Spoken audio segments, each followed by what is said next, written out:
Tuhan, tentu Tuhan itu adalah yang maha kuasa, maha mengetahui, maha satu, maha esa, yang awal, yang akhir.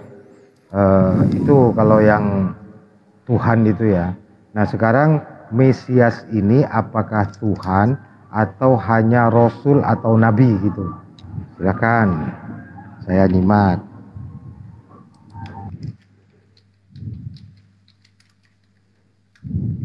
Silakan Bang Dery. Oh, gua lagi ya.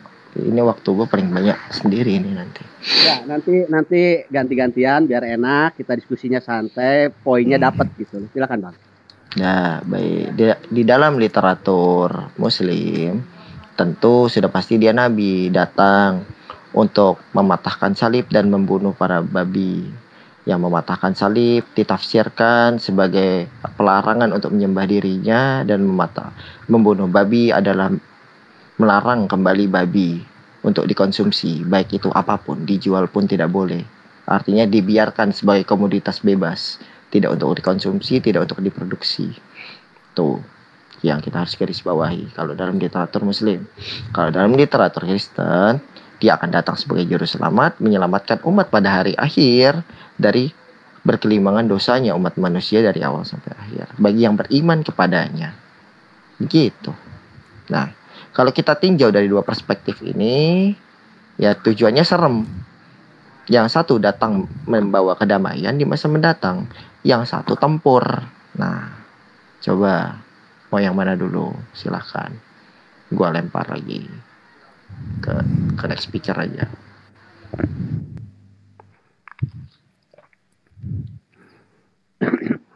Barangkali dari Bang Juma sebentar. Baik, Silakan baik. Bang. Tafadhol. Bismillahirrahmanirrahim. Jadi kalau di dalam ajaran agama Islam itu terkait dengan Mesias yang kemudian dijadikan Tuhan, saya katakan itu suatu pemahaman yang tidak sesuai dengan ajaran para nabi. Termasuk ajaran Yesus itu sendiri tidak mengajarkan demikian. Malah kalau kita melihat di dalam Al-Quranul Karim, sangat jelas dikatakan bahwasanya ketika sosok yang datang kepada Bani Israel itu, yang datang sebagai nabi, sebagai rasul, sebagai al-masih, kemudian dia hanya menekankan bahwa pengutusannya itu bukan untuk seluruh umat manusia. Itu yang tertera di dalam Al-Quranul Karim, dan juga masih tertera sebagian di dalam kitabnya teman-teman Kristen. Al-Quran menerangkan di dalam surah As-Saff ayat 6. A'udzubillahi minasyaitonirrajim. Bismillahirrahmanirrahim. Ya Bani Israel. Jadi seruannya kemudian hanya kepada Bani Israel. Ya. Inni Rasulullahi ilaikum. Sesungguhnya aku utusan Allah kepadamu. Jadi seruannya itu tidak pernah ditemukan baik di dalam Al-Quran maupun di dalam kitab-kitab terdahulu. Yesus itu berseru kepada seluruh umat manusia. Jadi untuk duduk sebagai Tuhan itu nggak mungkin. Karena dia hanya khusus Bani Israel saja. Sedangkan Rasulullah Muhammad SAW Cuma itu kurang tepat Pak, karena Yesus mengatakan bahwa Sebentar, pergi dan Katian. jadikanlah semua bangsa muridku. Nanti Oh iya, Katian. iya. Itu perkataan yang muncul belakangan. Dan kita bisa uji itu dari Yesus atau bukan.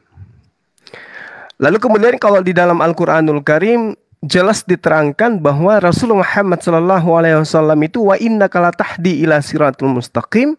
Itu tujuannya adalah untuk mengajarkan semua manusia, membimbing seluruh umat manusia. Makanya dalam Al-Quran itu banyak seruan, ya. Ya ayuhan nas. Seruannya kemudian kepada seluruh umat manusia.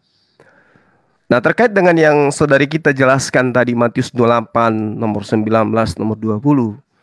Ya saya katakan bahwa Matius 28 itu berakhir hanya sampai di nomor 15 saja. Makanya tidak ditemukan di manuskrip atau kodeks manapun terkait dengan nomor 16 sampai nomor 20. Nah, jadi kalau dikatakan bahwasanya Mesias itu untuk menyelamatkan dan seterusnya dengan berbagai macam embel-embel yang dinobatkan kepada dia. Baginda Rasulullah Muhammad SAW pun dikatakan ya hal yang lebih dahsyat daripada itu. Contoh misalnya ketika Allah mengatakan bahwa aku mengutus ya baginda Rasulullah Muhammad SAW itu wa yuzakkihim, untuk mensucikan manusia. Jadi kalau Yesus itu digajang-gajang sebagai penebus dosa, Rasulullah Muhammad SAW itu justru mensucikan manusia. Nah, ini lebih hebat lagi. Itu diterangkan di dalam surah Al-Baqarah ayat 129. Rabbana wa ba'ath fihim rasulam minhum yatlu alaihim ayatika wa yu'allimuhumul kitaba wal hikmah wa yuzakkihim, mensucikan manusia. Nah, Yesus tidak bisa mensucikan manusia. Dia hanya membimbing manusia menuju kepada Allah. Akulah jalan, akulah kebenaran dan hidup. Dan itu berlaku hanya kepada Bani Israel. Di luar Bani Israel, Yesus tidak mau tanggung jawab. Seperti itu sementara. Silakan. Baik, terima kasih Abang Zuma. Silakan Kak Tias, tanggapannya, dibuka mic-nya. Terima kasih. Sebelum nanti ke Bang Farhan. Iya. Terkait yang tadi Bang Juma bilang, saya cuma mau menyanggah itu bahwa Yesus itu memang adalah satu-satunya jalan keselamatan bagi seluruh umat manusia, Pak. Barang siapa yang percaya dia tidak akan binasa, melainkan beroleh hidup kekal, dan itu sudah pasti. Itu saja dari saya. Cukup Kak Tias, baik. Abangku Bang Farhan, silakan dibuka mic-nya. Waktunya buat Bang Farhan dulu, nanti kita muter. Oke, terima kasih ya Bang. Terima kasih host, terima kasih ada Bang Zuma, Masya Allah. Iya Bang. Oke, sedikit saya cuma menambahkan bahwa ketika Yesus ditunjuk sebagai jalan kebenaran, artinya di sini sebenarnya adalah sebagai roadmap. Jadi bukan final destination. Jadi harus diperhatikan itu. Dia sebagai roadmap, artinya jalan. Jalan itulah yang menunjukkan sebagai sebuah pelita kita untuk dituntun menuju final destination, hidup yang kekal. Karena apa? Apa yang diucapkan Yesus adalah segala sesuatu yang keluar dari mulutku bukan dari diriku sendiri, melainkan dari Bapa. Artinya dia adalah sebagai petunjuk untuk menuju kepada Bapa yang kekal ini. Jadi kalau dia sendiri sebagai penyelamat, justru akan terjadi sebuah ambiguitas yang tinggi ini. Kenapa? Karena di sana jelas terpampang dengan jelas bahwa ketika Yesus dikatakan baik, dia menolak. Karena yang baik itu hanya Bapa. Artinya di sini dia cuma sebagai petunjuk, Mbak. Roadmap, jalannya itu roadmapnya, rute-rutenya itu roadmapnya yang menunjukkan itu Yesus sebagai pelita untuk kita ikuti petunjuk itu, sehingga final destination-nya adalah hidup yang kekal di akhirat. Mungkin itu aja dulu. Terima kasih. Baik, Bang Farhan, terima kasih. Bang Dery, silakan, saya kembali lagi waktunya untuk Bang Dery, dibuka mic-nya. Terima kasih. Oh, dikembalikan ke saya. Fokus ke pertanyaannya ya, di masa depan dia bakal jadi apa, Tuhan atau Nabi tadi sebutannya. Tupoksinya sebagai Tuhan, datang sebagai Tuhan atau datang sebagai Nabi tadi, itu pertanyaan yang agak tricky itu. Begini, yang pertama, konsekuensi yang dibangun jika dia datang sebagai manusia, dia akan mengalami kematian kembali, toh. Nah, gue mau bertanya dulu Bu, sebelumnya tolong dijawab. Nanti setelah selesai argumentasi gue, pada hari ini Yesus atau Isa, buat teman-teman yang meyakini Isa sebagai Nabi, dia sudah mati atau masih hidup? Artinya dia masih punya jasad, fil jasad atau fil roh, atau dalam bentuk roh. Dia dalam bentuknya apa? Oke, dan kalau ada di mana? Itu yang jadi pertanyaan yang kita garis bawahi bersama. Itu yang pertama. Yang kedua, jika dia datang konsekuensi sebagai Tuhan, maka kita perhatikan, maka seluruh daratan di bumi ini akan menjadi surganya.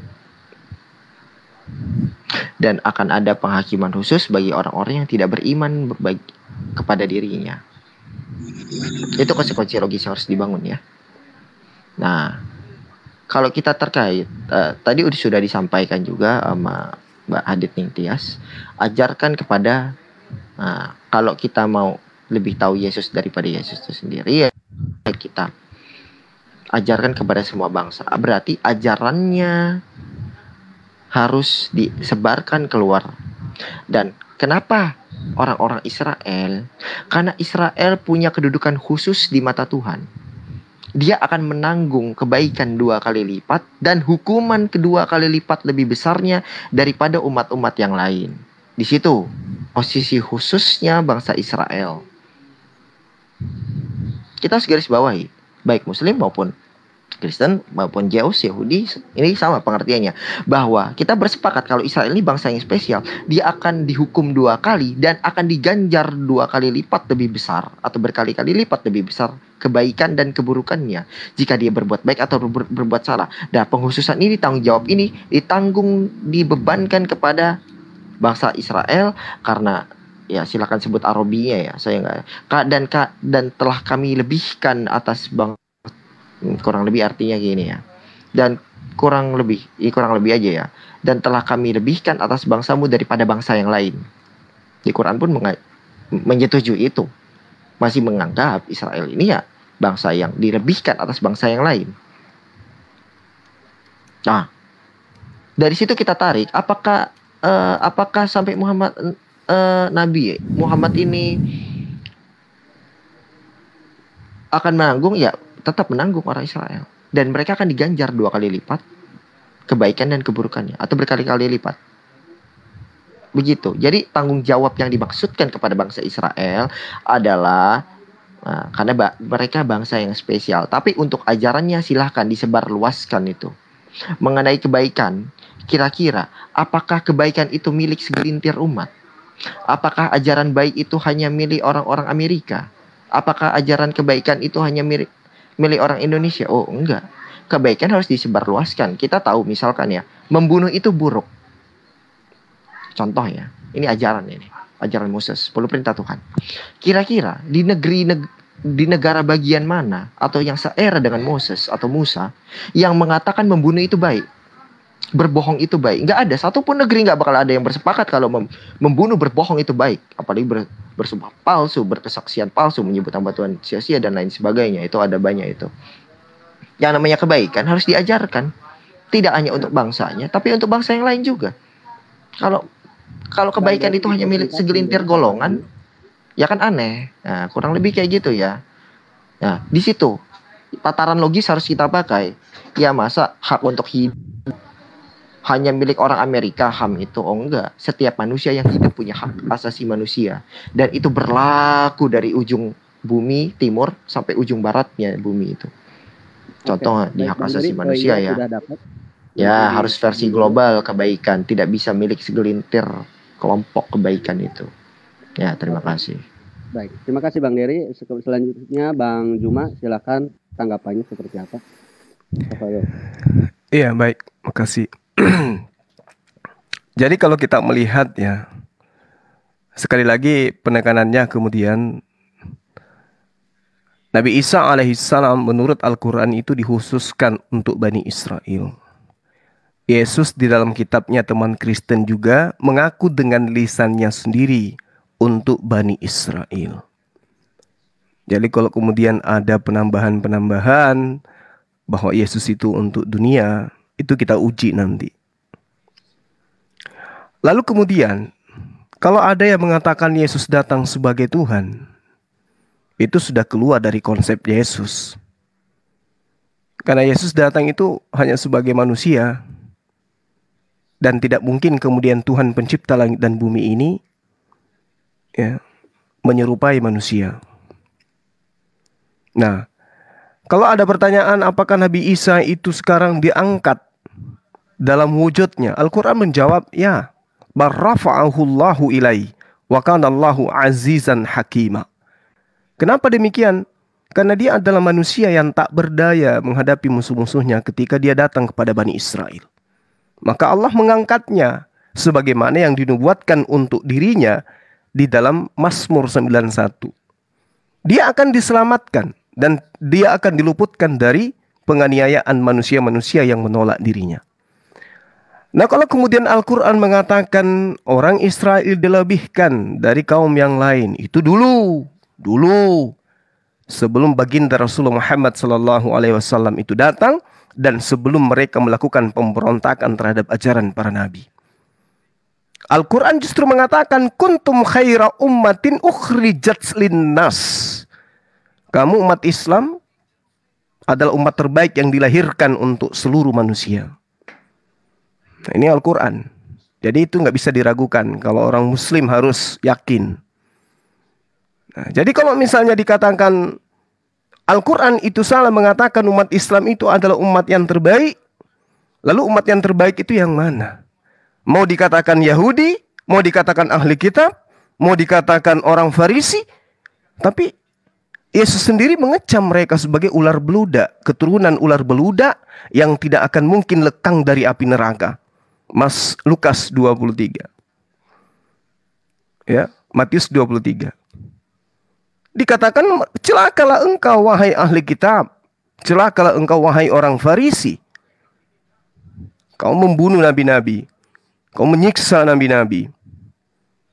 Jangan pernah engkau mengatakan engkau akan lepas dari neraka. Itu Yesus yang mengatakan itu. Al-Quran juga menerangkan hal yang sama.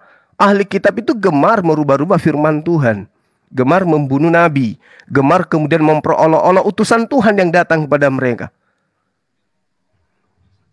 Ya, makanya saya katakan bahwasanya ketika kita berbicara mengenai Mesias, Mesias bukan hanya Yesus, banyak Mesias, dan kita harus paham Mesias ini adalah konsep orang Yahudi.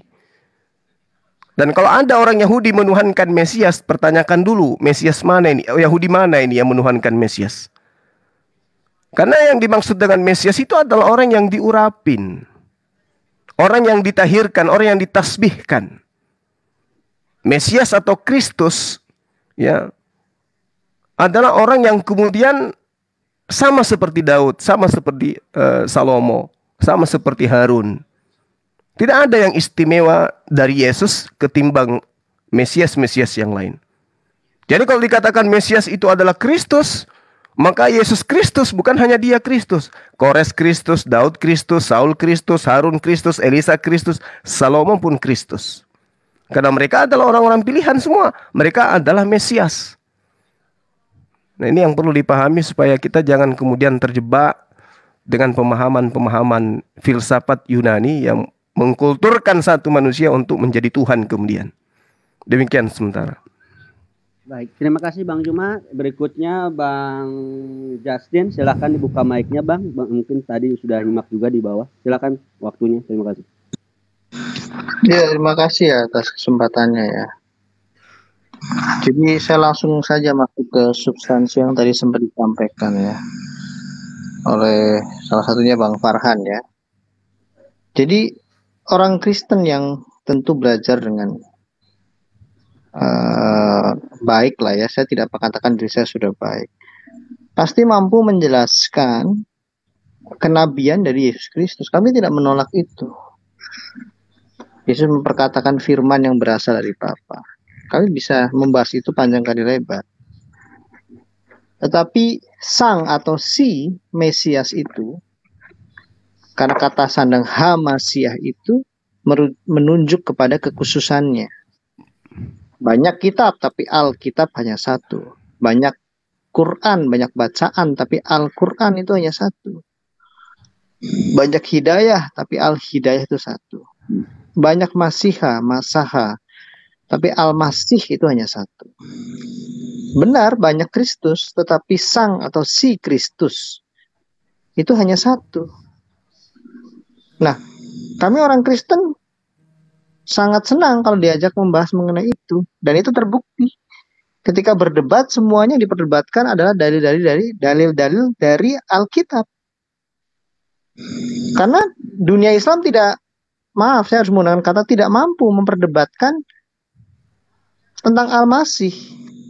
Karena memang literatur pewahyuan di dalam Quran terkait kemesiasan Isa itu sedikit sekali.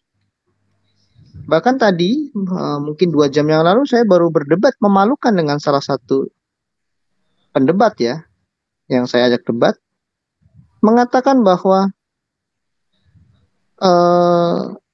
apa tadi ya? Jadi Al-Masih itu bukan Tuhan. Nah, seperti itu saja. Saya mengatakan iya.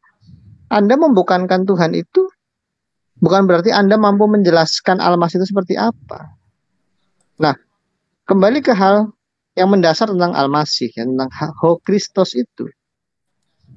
Jadi pewahyuan Allah Bapa melalui umat manusia tentang Mesias yang dijanjikan itu tidak terjadi dalam kurun waktu cuma 1-2 hari atau 1-2 tahun. Tapi ribuan tahun sejak zaman Adam, ketika pengampunan Allah kepada Adam dan Hawa dinyatakan, di situ terkandung suatu janji bahwa keturunan dari Adam inilah yang akan mematahkan, meremukkan kepala dari si ular. Artinya kuasa dosa akan dipatahkan. Nah, karena ketika itu Adam memilih untuk terhubung kepada buah pengetahuan baik dan jahat, pohon yang kedua. Jadi kebaikan Adam dan Hawa harus diperjuangkan melalui hati nuraninya, hukum hati nurani. Adam dan Hawa melepaskan dirinya dari pohon kehidupan, hukum roh. Nah, saya tidak akan membahas seperti itu, tapi di Wahyu 2 dan Wahyu 22 dikatakan, esensi dari keselamatan adalah manusia bisa mengambil hak kembali ke hukum yang mula-mula, itu hukum roh. Tanpa adanya hukum fisik, manusia dengan rohnya, dengan rohaninya, mampu memimpin jasmaninya ini. Nah, ketika di zaman Nuh, Allah membumi hanguskan manusia karena manusia gagal menggunakan hati nuraninya. Tapi Allah berjanji kepada Nuh tidak akan memusnahkannya. Kemudian ternyata Allah harus mendeklarasikan kembali janji yang merefresh begitu pada Abraham karena manusia bertambah jahat.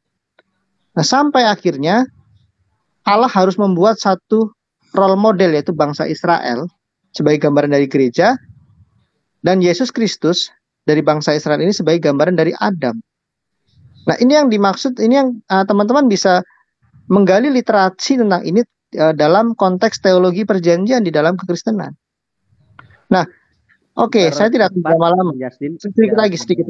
Oke, sedikit lagi Pak, sedikit lagi. Karena ini kan bahas kekristenan, saya minta waktunya lebih. Jadi gini, kami menjelaskan Yesus Kristus pertama, membedakan Yesus Kristus dengan Allah Bapa. Yang menyamakan Yesus Kristus dengan Allah Bapa itu adalah pemahaman yang bersifat heretik atau bidat.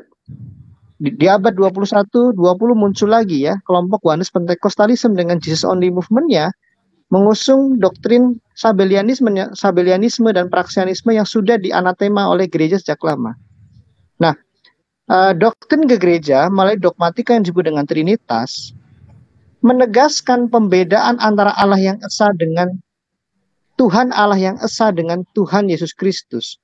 Karena Tuhan di sini bermakna Tuan. Ketuanan Allah Bapa dibedakan dengan ketuanan Yesus yang adalah Kristus. Jika manusia tidak batu dalam dosa, maka manusia Kristus Yesus tidak ada. 1 Timotius 2 ayat 5, Allah itu esa, perantara antara Allah dan manusia juga esa. Oke, jadi harus dalam kerangka itu teman-teman. Jadi jangan anggap bahwa kekristenan sejati menyamakan Yesus dengan Allah Bapa. Keilahiannya terletak karena Yesus Kristus adalah tanda atau pewahyuan. Lukas 2 ayat 32. Di dalam dirinya melekat wahyu Allah. Orang Kristen tidak pernah dididik mengatakan atau menyimpulkan wahyu Allah di dalam diri Allah adalah bukan Allah. Demikian juga teman-teman Muslim. Ada yang berani mengatakan firman Allah ada di dalam zat Allah, kira seperti itu. Tapi ada juga yang mengatakan tidak. Tapi itu bukan ciptaan, tapi kodim. Kira-kira dari saya itu saja. Jadi saya akan terus membahas Mesias ini dalam ruang lingkup. Dia adalah yang diurapi Nabi, Imam, dan Raja. Makasih. Baik, terima kasih Bang Dery waktunya. Sekarang silakan Bang Farhan, waktunya dipersilakan. Terima kasih. Oke, saya tadi seperti di dalam gereja ya, para teman-teman semuanya ya. Ada seorang pendeta yang sedang khotbah tapi tanpa tahu kontekstual apa yang dikhotbahkan. Yang menarik tadi dia mengatakan, ada yang mengatakan bahwa Israel adalah role model dan dia adalah sebagai kalau boleh saya mengatakan sebagai gereja, ya, alegori dari gereja itu sendiri, dan Yesus sebagai Adam. Semua orang bisa berbicara seperti ini ketika menggunakan narasi-narasi alegoris, tetapi jika landasan dari alegoris itu adalah sebagai sebuah data yang lemah, ya itu bukan alegoris lagi, tapi adalah krisis menurut saya, ya. Terus kalau kita katakan tadi, saya setuju dengan apa yang dikatakan Dery, bahwa kebaikan itu tidak bisa diklaim oleh salah satu pihak, karena kebaikan itu bisa menjadi sebuah pengadopsian kepada bangsa-bangsa lain untuk melakukan kebaikan itu sendiri. Tetapi jika kita merujuk kepada apa tugas pokok daripada Yesus itu sendiri, itu ada di dalam Matius 15:26. Di sana jelas dikatakan Yesus menjawab ketika ada wanita Samaria yang ingin kepada Yesus. Apa yang dikatakan Yesus? Tidak patut mengambil roti yang disediakan bagi anak-anak dan melemparkannya kepada anjing. Bahkan Yesus dengan sangat tegas mengatakan, membuat sebuah analogi yang binatang paling rendah yaitu anjing kepada orang-orang di luar Bani Israel. Artinya ini adalah peringatan keras. Yesus tidak akan pernah menerima, tetapi pengajaran kebaikannya itu bisa diadopsi. Saya kasih analogi mudah buat kalian. Ketika seumpama Presiden Indonesia Jokowi membuat sebuah program yang luar biasa, kebaikan yang bisa diterima manfaatnya oleh rakyat kecil, apakah kebaikan program ini bisa diadopsi negara lain? Boleh. Secara nilai-nilai kebaikan itu bisa diadopsi oleh bangsa-bangsa lain. Tetapi apakah itu berarti Jokowi bisa menjadi presiden dari bangsa-bangsa yang mengadopsi programnya? Tidak.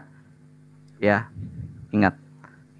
Ya, kebaikan bisa diadopsi, tetapi pemilik dari kebaikan itu sendiri ketika diterangkan dia sebagai presiden Indonesia, maka tugas pokoknya adalah kepada bangsa Indonesia. Tetapi nilai-nilai pengadopsian kebaikan itu bisa diadopsi ke bangsa-bangsa lain.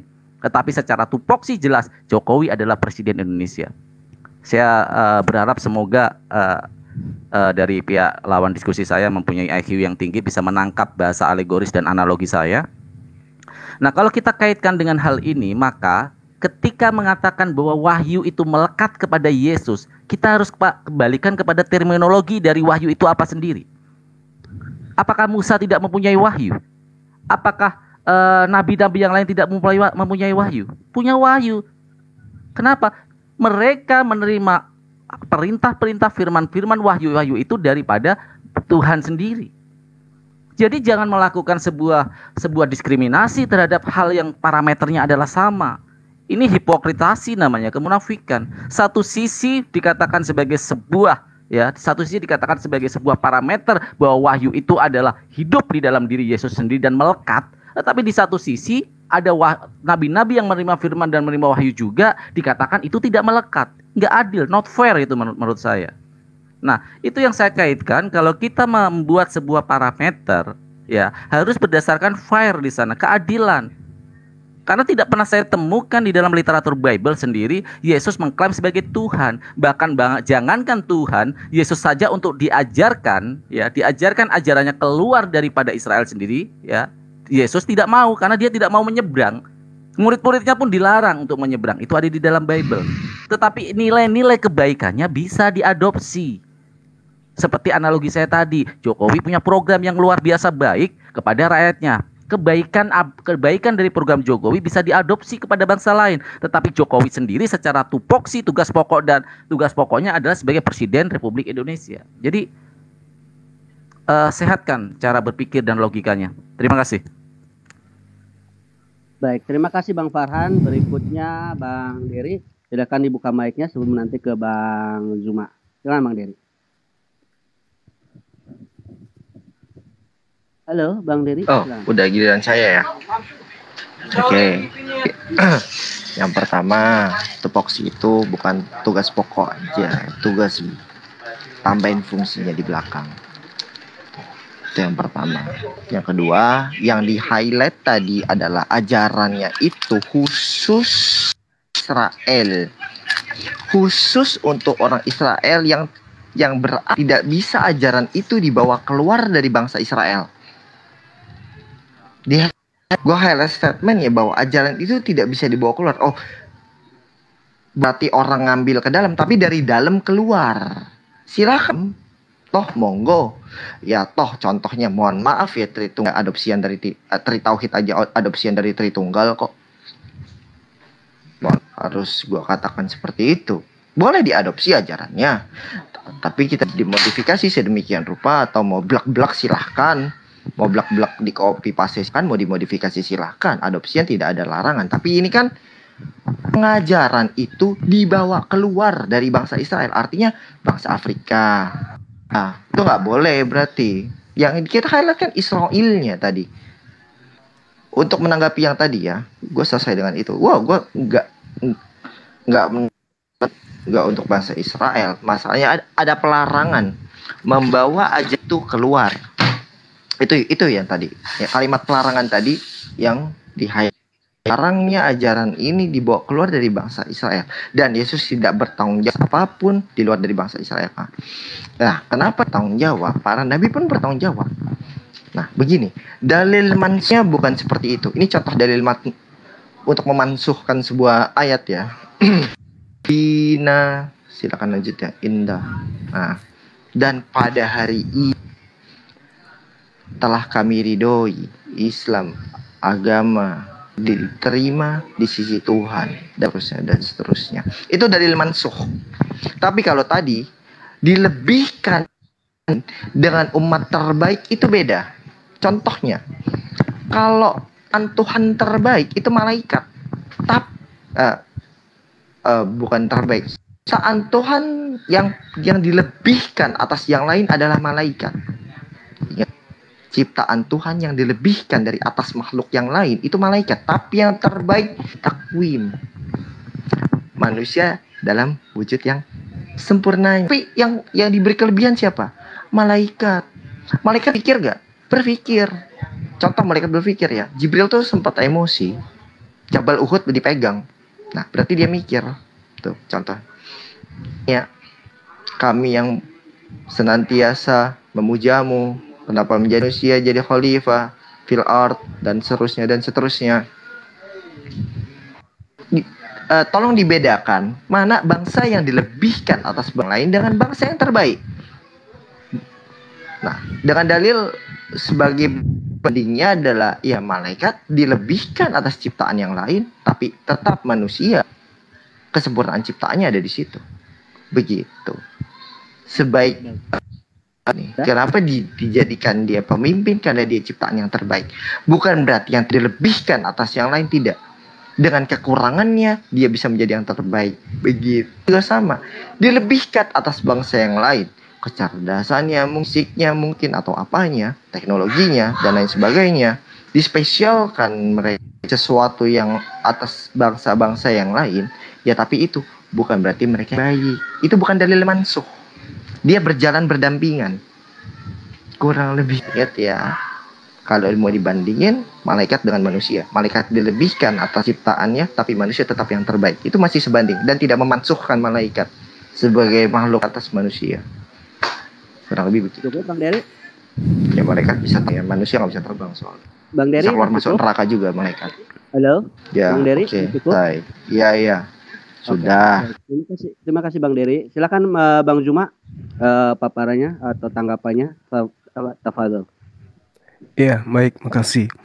Jadi kalau di dalam ajaran Islam dan juga ajaran Yesus terkait dengan pengutusan dirinya itu di atas muka bumi itu sama.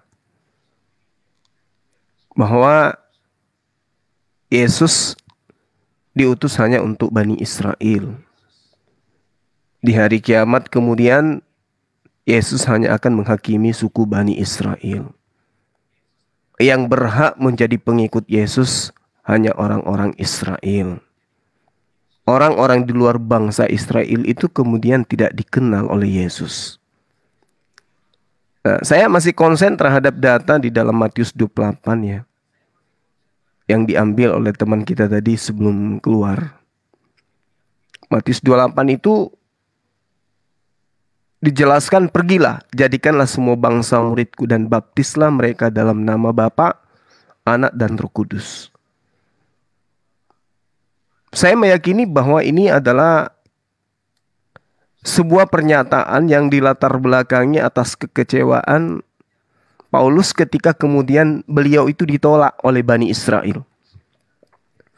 Bisa kita lihat dasar pijakan saya mengatakan itu. Di dalam Kisah Para Pewarta bab 18 nomor 5 sampai nomor 6.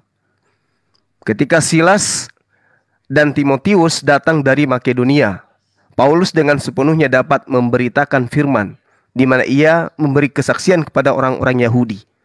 Jadi dia awalnya memberikan kesaksian kepada orang-orang Yahudi bahwa Yesus itu adalah Mesias, bahwa Yesus itu adalah orang yang diurapi, orang yang diminyaki. Tetapi ketika orang-orang itu memusuhi dia dan menghujat, memusuhi Paulus ya, Paulus kemudian mengebaskan debu dari pakaiannya dan berkata kepada mereka, "Biarlah darahmu tertumpah ke atas kepalamu sendiri, aku bersih tidak bersalah. Mulai dari sekarang, aku akan pergi kepada bangsa-bangsa lain." Nah, jadi awalnya Paulus ini itu menyampaikan kepada Bani Israel, orang-orang Yahudi, bahwa Yesus itu Mesias, tapi ditolak, kemudian dia beralih kepada bangsa lain. Nah, ini dasar pijakan saya mengatakan itu. Karena kenapa? Apa yang diajarkan oleh Paulus kemudian itu bertentangan dengan hukum Taurat. Itu bisa kita lihat di dalam Kisah Para Pewarta bab 18 nomor 13. Paulus ini berusaha meyakinkan orang untuk beribadah kepada Theos, kepada Allah, pada Tuhan, dengan jalan yang bertentangan dengan hukum Taurat. Jadi memang ajaran Paulus ini ditolak. Bani Israel menolak dia karena mengajarkan satu ajaran yang bertentangan dengan hukum Taurat. Sementara Yesus juga ditolak, padahal ajarannya itu tidak bertentangan dengan hukum Taurat. Jadi dasar pijakannya kemudian, karena Yesus ini dianggap sebagai orang yang tidak pantas duduk sebagai Mesias. Bukan dia yang ditunggu-tunggu oleh Bani Israel. Meski ajarannya itu justru menekankan kepada Bani Israel agar tetap tidak menghilangkan setitik pun dari hukum Taurat. Tapi kalau Paulus jelas ditolak karena memang ajarannya sudah bertentangan. Baik bertentangan dengan Yesus maupun bertentangan dengan hukum Taurat itu sendiri. Ya, jadi sekali lagi saya katakan kepada saudara, Mesias itu bukan hanya Yesus. Mesias itu banyak, dan kemudian Bani Israel menunggu Mesias itu sesuai dengan kategori, ya, kategori yang mereka kemudian indikasikan Mesias itu harus memenuhi syarat seperti Hizkia, seperti Gideon, seperti Musa, seperti Salomo, tidak seperti Yesus yang kemudian ya menurut orang Israel tidak ada apa-apanya. Saya kira begitu sementara, silakan. Baik, terima kasih Bang Juma. Silakan Bang Justin, tanggapannya, dibuka mic-nya. Ya, saya ingin menanggapi Pak Farhan tadi ya. Jadi tadi saya tidak sedang beralegoris atau memaparkan konteks alegoris, bukan. Jadi Mesias yang korporat gitu ya, kira-kira yang adalah ada 12 suku Israel itu gambaran dari gereja. Itu bicara janji Allah kepada Abraham. Dan Abraham mendapatkan janji juga berkat tanah, mendapatkan kaum. Itu tipologi. Jadi bukan alegoris, tapi itu sebuah tipologi bahwa Israel itu adalah gambaran dari perjanjian Allah. Melalui bangsa Israel maka muncullah keturunan yang dijanjikan itu kepada Abraham sebagai pengejawantahan dari janji Allah kepada Adam dan Hawa. Orang Yahudi paham ini. Kalau dengan kalian, kami kesulitan karena Mesias itu justru mendapatkan arti yang berkebalikan. Yang diurapi, yang diusapi, kira-kira seperti itu kalau menggunakan terminologi kalian masaha gitu. Tapi di tempat kalian Al-Masih itu jadi pengusap. Padahal yang mengurapi, yang mengusapi itu adalah Allah Bapa. Jadi saya melihat ada semacam kontradiksi ketika dalil-dalil Quran tentang perbuatan syirik atau apapun itu namanya yang mengatakan menyamakan Al-Masih dengan Allah gitu. Kami orang Kristen semua berkata amin gitu. Ya amin.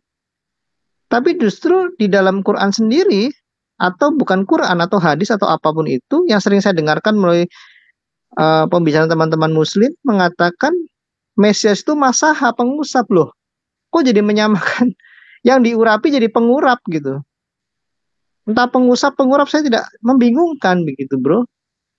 Jadi narasi apa yang mau dibawa oleh Islam? Makanya kami menamakan kitab suci kami perjanjian. Bukan bicara tentang ketuhanan, tidak. Musa sedang tidak membuat satu dogma ketuhanan, tidak.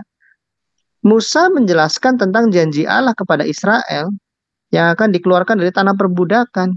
Itu tipologi dari dikeluarkan dari dosa, perbudakan dosa. Jadi orang Kristen sudah finish gitu, dan Yahudi bicara tentang Allah yang esa. Yesus Kristus pun mengajarkan itu. Rasul Paulus ya, bukan pewarta Paulus gitu. Itu aneh sekali, kisah para pewarta itu nggak jelas. Pewarta itu reporter maksudnya. Jadi kisah para rasul ya, apostel gitu, yang diutus oleh Yesus Kristus. Nah, itu jelas gitu ya. Nah, mengenai ajarannya. Jadi begini, Matius 28 mau menjawab Pak Zuma ya. Matius 28 ayat 20, dan ajarlah mereka melakukan segala sesuatu yang telah kuperintahkan. Nah, ajarlah ini artinya para rasul yang sedang diajak bicara saat itu ya, rasul abad 1 jelas, yang sejaman dengan Yesus, bukan abad-abad selanjutnya. Itulah mereka yang menerima pengajaran dari Yesus Kristus. Dan kalau dibaca begitu ya, gereja itu mereka dikatakan mereka bertekun dalam pengajaran para rasul. Saya sedang cari ayatnya. Nah, jadi di sini oke nih ya, Kisah Rasul 2 ayat 42. Mereka bertekun dalam pengajaran rasul-rasul, dalam persekutuan. Ini gambaran gereja yang mula-mula. Dan dijelaskan di 2 Korintus 11 ayat 4, sabarlah kamu jika ada yang memberitakan Yesus yang lain, Injil yang lain, roh yang lain dari yang apa? Rasul Paulus mengatakan kami beritakan. Jadi Rasul Paulus tidak punya kepentingan sedang membuat satu kelompok. Karena Rasul Paulus berkonsolidasi, kira-kira seperti itu. Ajaran Rasul Paulus adalah ajaran para rasul yang lain. Makanya Rasul Paulus mendalilkan kami yang kami beritakan. Bahkan di Galatia 1, Rasul Paulus mengatakan terkutuklah sekalipun malaikat dari surga memberitakan Injil yang lain dari yang telah kamu terima. Nah, dan yang kami beritakan, malaikat saja dikutuk. Artinya apa? Suksesinya jelas dari Yesus Kristus kepada para rasul. Dan itulah yang kita lihat dari kitab suci perjanjian baru. Ya, ajaran-ajaran para rasul jelas termuat di situ. Nah, banyak hal yang harus saya tanggapi ya, karena ini kan topiknya satu arah bicara tentang Yesus Kristus ya. Tapi kalau beberapa dalil di Quran kan jelas juga bahwa Isa itu dilebihkan derajatnya daripada yang lain. Nah, mungkin saya nanti bisa kasih dalilnya menyusul. Tapi dilanjutkan lagi, Bapak, nanti biar gantian dulu dengan yang lain, Bang Jasin ya. Kalau bisa begini, Pak Moderator, karena topiknya tentang kekristenan, kalau bisa yang Kristen dikasih porsi waktu lebih gitu loh. Kan kita nggak bahas Quran juga. Ya, nanti kan maksudnya biar satu poin ditanggapi satu poin, kalau semua dijelaskan nanti tetap nggak runtun itu rencana harapan saya sih jadi satu poin. Ya susah, saya harus memaintain jawaban saya, Pak. Memaintain jawaban saya ini dari dua pihak, Pak Zuma dengan Pak Farhan. Sulit sekali, kita harus mengembangkan argumentasi kita. Yang ada justru bukan kerangka kekristenan yang disampaikan, tapi kerangka mereka. Kecuali mereka murni bertanya. Kecuali topiknya dua arah gitu, Pak. Maaf, ada Bang Dery juga. Ini gimana? Makanya saya nggak naikin lagi yang lain gitu loh. Supaya ada anggapan yang kurang baik lah gitu. Saya belum tanggapi tadi yang masalah wahyu juga, tapi ya sudah. Ya nanti ditanggapi lagi biar nanti poinnya kan jelas, biar runtut aja. Kalau terlalu panjang juga nanti poinnya nggak dapat juga, Bang Justin. Ya, bisa ya. Dan mungkin dari pihak Muslim itu dibatasi poinnya jangan terlalu banyak, Pak, supaya maksimal argumen kami, Pak, poinnya juga gitu. Ini hanya sekedar usul sih, tapi ya silakan lah. Oke, saya sih tadi menurut saya belum nggak lari dari topik, makanya saya tetap menerima itu. Sekarang mungkin Bang Farhan silakan dibuka mic-nya, Bang Justin ditahan dulu biar nanti tanggapannya bisa make sense dengan apa yang disampaikan Bang Farhan. Silakan Bang Farhan, buka mic-nya. Terima kasih. Tafadhol.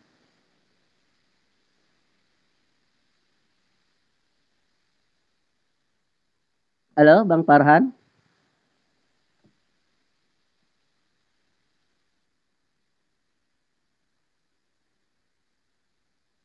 Bang Farhan? Atau mau ke Bang Dery dulu? Bang Farhan? Bang Farhan? Halo?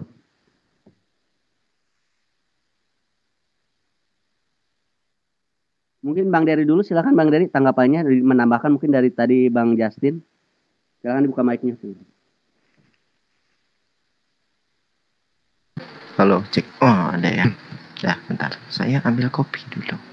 Begini, ada bukan dua. Ada satu fenomena menarik dari dalam literatur mik. Bagaimana yang kita sebut mungkin Muslim ya, kita sebut Dajjal, dan yang kita sebut sebagai Antikristus itu hadir pada waktu yang sama pada waktu itu. Oke, lihat. Nah, di sini bagaimana nalar logis bekerja. Dinarasikan, gue ambil dari Muslim ya. Dajjal itu akan menyamar, bukan menyamar. Dia akan berkata, "Anna rabbukumul a'la." Aku Tuhan. Antikristus berkata seperti itu. Dajjal akan seperti itu. Aku Tuhan yang maha tinggi katanya. Kira-kira kuasaannya si Dajjal, kemampuan, otoritasnya, kehebatan-kehebatannya lah dari A sampai Z ini Antichrist. Kira setara gak sama Tuhan? Ya pasti akan setara. Bisa mampu mengkan orang mati, menyembuhkan sakit, menghilangkan kelaparan, cuaca, mengatur siang dan malam. Ya kekuasaan-kekuasaan yang hampir serupa dengan si Solomon. Jadi mungkin lebih hebat dari Solomon soalnya. Tapi ya kalau orang Muslim nggak percaya sih kalau Dajjal. Ya, tapi dia akan berkata, "Ana rabbukumul a'la." Aku Tuhan yang maha tinggi. Nah, logisnya kalau dia punya kekuatan Tuhan, ingat ya, dia yang mempunyai kekuatan Tuhan atau separuh, apakah mungkin manusia biasa bisa membunuh Tuhan?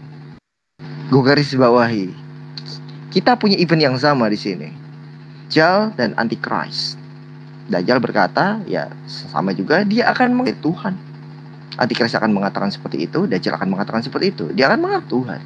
Tapi yang kita garis bawahi di sini adalah siapa yang mampu mengalahkan seseorang. Anggaplah dia punya persen kekuatan Tuhan. Apakah manusia biasa? Hanya seorang manusia biasa, tidak punya daya dan upaya, yakin dia bisa mengalahkan. Tentu hanya Tuhan yang asli yang mampu mengalah toh. Nah, highlight itu, di highlight.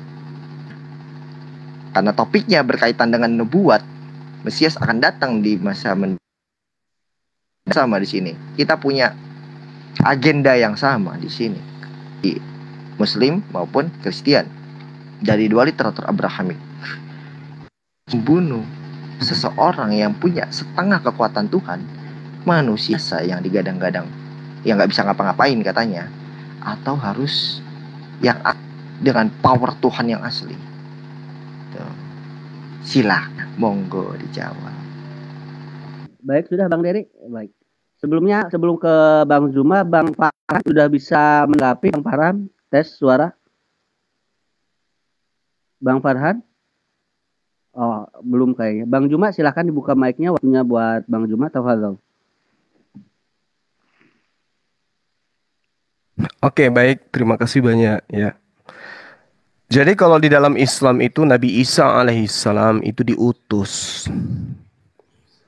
Umat Islam kalau sudah ada kata utus, berarti itu sudah pasti bukan Tuhan. Sehebat apapun kemudian dia nantinya. Karena kenapa? Dia diberi mukjizat, dia diberi tanda-tanda, dia diberi kekuatan. Dan itu juga seirama dengan apa yang ada di dalam kitabnya orang Yahudi. Yesaya 43 nomor 10. Kamu inilah saksi-saksiku, demikianlah firman Tuhan. Dan hambaku yang kupilih, supaya kamu tahu dan kamu percaya kepadaku dan mengerti bahwa aku tetap dia. Sebelum aku tidak ada Tuhan dibentuk, dan sesudah aku tidak akan ada lagi yang dibentuk. Jadi Tuhan itu tidak ada dibentuk. Sementara Mesias itu dibentuk. Yesaya 42 nomor 6. Aku ini Tuhan telah memanggil engkau untuk maksud menyelamatkan. Telah memegang tanganmu. Aku telah membentuk engkau. Dan memberi engkau menjadi perjanjian bagi umat manusia. Menjadi terang untuk bangsa-bangsa. Ini untuk Mesias. Jadi Mesias itu dibentuk. Pencipta langit dan bumi itu tidak dibentuk. Jadi beda. Nah, untuk mengerucutkan supaya teman-teman kita ini paham bahwa Mesias itu adalah ciptaan Tuhan. Kisah para pewarta 2, nomor 22. Jadi saudara Edo ini harus paham, pewarta itu adalah orang yang mewartakan, memberitakan. Nah, yang Anda maksud rasul itu adalah orang-orang yang mewartakan tentang Yesus. Berarti dia ini adalah pewarta, pembawa berita gembira, tapi yang dibawakan itu adalah Tuhannya mati terkutuk. Kabar gembira katanya itu, Bang. Tuhannya diludahi, diseret, dibunuh, dan seterusnya. Itu kabar gembira katanya. Nah, kisah para pewarta 2 nomor 22 diterangkan. Hai orang-orang Israel, dengarkan perkataan ini, yang aku maksudkan adalah Yesus. Coba kita lihat. Seorang manusia. Nah ini, seorang ini artinya manusia. Yang telah ditentukan, berarti dia dibentuk. Ditentukan oleh Allah. Dan yang dinyatakan kepadamu dengan kekuatan-kekuatan dan mujizat-mujizat dan tanda-tanda yang dilakukan oleh Allah, melalui perantaraan Yesus di tengah-tengah kamu seperti yang kamu tahu. Ini konsep imannya umat Islam. Jadi Nabi Isa alaihissalam itu dibentuk oleh Allah sebagai nabi dan rasul dengan tanda-tanda, dengan mujizat, dengan kekuatan di tengah-tengah Bani Israel. Ya, kalau kemudian dia bisa mengalahkan Dajjal, itu karena sudah disetting oleh Allah, diberi kemampuan kepada dia untuk kemudian mengalahkan Dajjal. Jangan kemudian karena dia mengalahkan Dajjal, lalu dituhankan. Karena dia itu adalah manusia, dia adalah Mesias, dia adalah Al-Masih yang dibentuk. Manusia yang diberi kemampuan oleh Allah berupa mukjizat. Mengusap orang yang sakit. Bahkan orang yang mati pun bisa hidup oleh dia. Atas izin Allah, biiznillah. Nah, inilah hebatnya Islam. Jadi mengakui dan tidak menafikan dan tidak kufur terhadap nikmat Allah yang diberikan kepada Yesus. Kami mengimani itu. Tapi sekali-kali kami tidak akan pernah bisa menuhankan makhluk ciptaan Tuhan. Sehebat apapun dia. Demikian. Terima kasih Bang Juma. Sebelum ke Bang Jasin, saya coba ini lagi ke Bang Farhan. Bang Farhan. Oke, Aki, sorry tadi saya sholat isya. Mohon maaf banget. Silakan. Oke, saya tadi sempat mendengar tentang ini ya. Yang saya katakan tadi di sini, letakkanlah posisi kepada posisinya, bukan melakukan sebuah overlap yang tidak ada pada tugas pokok dan fungsinya. Ya, tidak ada tugas pokok dan fungsinya. Maka tadi saya mengatakan ada nilai-nilai yang bisa kita adopsi tanpa merubah segala sesuatu yang seharusnya memang tidak ada. Yesus tidak pernah mengatakan dirinya bisa diutus oleh di luar bangsa Bani Israel. Itu yang pertama. Terus kalau kita kaitkan dengan hal-hal yang bersifat Nabi Isa alaihissalam di dalam Al-Qur'anul Karim, jelas di sana diterangkan apa yang tugasnya dari Nabi Isa alaihissalam. Tugas Nabi Isa alaihissalam sama sebenarnya ada di dalam Bible, masih terkorelasi. Bayangkan Bani Israel kalau Nabi Isa alaihissalam itu selalu ya Bani Israel. Tidak pernah Bani semua Adam sekalian manusia, Bani Adam, tidak pernah. Jadi makanya tupoksinya ini harus didudukkan kepada posisi yang sebenarnya, bukan melakukan sebuah overlap. Ini yang saya kadang saya setuju tadi kata Bang Zuma bahwa filsafat Yunani ini lebih kepada Helenisme, bahkan kepada Platonisme. Ya, ini yang kita kaitkan di dalam ketika John Ortward membentuk sebuah panitia atau panel ketika proses kanonisasi ini menggunakan filsafat Yunani, yaitu hermeneutika dan semetika. Makanya terjadi sebuah keambiguan yang sangat besar di dalam Bible, dibentuk seolah-olah seperti cerita di dalam novel, berurutan gitu. Kitab suci tidak seperti itu sebenarnya ceritanya itu. Dia ada nilai-nilai pokok dan nilai-nilai moralitas di sana. Bukan seperti cerita stensilan atau cerita novel yang ceritanya berurutan. Pada hari ini saya ke pasar, pada hari tidak seperti itu. Makanya sebenarnya di dalam Al-Qur'anul Karim sangat jelas dijelaskan bahwa di dalam Injil, di dalam Taurat dan Injil, maka di sana masih ada petunjuk dan cahaya. Betul, masih ada. Karena kebenaran-kebenarannya masih tersisa di sana. Tetapi ditambahkan, ada nilai-nilai pokok dan ditambahkan oleh para autor ini cerita-cerita tambahan. Sehingga kayak cerita novel berurutan seperti itu. Dan ini malah seperti bangga mereka. Saya mempelajari apa yang ada di dalam Zoroaster, bagaimana Zoroaster, Tuhannya, dewa kebaikannya itu bernama Mazda. Itu seperti itu ceritanya. Masih ada, malah justru Zoroaster ini nilai-nilai ketauhidannya malah lebih tinggi daripada kekristenan itu sendiri. Bagaimana mereka memahami akhirat itu seperti apa, meletakkan Zoroaster ke dalam utusan di dalam posisi yang benar-benar posisinya. Tapi ini juga terjadi kesalahan seperti yang dialami kekristenan. Umatnya menyalahi yang dikatakan Zoroaster bahwa api itu adalah sumber semangat ketauhidan kita. Malah apinya yang disembah, bukan nilai-nilai yang ditanamkan Zoroaster yang dipakai. Sehingga terjadi kesalahan lagi yang dilakukan oleh umat, sehingga terjadi penyembahan yang sebenarnya tidak layak dilakukan. Ini sama yang terjadi. Yesus sebagai sebuah jalan panduan, sebagai roadmap untuk menuju final destination, malah dia yang disembah. Ini berlaku sama Zoroaster. Ketika menyatakan bahwa api adalah sebagai sumber keimanan kita, kekuatan kita, dia di sana sebagai analogi. Tetapi oleh umatnya dikatakan sebagai literate, yang disembah malah api. Ini sama seperti Kristen. Ketika Yesus turun, dengan jelas dia menyatakan, akulah jalan hidup dan kebenaran. Jalan kebenaran di sini. Artinya jalan kebenaran adalah jalan yang ditunjukkan dia adalah benar. Dan ini harus kita ikuti untuk merujuk kepada final destination, yaitu Bapa itu sendiri hidup kekal di akhirat. Jadi terjadi sebuah ambiguitas, dan ini memang saya bisa pahami kalau kita bicara sejarah, bagaimana ketika John Ortwell yang tadi saya katakan menggunakan sisi hermeneutika dan semiotika dalam pembentukan kanonisasi Bible, di sana menunjukkan interpretasi secara kontekstual. Jadi cuma menginterpretasi dan menambahkan nilai-nilai tambahannya, dan secara semiotika tanda-tanda. Maka sangat jelas di sana dikatakan ketika Injil Yohanes contohnya pasti ada tulisan diperkirakan. Oke, diperkirakan ditulis oleh Yohanes. Karena di sana memang tidak tercantum secara jelas bahwa ini adalah tulisan Yohanes atau tulisan siapa. Hanya berdasarkan tanda-tanda dan interpretasi secara kontekstual, maka dinisbatkan kepada Yohanes. Sebenarnya masih panjang, tapi kita gantian dulu. Terima kasih. Oke, baik. Terima kasih Bang Farhan. Silakan Bang Justin dibuka mic-nya. Ya, ini Farhan memberikan satu topik baru lagi ya, tapi ya nggak apa, terpaksa saya tanggapi ya. Bukan topik baru sih, saya komparasi sebenarnya Bang Justin. Saya bukan bro, Anda tidak bisa memaintain diskusi sehingga seolah-olah maaf ya. Jadi melebar kemana-mana. Tapi ini ya, di depan saya ada buku juga bagus.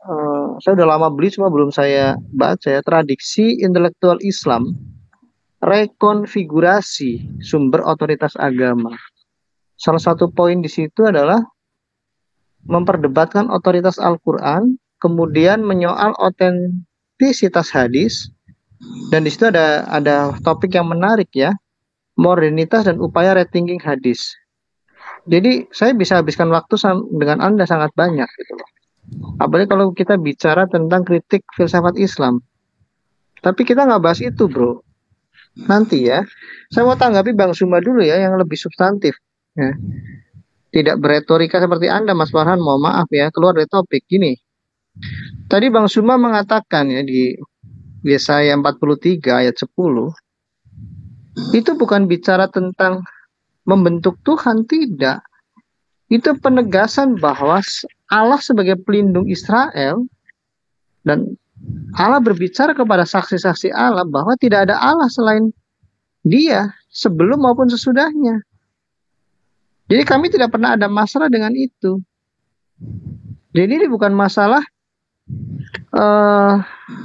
Tuhan dibentuk, bukan. Ketuhanan Yesus, ketuhanannya itu terletak pada kekristusannya, bro. Jadi Yesus menyebut dirinya anak manusia, merujuk kepada Daniel 7 ayat 13-14. Itu artinya kemanusiaannya itu sangat penting untuk dijelaskan. Bahkan di Ibrani 2 ayat 10, Allah menyempurnakan Mesias itu. Mesias itu disempurnakan, harus diuji dalam kondisi kehinaannya. Yang membuat hina di Roma 8 atau Roma 7 bukan kita, bukan dia, bukan Allah, tetapi kita ini sebagai milik kepunyaan Allah yang harus diselamatkan dari kutuk dosa. Kutuk dosa apa? Kegagalan Adam terhadap ujian ketika Adam memilih untuk terpusat kepada pohon pengetahuan baik dan jahat, tidak lagi terpusat kepada pohon kehidupan, yaitu hayat hidup, yaitu Allah sendiri. Jadi kami bisa meluangkan waktu membahas itu juga dengan Anda, Pak Zuma. Kalau menanggapi Kisah Rasul 2 ayat 22 ya. Di situ dikatakan tentang mujizat-mujizat dan tanda-tanda yang dilakukan oleh Allah dengan perantaraan Dia, Yesus Kristus. Anda tadi sempat mengatakan bahwa inilah yang profil Isa itu. Kalau Anda menggunakan gini ya, kenapa hobi sekali menggunakan ayat-ayat Alkitab untuk menjustifikasi pemikiran Anda? Kenapa tidak Quran menjelaskan Al-Masih? Ini kan seperti strawman fallacy ya, salah satu jenis logical fallacy. Anda menciptakan suatu orang-orangan sawah kemudian dibakar, begitu membakar kami, tidak. Soalnya itu argumen dari kami. Kalau Anda menggunakan Kisah Rasul 2, Anda akan keteteran sendiri karena 2 ayat setelahnya dikatakan tetapi Allah membangkitkan dia. Nah, dengan melepaskan dia dari sengsara maut. Bahkan kalau kita lihat ya tanggapan dari orang Israel saya lupa di Yohanes berapa dikatakan orang Farisi mengatakan bahwa Mesias itu harus hidup selama-lamanya. Mereka juga paham bahwa Mesias itu memiliki sifat keilahian.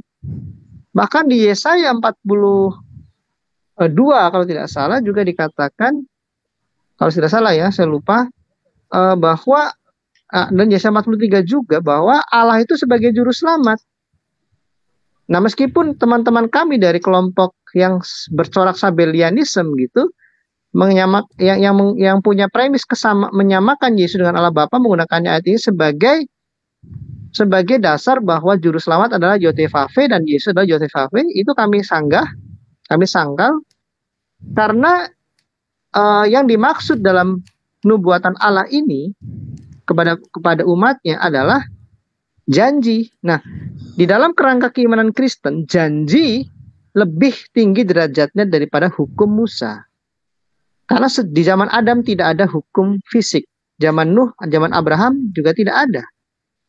Jadi janji lebih tinggi daripada hukum Taurat. Nah, tapi saya tidak akan membuang waktu juga membahas tentang itu, meskipun itu sangat yang menarik buat kami. Jadi intinya gini, kembali kepada Mesias, kami mampu menjelaskan dengan baik. Kami punya kemandirian. Para rasul menjelaskan tentang hubungan Kristus dengan Musa. Dan tadi sebenarnya menarik sekali ketika Yesus mengamanatkan bahwa para rasul haruslah mengajar seluruh kaum di muka bumi.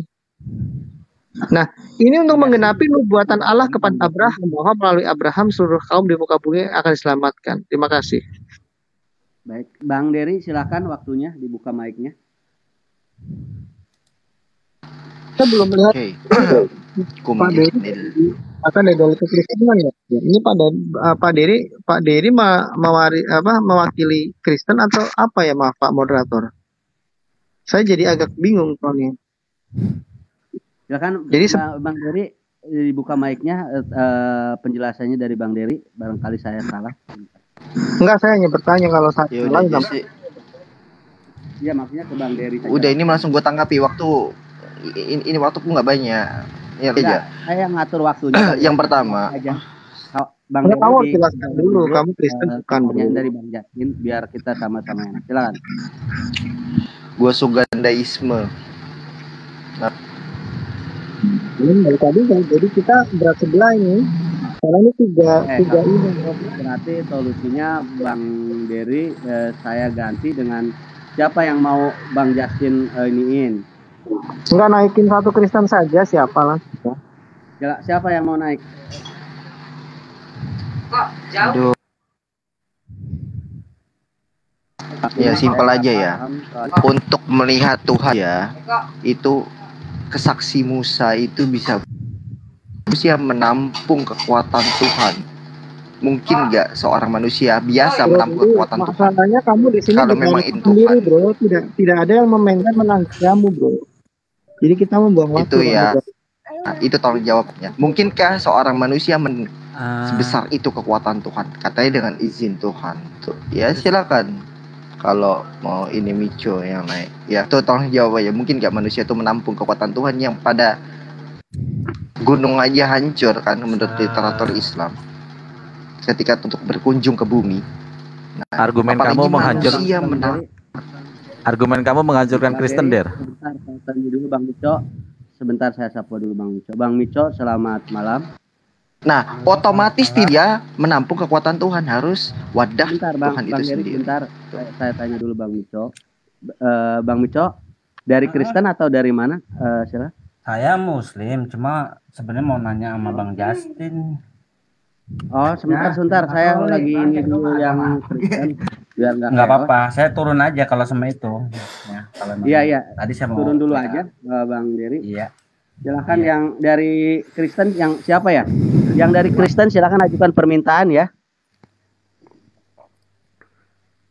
Maksudnya jangan sampai saya ada kesan berat sebelah, saya juga nggak mau gitu. Ini forum diskusi gitu loh. Saya pengennya bersikap sebisa dilempar ke teman-teman Muslim dulu, Pak Adi. Tapi mungkin saya tambahkan sedikit. Tadi ada yang terlewat masalah wahyu ya. Oke. Dari Bang Juma, silakan Bang Juma. Bang Dery mohon maaf, saya turunkan dulu karena ini mungkin nanti jadi nggak imbang istilahnya. Ya, mohon maaf Bang Dery ya. Silakan Bang Juma, tanggapannya dari pernyataan Bang Justin tadi. Terima kasih. Tafadhol. Bang Adi, saudara kita Edo masih mau menyampaikan sesuatu yang tertinggal terkait wahyu tadi. Bang Edo. Silakan Bang Edo. Bang Juma tahan dulu mic-nya. Ya, makasih Pak Suma. Jadi gini, ini kan saya senang kalau dialognya kan ini seperti ini, jadi sehat lah ya. Jadi gini, memang kata wahyu itu kan kata serapan dari bahasa Arab gitu ya, secara etimologi. Tetapi itu sudah dipakai sebagai kosakata dalam bahasa Indonesia. Nah, kalau tentu ada yang menggunakan ini kan tidak hanya umat Kristen, umat Muslim sendiri itu sendiri umat Islam, tetapi umat Kristen juga di Indonesia menggunakan itu. Dan umat Yahudi di Indonesia juga menggunakan itu ya pastinya. Tetapi perlu dijelaskan bahwa ada pembedaan. Tadi kan sempat disampaikan bahwa wahyu itu kalau saya lihat ya yang menerima firman. Nah, kalau tidak salah tadi juga sempat menyinggung tokoh yang ada di Perjanjian Lama menerima firman seperti Musa.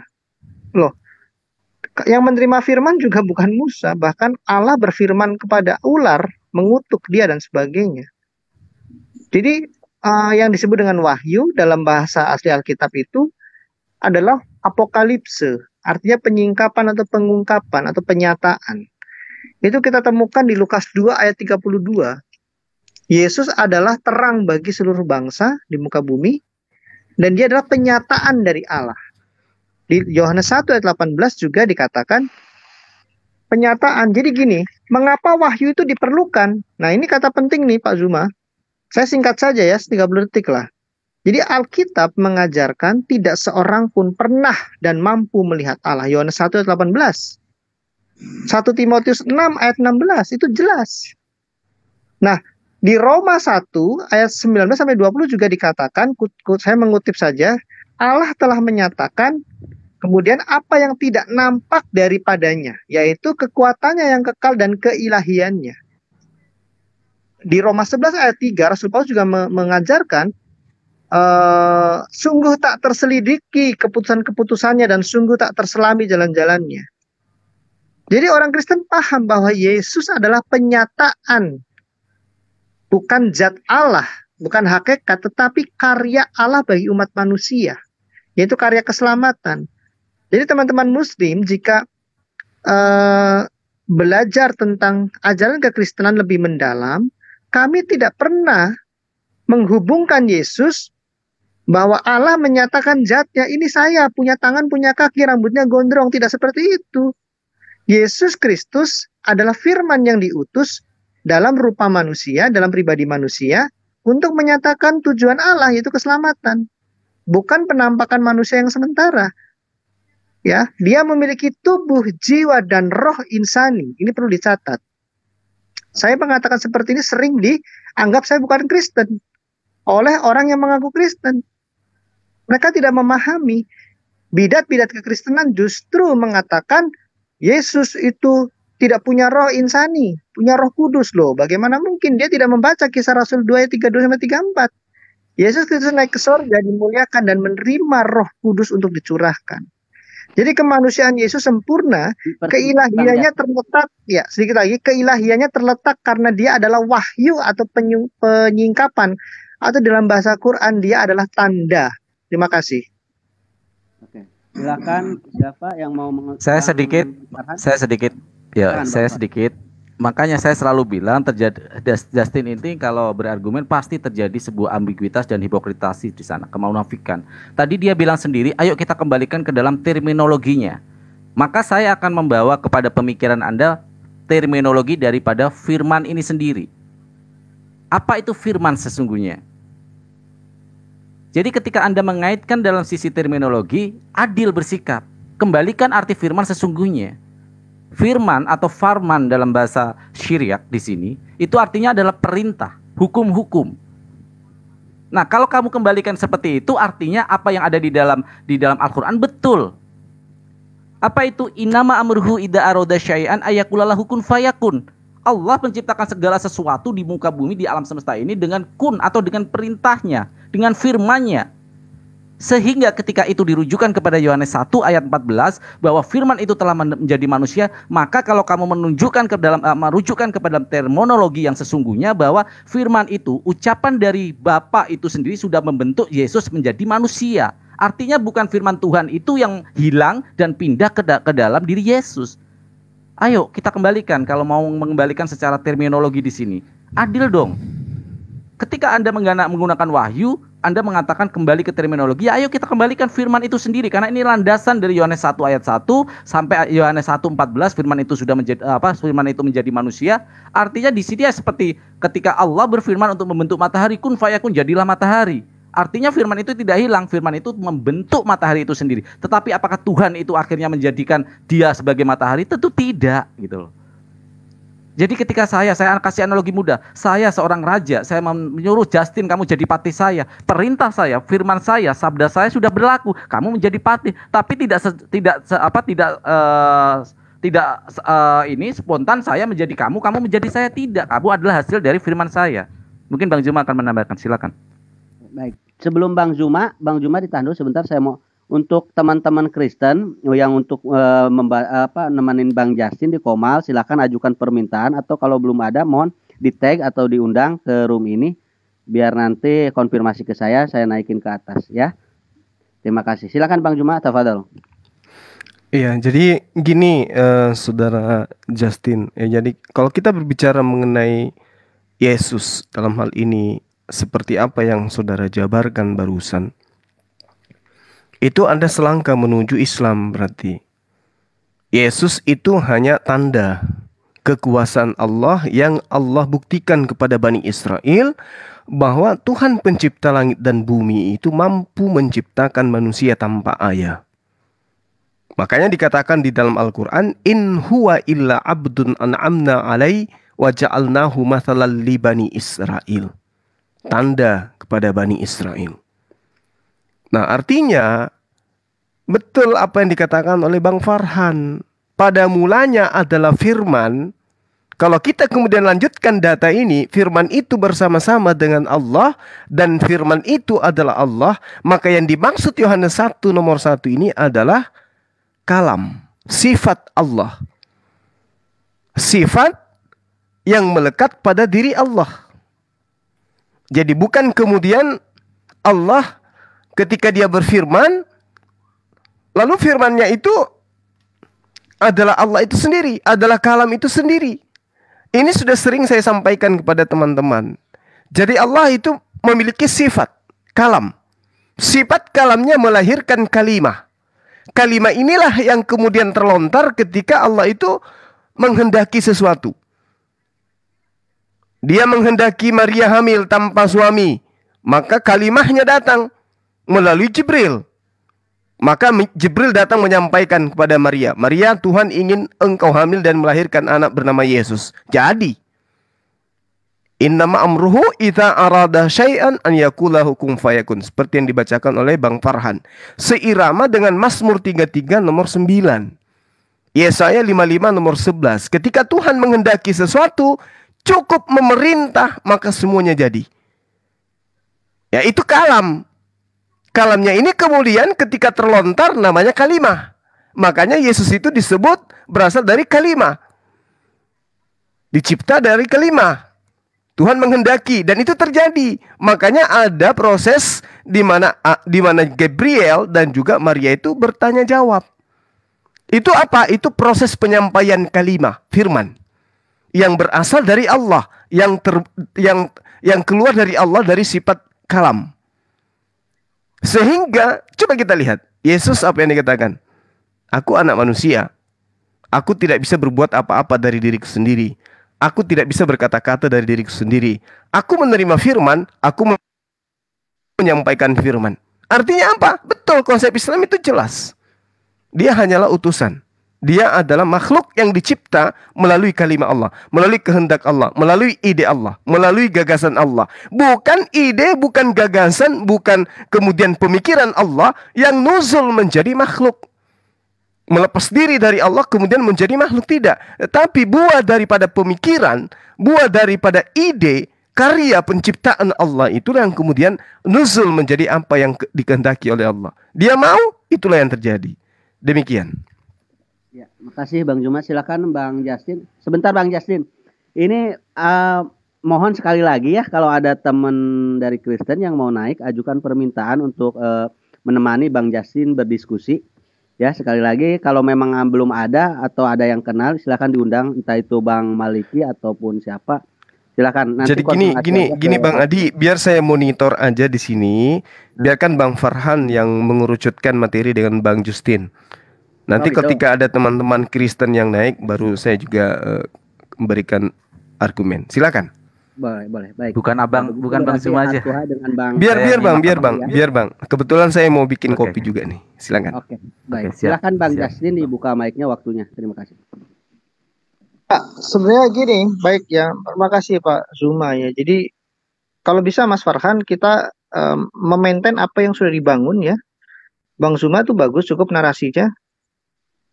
Terkait wahyu ini penting sekali. Jadi sekali lagi saya mengundang teman-teman Kristen yang memang memahami ya doktrin tentang keselamatan ini bolehlah naik gitu. Jadi gini Pak, tadi poinnya bagus sekali. Jadi gini, ada yang disebut dengan wahyu umum di dalam ajaran kekristenan. Wahyu umum itu ya kita bisa katakan wahyu alamiah gitu ya. Bagaimana secara alami manusia bisa mengenal Allah sang pencipta itu, memastikan bahwa dia ada dan karyanya ada. Ya, kita bisa melihat itu dari karyanya, misalnya dari alam semesta ya. Di Mazmur 19 ayat 1 sampai 5, di situ dikatakan Mazmur Daud, langit menceritakan kemuliaan Allah dan cakrawala memberitakan pekerjaan tangannya. Dan seterusnya. Kemudian kita juga bisa melihat wahyu Allah di dalam keberadaan manusia itu sendiri. Di Mazmur 139 ayat 13-17, Nabi Daud menyatakan, sebab engkaulah yang membentuk buah pinggangku dan menenun aku dalam kandungan ibuku. Aku bersyukur dan seterusnya. Kemudian Rasul Paulus di Roma 2 ayat 14 juga mengatakan hal yang sama tentang wahyu secara umum. Bunyinya demikian, apabila bangsa-bangsa lain yang tidak memiliki hukum Taurat oleh dorongan diri sendiri melakukan apa yang dituntut hukum Taurat, maka walaupun mereka tidak memiliki hukum Taurat, mereka menjadi hukum Taurat bagi diri mereka sendiri. Nah, ini wahyu umum juga. Kemudian Rasul Lukas ya di Kisah Rasul 14 ayat 15-17 juga mengatakan wahyu Allah terkait pemeliharaan hidup manusia. Dalam zaman yang lampau, Allah membiarkan semua bangsa menuruti jalannya masing-masing. Namun, ia bukan tidak menyatakan dirinya dengan berbagai-bagai kebajikan. Assalamualaikum warahmatullahi wabarakatuh, sahabat-sahabat sekalian. Ya, kita simak aja dulu ya sahabat, dialog antara Bang Farhan dengan saudara Justin Edo. Ya, semoga dialognya ini mengarahkan kepada satu kondisi di mana tercipta dialog yang baik ya antara Islam dan Kristen. Yang tadi itu nongol itu si Derry ya, Derry yang tadinya Kristen kemudian ateis. Kenapa dia memilih Kristen? Ya, saya kira udah jelas. Kenapa memilih ateis? Saya kira jelas alasannya ya. Karena kemungkinan mereka itu si Derry itu tidak berdaya lagi untuk mempertahankan logika imannya. Kenapa? Karena tadi pertanyaan terakhir, apakah Tuhan itu bisa memberikan kodrat Tuhan itu bisa diberikan kepada manusia? Kalau bukan manusia itu bukan Tuhan. Ya, sangat jelas sahabat bahwa Yesus tidak mampu. Aku tidak dapat berbuat apa-apa dari diriku sendiri. Artinya tubuh Yesus pun tidak mampu menerima kodrat keilahian, karena mustahil gitu ya. Di kitab mereka sendiri dikatakan bahwasanya benarkah Allah akan berdiam bersama manusia di atas muka bumi? Ya, sedangkan langit bahkan langit yang menyelimuti seluruh langit pun tidak dapat memuat Tuhan, apalagi tubuh Yesus yang adalah hanya anak manusia. Saya kira begitu ya teman-teman. Jadi kita simak dulu dialog yang cantik antara saudara kita Bang Farhan dengan saudara Jus Edo. Karena beliau ini adalah penghujat juga sih, penghujat, tapi alhamdulillah malam ini kita melihat beliau santun. Jadi saya tidak ingin mengganggu dialog yang baik ini. Cukup argumen saya tadi ya secara beruntun terkait dengan Yesus itu tidak mungkin menjadi Tuhan, dan sebagai Mesias dia hanyalah penyampai firman dan bukan firman, bukan kalam itu sendiri. Demikian untuk sementara teman-teman, mari kembali kita simak. Assalamualaikum warahmatullahi wabarakatuh. Utus oleh Allah Bapa sebagai wahyu khusus itu, bukan firman yang keluar dari kata-kata Bapa yang dia maknai sebagai rema, tapi Yesus adalah hologos, sang firman, sang pikiran, sang hikmat dari Allah itu. Makasih. Oke, silakan Bang Farhan ditanggapi. Oke, saya tanggapi di sini. Menarik tadi ketika Justin mengatakan bahwa bisa dilihat dari penciptaannya. Yang saya katakan kalau seperti itu justru semakin meyakinkan posisi bahwa Yesus itu adalah manusia biasa dan dia adalah utusan. Kenapa? Karena Yesus sendiri tidak dapat berbuat apa-apa dan Yesus tidak pernah menciptakan apapun di alam semesta ini. Bahkan dia tidak punya andil satupun di dalam alam semesta ini, penciptaannya. Itu mematahkan argumen dari Justin tentang bagaimana memahami penciptaan. Nah, yang kedua, Justin, ini yang saya katakan tadi bahwa ketika kita mengatakan bahwa Yesus adalah interpretasi dari Bapa itu sendiri, saya membuat analogi. Ketika saya menciptakan robot, ya, robot itu akan tidak dapat berkata apa, tidak bisa berbuat apa-apa tanpa kontrol dari saya. Ya, ini seperti ketika di dalam Bible Anda sendiri, Yesus mengatakan, sesungguhnya aku tidak dapat berbuat apa-apa atas diriku sendiri. Artinya Yesus ada yang mengontrol. Yang saya analogikan ketika saya menciptakan robot, maka robot itu saya yang mengontrol. Nah, yang terjadi kebingungannya adalah robot ini yang dibilang sebagai pencipta. Saya membuat korelasi dari Yesus punya andil enggak di dalam penciptaan ini. Ketika kita mengatakan bahwa Yesus adalah sebagai utusan, maka ayat Bible di sana banyak yang akan memperkuat argumen-argumen bahwa Yesus itu ciptaan dan Yesus utusan. Tetapi ketika kita mengatakan Yesus itu adalah pencipta itu sendiri, Bapa ya itu sendiri, dia yang datang nujul sebagai Yesus, itu yang akan bertentangan dengan Bible Anda sendiri. Nah, kalau kita kaitkan Justin, bagaimana manusia itu sudah diciptakan sempurna? Betul, di dalam Islam ada fi aksani takwin. Allah menciptakan kita sebaik-baiknya penciptaan. Kenapa? Karena di dalam diri kita ini ada nature insting kita untuk berbuat baik. Maka kenapa orang-orang yang tidak mengenal agama pun berbuat baik? Sesungguhnya agama itu tidak mengajarkan kebaikan, tapi agama adalah menjaga nilai-nilai kebaikan itu, ciptaan Allah Subhanahu wa taala fi aksani takwin itu, supaya tetap pada koridornya. Agama adalah sebagai pagar di sana. Kenapa? Insting dasar kita sebagai manusia adalah berbuat baik. Maka orang yang belum mengenal agama pun dia akan punya naluri untuk berbuat baik dan merasa bersalah ketika berbuat dosa. Itu adalah nature insting kita.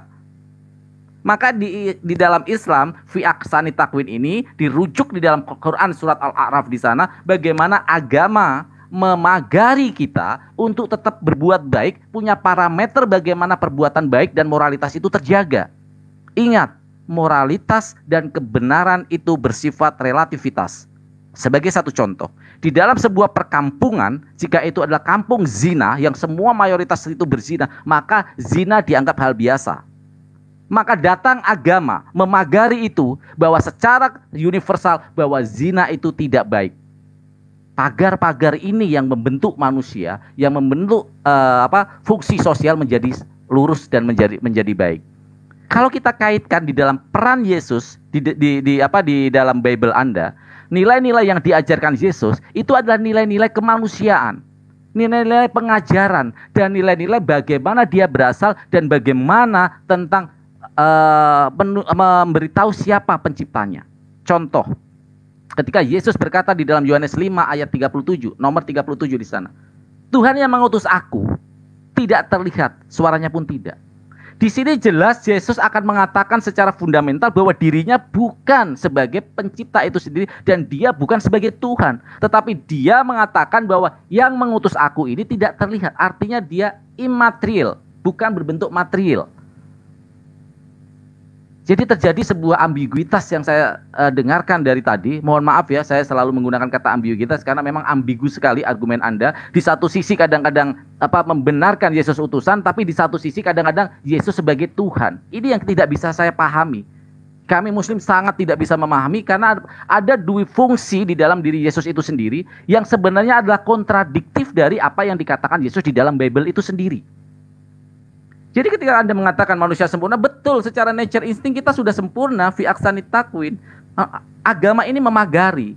Nah, ketika Yesus sebagai pagar, oke, sedikit lagi. Ketika Yesus mengatakan akulah jalan hidup dan kebenaran itu, maka itu adalah sebagai pagar kita, roadmap kita disiapkan oleh Yesus menjadi petunjuk di sana, menjadi pelita di sana, sehingga kita berjalan di dalam rute yang bagus, rute yang benar, rute yang baik, sehingga final destination kita menuju kepada kehidupan kekal kelak di akhirat atau menuju Bapa. Terima kasih. Silakan saya sapa dulu Kak Tias. Selamat siang, selamat malam Kak. Salam. Selamat malam. Iya, ditahan dulu Kak. Silakan Bang Justin tanggapannya. Ya, saya belum melihat satu substansi yang baru ya dari Mas Farhan, tetapi tetap saja Mas Farhan masih bingung. Terlihat bingung lah. Saya mencoba untuk lebih polite gitu ya. Terlihat bingung karena sudah sekian lama. Bingung atau kamu yang nggak paham ya argumen saya? Tapi lanjut, terima kasih.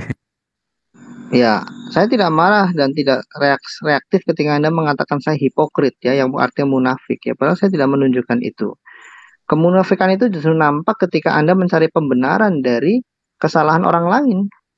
Kitab suci kami dianggap salah tapi Anda gunakan. Tapi ya sudahlah. Biar publik yang menilai siapa yang hipokrit. Jadi gini Bang, saya mau masuk ke poin tentang bahwa kemanusiaan Yesus seperti apa, keilahian seperti apa yang buat Anda itu masih bingung. Jadi gini ya, saya mau bacakan di Roma 8 ayat 3 atau di Lukas 2 dulu deh. Lukas 2 ayat 6 sampai 7, tapi saya akan bacakan di ayat 6 saja. Ketika mereka di situ, tibalah waktunya bagi Maria untuk bersalin dan ia melahirkan seorang anak laki-laki. Jadi ada kata penting di sini, tibalah waktunya bagi Maria untuk bersalin. Artinya, kandungannya itu bukan kandungan, bukan janin jadi-jadian.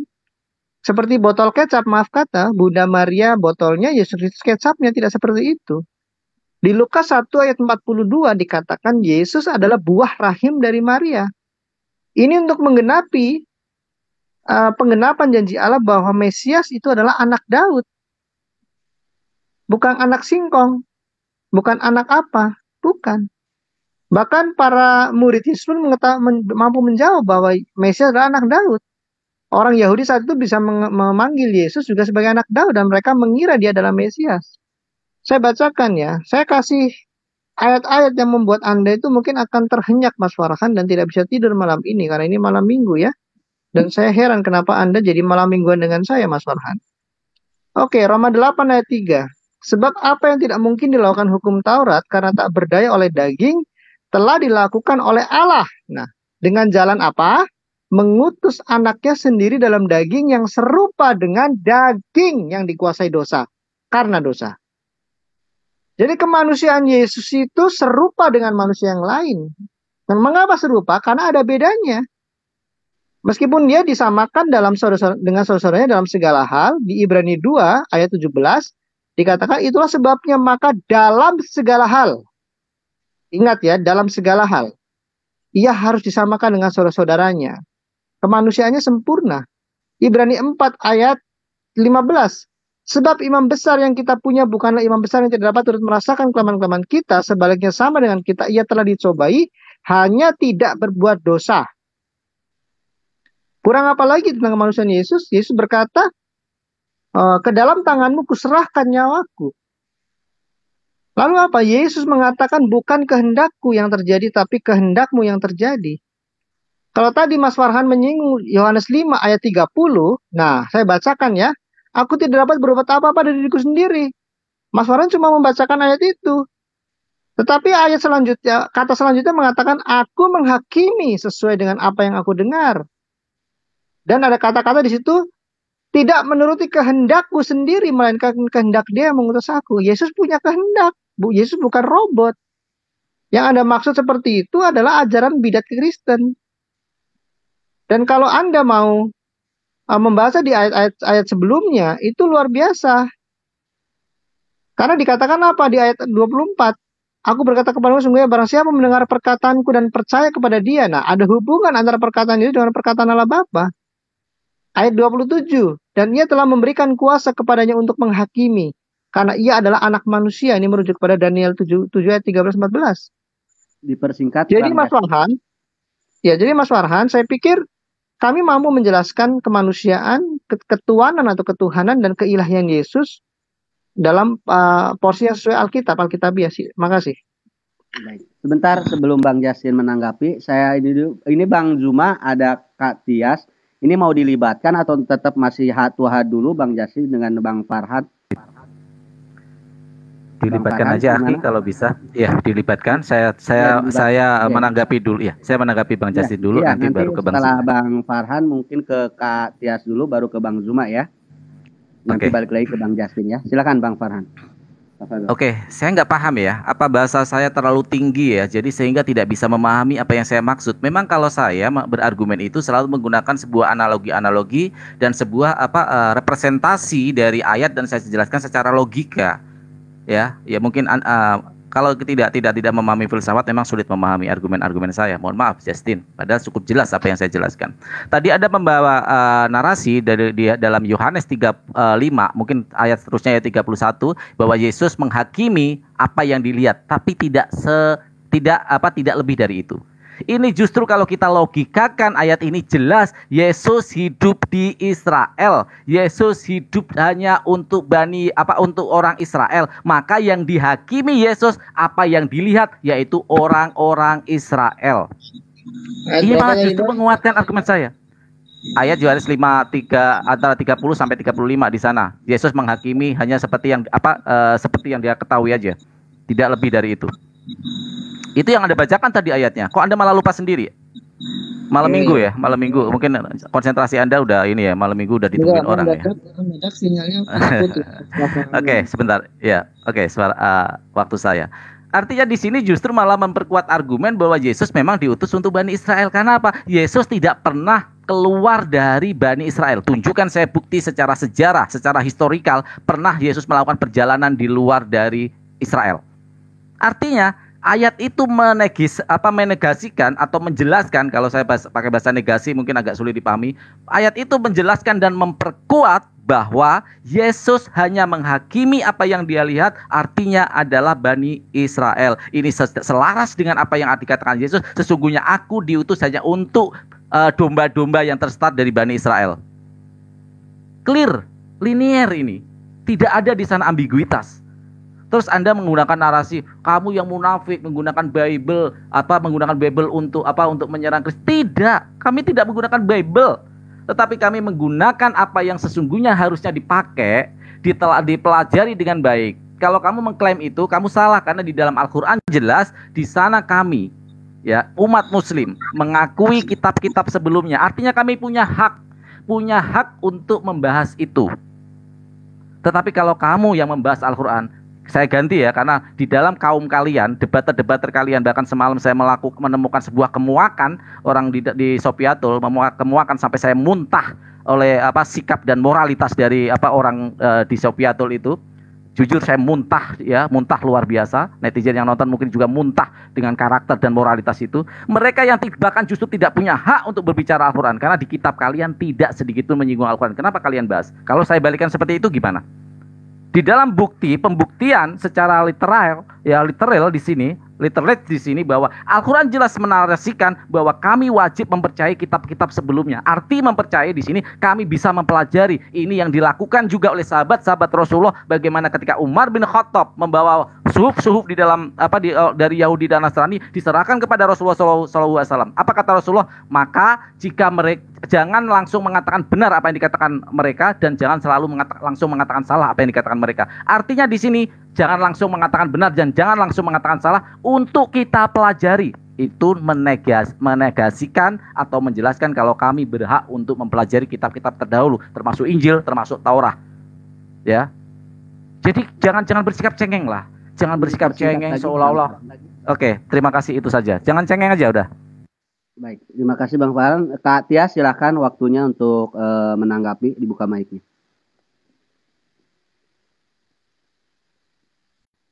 Kak Tias? Atau Iya, saya cuma mau menanggapin, saya menanggapin yang Bang Farhan tadi sebutkan. Ketika Bang Farhan mengatakan bahwa manusia itu berbuat baik berdasarkan insting. Saya mohon maaf sekali Bang, saya nggak meyakini hal itu karena saya bukan hewan. Saya percaya Tuhan saya menciptakan saya dengan rupa dan gambarnya yang memiliki kapasitas untuk berpikir.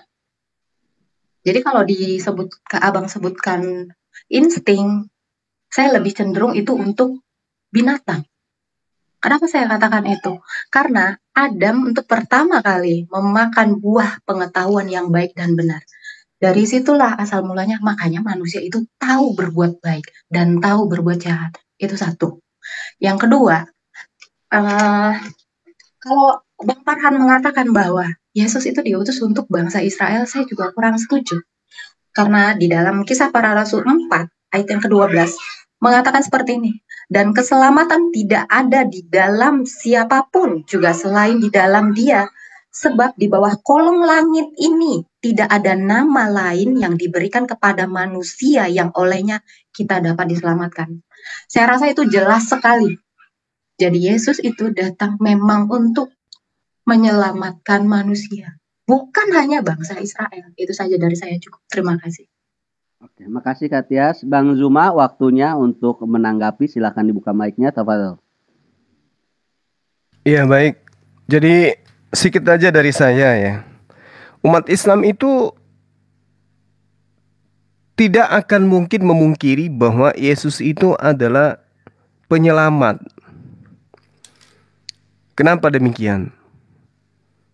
Ya, umat Islam juga harus jujur mengakui bahwa tidak ada keselamatan tanpa mengimani Yesus itu sebagai jalan kebenaran dan hidup. Umat Islam harus akui itu. Kenapa? Karena umat Islam paham betul kedatangan Yesus kepada Bani Israel itu memberitakan tentang dirinya sebagai nabi, tentang dirinya sebagai utusan. Dia tidak berkata-kata selain daripada firman Tuhan yang disampaikan untuk ia sampaikan kepada Bani Israel. Dan kemudian dia tidak berbuat sesuatu yang melanggar daripada apa yang diperintahkan oleh Tuhan kepadanya. Dan yang terpenting kemudian, masih banyak hal penting yang ingin diajarkan kepada Bani Israel pada masa itu, tapi Bani Israel belum sanggup untuk menanggungnya. Makanya dia katakan adalah lebih baik jika aku pergi. Karena kalau dia tidak pergi, maka penolong lain itu tidak akan datang. Penolong lain itulah yang akan mengajarkan segala aspek yang Yesus belum ajarkan pada masa itu. Karena pada masa itu Bani Israel belum sanggup untuk menanggungnya. Berarti ada beban yang akan Yesus sampaikan pada masa itu, tapi beban itu belum sanggup untuk ditanggung oleh Bani Israel. Nah, kalau yang dimaksud di situ kemudian adalah ajaran Kristen yang tidak bisa ditanggung, justru ajaran Kristen itu adalah ajaran yang sangat mengenakan, menghilangkan hukum Taurat. Justru dengan hilangnya hukum Taurat, maka Bani Israel akan semakin nyaman. Tapi kata Yesus, kamu belum sanggup untuk menanggungnya. Berarti ada syariat yang lebih berat dari syariat hukum Taurat. Nah, itu makanya kami mengakui Yesus itu jalan keselamatan dan hidup. Kenapa dikatakan jalan? Karena dia menunjukkan manusia untuk menyembah Tuhan yang benar. Kenapa dikatakan kebenaran? Karena dia datang untuk mengajarkan hukum Taurat dan mengajarkan hikmat Injil kepada Bani Israel. Apa hikmat Injil itu? Hikmat Injil adalah mengajarkan Bani Israel melaksanakan perintah Tuhan dengan teori dan juga dengan praktek, diiringi dengan kasih. Apa kasih itu? Ikhlas. Lalu hidup. Hidup itu apa menurut Yesus? Hidup itu adalah ketika orang tersebut melaksanakan perintah-perintah Tuhan dengan tetap setia di dalam ketetapan, ketentuan, dan peraturan-peraturan Tuhan, maka orang tersebut akan hidup. Lalu bagaimana dengan Kristen?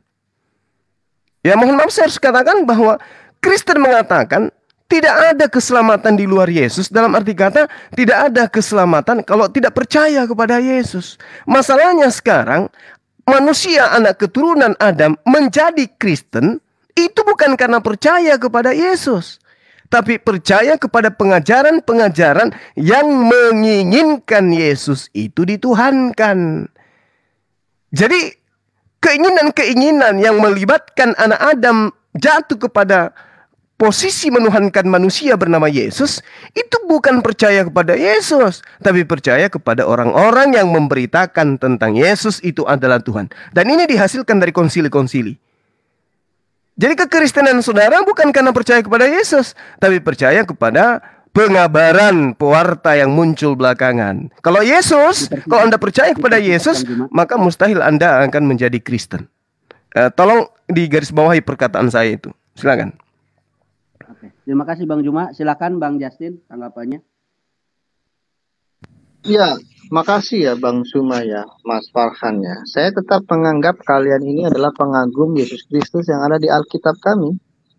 Dan sampai detik ini ya saya tidak menarik ucapan saya, Mas Farhan. Bagi saya adalah suatu kemunafikan kalau mengatakan orang lain itu atau pihak lain itu tidak benar, kurang benar, separuh benar atau apapun itu, tetapi justru menggunakan apa yang dianggap tidak benar itu untuk menunjukkan kebenarannya. Itu ciri khas dan itu justru fakta kemunafikan terbesar. Saya tidak mengatakan siapa dan apa ya. Tapi oke lah, marilah kita berdialog dengan sehat begitu. Jika memang memiliki kebenaran, maka beritakanlah kebenaran itu secara mandiri. Apalagi berpusat kepada klaim bahwa wahyu Tuhan dan seterusnya. Oke, begini ya. Jadi ketika tadi dikatakan, saya mungkin kutip ayatnya saja ya. Jadi di Matius 10 ayat 5-6 ya. Janganlah kamu menyimpang ke jalan bangsa lain atau masuk ke dalam kota orang Samaria, melainkan pergilah kepada domba-domba yang hilang dari umat Israel. Matius 15 ayat 24, aku diutus hanya kepada domba-domba yang hilang dari umat Israel. Ya. Jadi apa yang dilakukan Yesus Kristus itu sesuai dengan apa yang Allah janjikan kepada bangsa Israel. Bahkan tidak sembarangan Allah mengirimkan nabi-nabinya. Ya, kalau konsep kenabian itu di dalam sejarah Israel, Adam itu bukan nabi. Menurut iman kami di dalam Alkitab. Nah, tetapi yang terjadi apa? Ketika saksi yang terakhir yaitu Yohanes Pembaptis bersaksi di tengah-tengah bangsa Israel, tetap saja dikatakan di Yohanes 1, terang itu sudah dinyatakan tetapi ditolak, kira-kira seperti itu. Artinya Allah sudah adil. Mesias yang dijanjikan dalam diri Yesus itu tergenapi. Lalu apa buktinya? Ya selain nubuatan, Yesus juga melakukan banyak mujizat. Ya benar.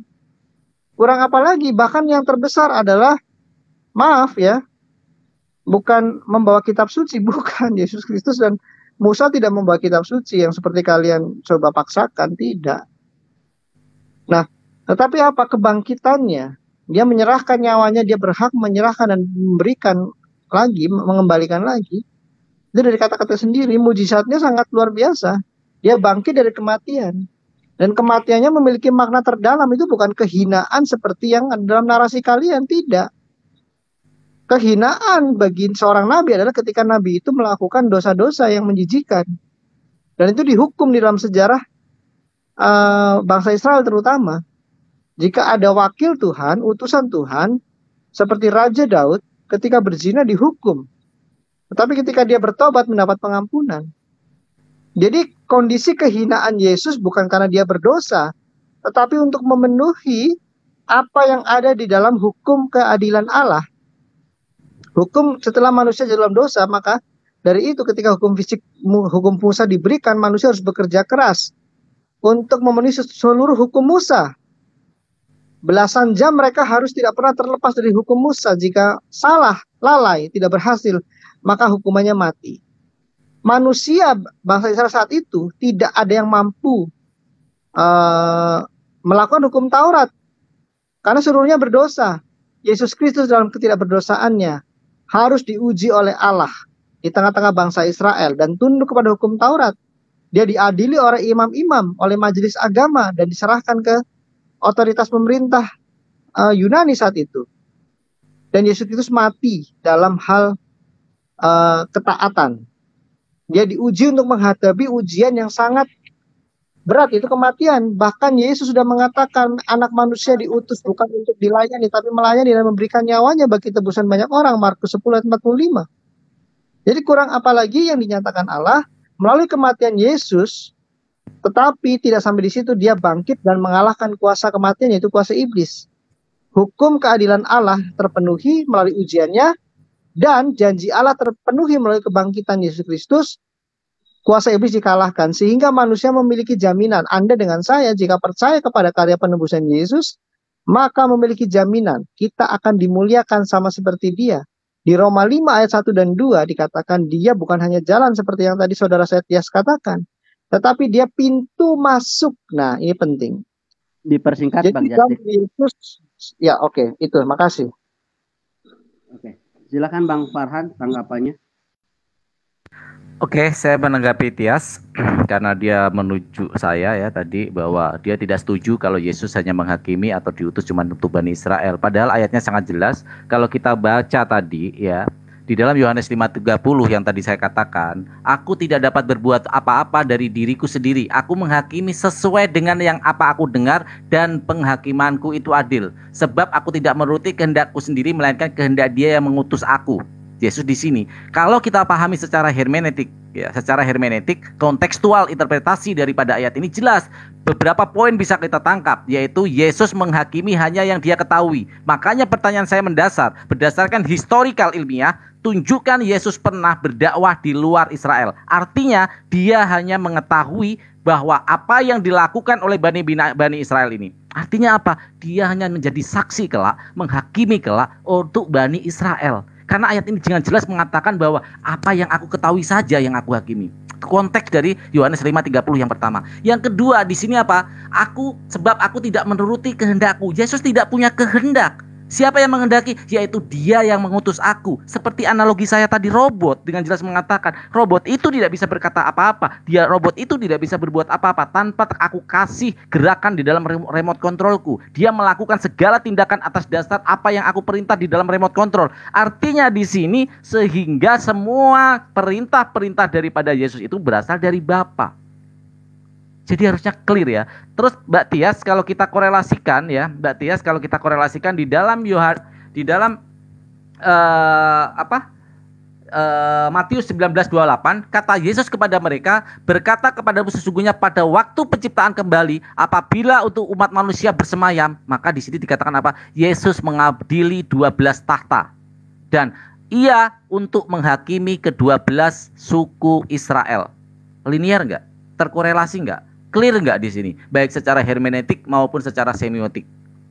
Jadi jelas dua ayat ini menjelaskan bahwa Yesus adalah saksi atau hakim bagi orang-orang Israel. Karena apa? Yang poin pertama adalah Dia akan menghakimi dan menjadi saksi dia yang ketahui saja. Sedangkan catatan sejarah tidak pernah Yesus berdakwah kepada orang di luar Bani Israel. Clear? Langsung merujuk kepada Matius 19:28. Di sana juga jelas dikatakan bahwa Yesus duduk di tahta 12 tahta dan menghakimi 12 suku Bani Israel. Harusnya penjelasan seperti ini harusnya clear bahwa apa yang dikatakan Yesus bahwa aku diutus hanya untuk domba-domba tersesat dari suku atau dari umat Israel itu sebenarnya sudah clear. Tetapi ya itulah terlalu banyak interpretasi, terlalu banyak mengalihkan fungsi-fungsi yang saya pikir tidak ada di dalam Bible itu sendiri. Itu yang pertama. Yang kedua buat Mbak Tias, katanya tadi mengatakan bahwa tidak setuju dengan nature insting bahwa manusia itu diciptakan dengan di dalam Al-Qur'an, Mbak, agama kami fi aksani takwin. Jadi nature itu siapa yang memberikan sih? Kayaknya terjadi sebuah kebingungan Mbak memahami diksi saya. Nature itu semua dalam diri kita itu manusia ini adalah ciptaan Allah. Nature kita yang memberikan juga Allah. Saya kasih contoh yang paling konkret. Suku pedalaman yang belum pernah mendengar agama, apakah mereka tidak berbuat baik? Pernah berbuat baik gak? Berbuat baik karena pada dasarnya insting manusia ini adalah kebaikan. Seperti diterangkan Al-Quran, fi aksani takwin. Agama datang sebagai pagar. Agama datang sebagai terus memagari ini, membuat standar parameter yang sesuai dengan moralitas secara universal. Karena nilai moralitas dan nilai kebenaran itu bersifat relativitas. Di suatu daerah bisa dikatakan itu bukan sebuah bukan sebuah kejahatan, tapi di daerah lain bisa jadi kejahatan. Maka ketika ini yang terjadi, tidak ada standarisasi, maka akan hancur. Maka agama datang membuat parameter yang standar, apa itu kebenaran yang bersifat universal. Di suatu daerah yang biasa berzina di sana, maka zina bisa dikatakan benar karena kebiasaan itu. Bagaimana kalau tidak ada agama? Maka agama datang memagari kebenaran-kebenaran itu yang bersifat universal, bahwa zina itu tidak baik. Sehingga semua manusia memahami bahwa zina itu tidak baik. Jadi tolong dipahami itu. Terima kasih. Baik, terima kasih. Silakan Kak Tias tanggapannya. Dibuka mic-nya, Kak Tias. Kalau Pak Farhan membawa dogma Islam di sini, saya juga membawa dogma saya dalam kekristenan. Yang saya pahami seperti itu, Pak. Bahwa Tuhan ini menciptakan kita dengan akal dan pikiran. Bukan hanya dengan naluri. Jadi kalau ketika Bapak bilang di suku pedalaman, jangankan di suku pedalaman, penjahat saja tahu memberikan yang baik kepada anaknya. Menurut Bapak itu dari mana? Insting. Harus pelajari bagaimana insting, neokorteks, empirisme, dan intuisme. Mbak pelajari itu dulu. Jadi paham yang dimaksud insting itu apa. Mbak pahami filsafat itu dulu ya. Bapak membawa naluri, dari tadi saya paham Bapak membawa naluri terus. Tuhan itu menciptakan kita itu baik. Maka kita tahu berbuat baik. Makanya saya kekeh dengan apa yang saya pelajari bahwa Tuhan menciptakan saya ini serupa dan segambar dengan dirinya. Tahu membedakan yang baik, mana yang jahat. Itu awal mula Adam pertama kali memakan buah pengetahuan yang baik dan jahat.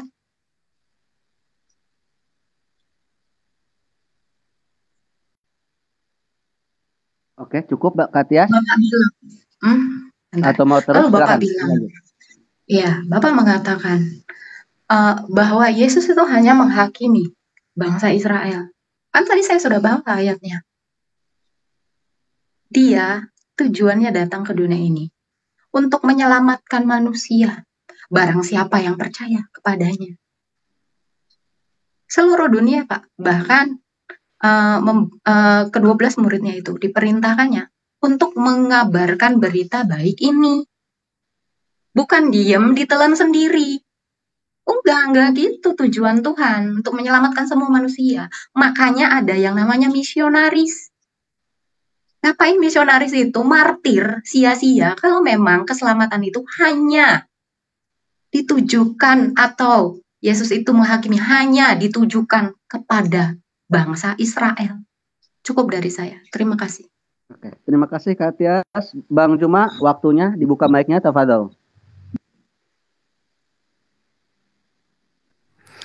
Iya, baik.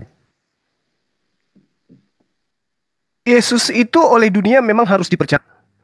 Seluruh dunia, seluruh manusia harus percaya kepada Yesus. Keselamatan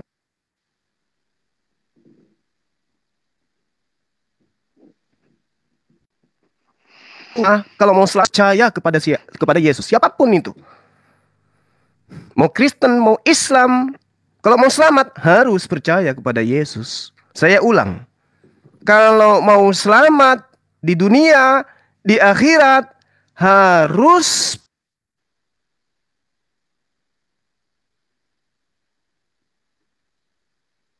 mana?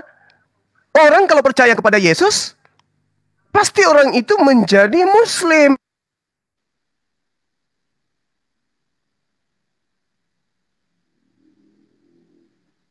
Saya uraikan. Yesus di dalam Yohanes 14 itu rentetan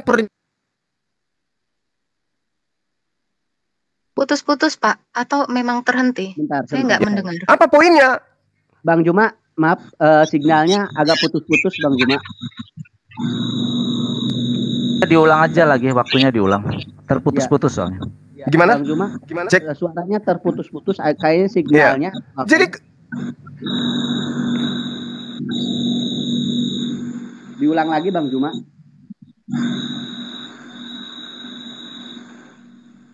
Terus putus.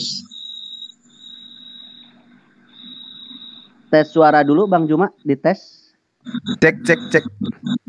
Oke, Tes 1 2. aman. Dilanjut, Bang Juma. Tafadhol. Ya, jadi semua manusia itu harus percaya kepada Yesus. Percaya Yesus itu gimana?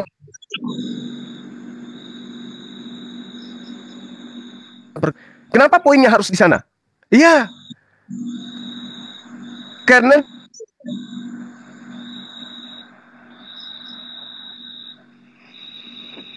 Tuhan, lagi-lagi di dalam kitab saudara sendiri dikatakan, Yohanes 12 nomor 4, barang siapa aku dan tidak menerima perkataanku. Tuh. Jadi yang menjadi acuan adalah perkataan Yesus, bukan perkataan orang lain. Perkataan Yesus.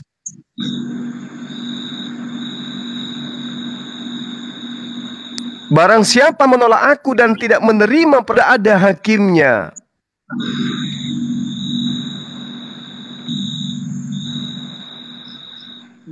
Bang Juma masih. Masalahnya sekarang nggak perkataan Yesus yang bisa menjerumus Islam itu tidak selamat.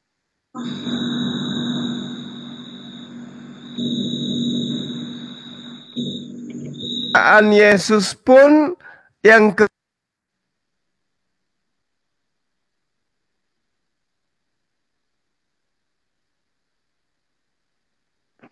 barang siapa menolak aku dan tidak menerima perkataanku, ia sudah ada hakimnya, yaitu firman yang kukatakan.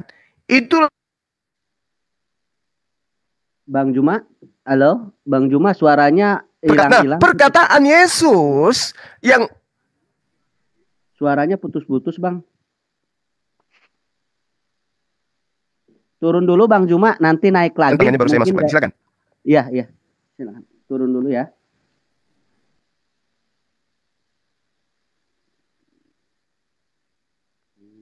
Bentar.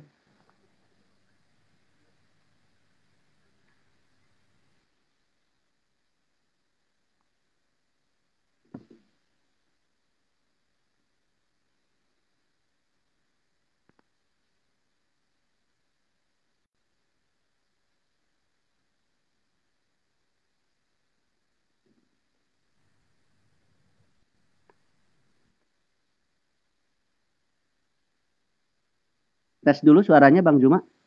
Assalamualaikum. Warahmatullahi wabarakatuh. Dites dulu suaranya, udah jelas atau belum? Halo, Bang Juma. Bang. Gimana suara saya? Silakan aja dulu teman-teman. Silakan, nanti saya. Oh, masih putus-putus. Mungkin Bang Farhan dulu deh. Bang Farhan, silakan tanggapannya sebelum nanti Bang Juma mungkin diutak-atik dulu atau apa mic-nya. Oke, saya lanjut tadi. Yang saya kali ya itu Bang. Enggak, saya mengganti Bang Juma dulu, Bang Justin, sebentar. Tadi saya menanggapi apa yang dikatakan Mbak Tias ya, Mbak Tias. Itu saya itu kalau berargumen, dalil dan data saya ikutkan. Contoh bukti nyata. Masyarakat pedalaman yang belum bisa mengenal agama bahkan tidak bersentuhan agama itu juga berbuat baik. Artinya kebaikan itu ada dalam nature insting kita. Pelajari dulu Mbak, nature itu apa, insting itu apa itu empirism, apa itu empirism, apa itu logika, apa itu intuism, dipelajari dulu. Jadi memahami nanti, urut-urutannya paham nanti bahwa nature insting itu ada dalam diri kita dan kebaikan tersampaikan di dalam intuisim kita dan terbuat atau terimplementasi dari perbuatan kita. Pahami urut-urutan itu nanti Mbak paham apa yang saya maksud ya. Karena apa? Mbak akan kena tohokan ya, menohok sekali jika saya bilang di pedalaman itu nggak mengenal agama tapi mereka berbuat baik. Apakah artinya itu agama? Bukan. Insting kita sebagai manusia, ya, nature kita, fi aksani taqwi di dalam Al-Qur'anul Karim bahwa kita diciptakan sebaik-baiknya penciptaan. Kita itu sudah punya chip untuk kebaikan itu sendiri. Al-Quran menjaga kebaikan itu supaya tetap pada rule-rule-nya, tetap sesuai real-realnya, sesuai dengan jalan yang ditunjukkan Al-Quran itu. Itu saya maksud. Terus Justin, saya menanggapi sedikit Justin tadi. Kembali Anda mengatakan saya munafik dengan, pokoknya saya tetap dengan argumen saya bahwa kalian munafik menggunakan Bible. Kalau kita korelasikan dengan apa yang kalian lakukan dengan memakai Torah dan kalian bukan Bani Israel, apakah bisa saya katakan kalian adalah perampok-perampok? Di dalam Al-Quran sebagai data primer umat Islam jelas dikatakan ada petunjuk dan cahaya di dalam Torah dan di dalam Injil. Pembenaran secara data primer ini memberi kami hak untuk mempelajari kitab-kitab sebelumnya. Itu dari Al-Quran. Dari hadis, ketika Umar bin Khattab membawa suhuf-suhuf diserahkan kepada Rasulullah, apa yang dikatakan Rasulullah? Jangan langsung benarkan apa yang mereka katakan dan jangan langsung salahkan. Artinya apa? Untuk mempelajari mana yang benar-benar benar, mana yang benar-benar salah. Jadi clear harusnya. Jadi kalau Anda mengatakan saya ini munafik dengan mengatakan itu, katanya saya memakai, padahal saya punya landasan primer, dia punya landasan primer di dalam kitab saya, apa tidak bisa saya katakan kepada Anda bahwa Anda adalah perampok? Karena apa? Karena di dalam Torah jelas Tuhannya berbeda secara jelas clear di sana, tidak pernah Tuhan kelihatan seperti itu ya, tidak pernah namanya Tuhan lahir kayak gitu, nggak ada. Dan kalian kalau mengatakan saya munafik menggunakan Bible, ya mohon maaf saya menggunakan diksi, Anda bisa jadi adalah perampok dari kitab-kitab Yahudi itu sendiri. Terima kasih. Terima kasih Bang Farhan, silakan Bang Justin tanggapannya. Ya, kalau perampok itu ya mengambil barang dan menikmatinya sendiri, menjual, tidak. Kekristenan itu bertanggung jawab, gentle gitu, tidak menyalah-nyalahkan, mengatakan kitab Yahudi dipalsukan, tidak mengatakan ini dan itu, tidak. Kami menghormati itu. Bahkan konsili Yamnia tahun 90 yang diadakan oleh otoritas Yahudi untuk mengkanon kitabnya, yang disebut Tanakh itu, Torah, Nevi'im, Ketuvim. Dan di dalam konsili itu juga mereka justru menyerang kekristenan. Tapi apa yang dilakukan oleh sikap para pengikut Kristus saat itu? Mereka terima saja untuk dipersekusi, dikucilkan oleh Yahudi. Tapi kekristenan tidak pada posisi terus menjelek-jelekan Yahudi. Tidak seperti kamu, Farhan, berdalih beragama Islam. Maaf ya, ini saya agak pribadi karena kamu dari tadi sudah kebangetan juga, kamu sudah terlalu, maaf ya, sok filsafat begitu, tapi minim substansi. Contohlah Suma lah kamu. Nah, kekristenan tidak pada posisi terus mengata-ngatai Yahudi, tidak. Kami menjelaskan apa yang tertulis dalam kitab suci itu. Kami punya kemandirian. Kami punya pengendalian, kemandirian. Kami tidak mengatakan, ini kami punya cerita tentang Musa. Musa punya, kalian tuh Musa yang diserupakan, nggak kayak gitu, Farhan. Dari tadi kamu saya diam-diamkan begitu ya. Maksudnya nggak fair gitu. Kamu minim sekali literasi Islamnya, Qurannya. Kamu bicara filsafat. Kalau ketemu Imam Syafi'i itu kamu akan dimarahin tuh karena terlalu banyak menggunakan dalil-dalil akli dari alam pikiranmu yang tidak jelas itu, neokorteksmu itu. Tadi kamu menantang ya untuk di mana bukti Yesus itu mengabarkan Injil di ke orang-orang luar begitu ya. Waduh, kamu saya jamin tidak bisa tidur malam ini, Farhan. Ya, Yesus memulai pengkabaran Injilnya justru pertama kali di kota Galilea. Kalau kamu lihat ya di Alkitab, ini jelas Yesus berbeda dengan Isa yang ada di Quran, karena di Quran tidak diceritakan Isa yang jelas itu seperti apa mengabarkan berita Injil, kitab Injil di mana gitu ya. Jadi kalau kamu baca di Markus 1, Matius 4 dan Lukas 4, Yesus pertama kali mengajar itu di Galilea.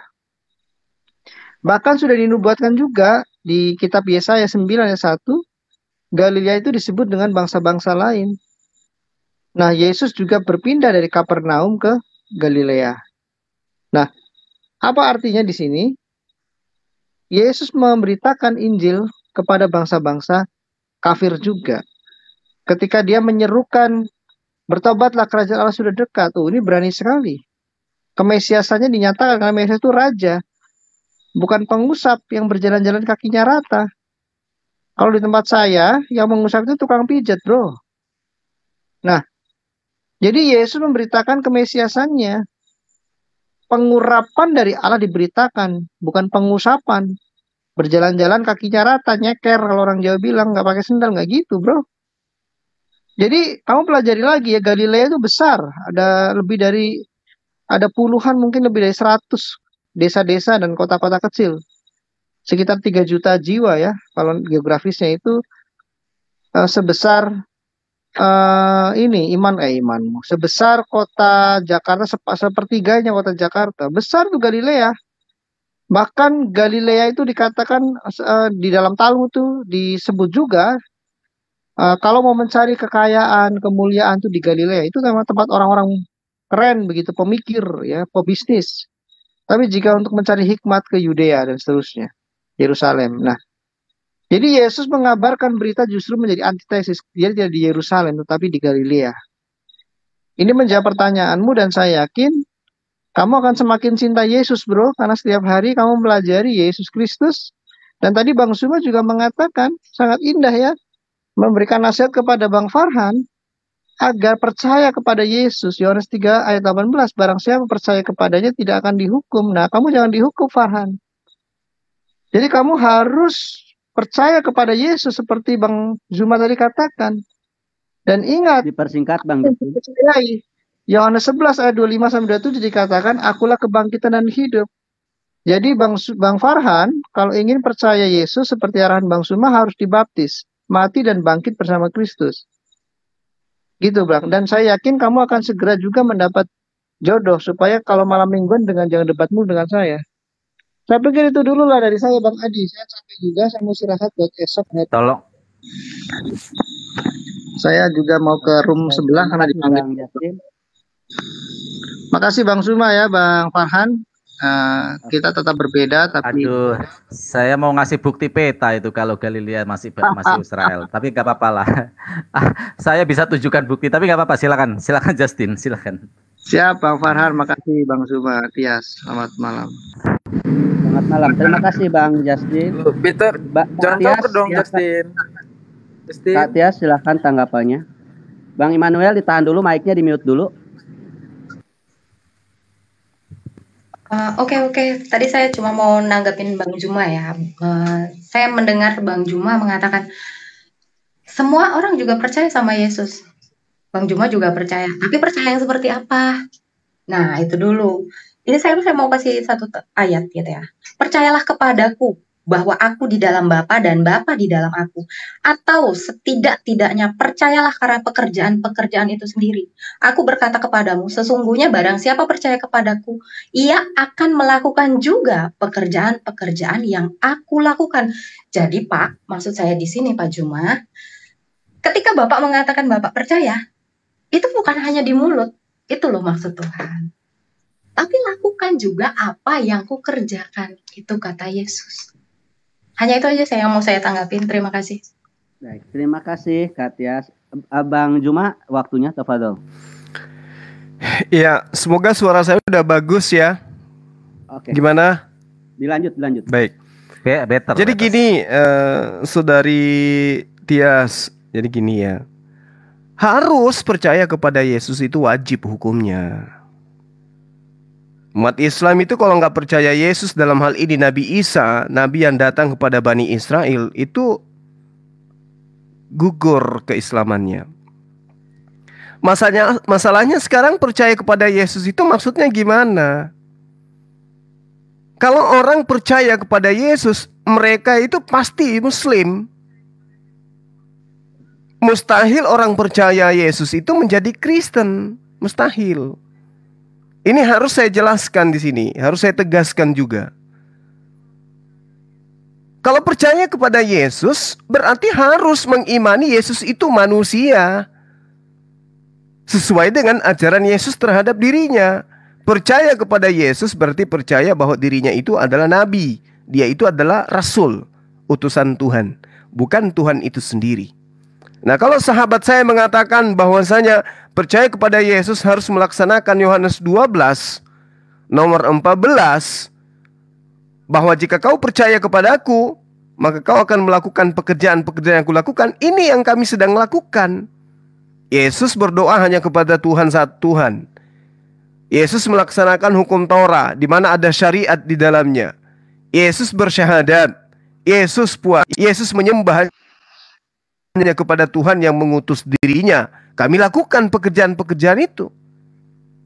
Nah, yang jadi masalah sekarang adalah ketika Anda mengaku percaya kepada Yesus tapi Anda menjadi Kristen, di mana Kristen itu adalah kumpulan manusia yang mempertuhankan Yesus. Sementara Yesus tidak pernah Yesus tidak pernah mempraktekkan itu. Yang Yesus praktekkan adalah menyembah kepada Tuhan pencipta langit dan bumi. Nah, itu kami ikutin.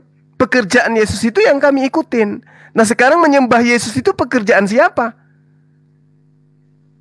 Kalau Anda mau tahu, yang menyembah Yesus itu pekerjaan manusia yang kerasukan roh jahat.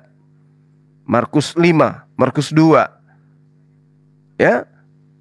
Dan banyak lagi contoh-contoh yang dipraktekkan kemudian iblis yang memproklamirkan Yesus itu adalah anak Tuhan. Berarti kalau Anda mengimani itu dan ada pada posisi penyembahan terhadap Yesus, Anda nggak percaya kepada Yesus, tapi percaya kepada manusia yang kerasukan roh iblis. Itu data dalam kitab saudara. Makanya Yesus mengatakan hati-hati, harus waspada, supaya manusia itu bisa membedakan mana yang percaya kepada Yesus di mulutnya, tapi pekerjaannya adalah keinginan-keinginan manusia. Menyembah Yesus itu keinginan siapa? Makanya Yesus itu nanti banyak yang diusir. Bukan setiap orang yang berseru kepadaku, kurios, kurios, tuan, tuan, guru, guru, pembimbing, pembimbing, pengajar, pengajar. Bukan Tuhan dalam arti kata Rabb pencipta langit dan bumi akan masuk ke dalam kerajaan Tuhan. Melainkan dia yang melakukan kehendak siapa? Kehendak Tuhannya Yesus. Nah, sekarang pertanyaannya, atas kehendak siapa Anda menuhankan Yesus? Atas kehendak siapa Anda kemudian mengikuti orang-orang yang mengatakan hukum Taurat itu adalah kutukan? Atas kehendak siapa Anda mengikuti dan mengimani Yesus itu mati di atas tiang salib untuk menebus dosa waris? Nah, kalau Anda percaya, Anda akan meninggalkan itu semua. Dan segera Anda untuk menjadi pengikut Yesus, bersyahadat La ilaha illallah wa anna Rasulullah Isa Rasulullah. Itu Yohanes 17 nomor 3. Hidup kekal itu adalah mereka mengenal Engkau satu-satunya Tuhan yang benar dan mengenal Yesus yang Kau utus. Berarti Yesus hanya dikenal sebagai utusan. Lebih daripada itu berarti tidak percaya kepada Yesus. Demikian. Terima kasih Bang Juma. Bang Christian silahkan ikut bergabung tanggapannya. Ya, halo, selamat malam. Malam. Yesus sama Isa. Oh, boleh.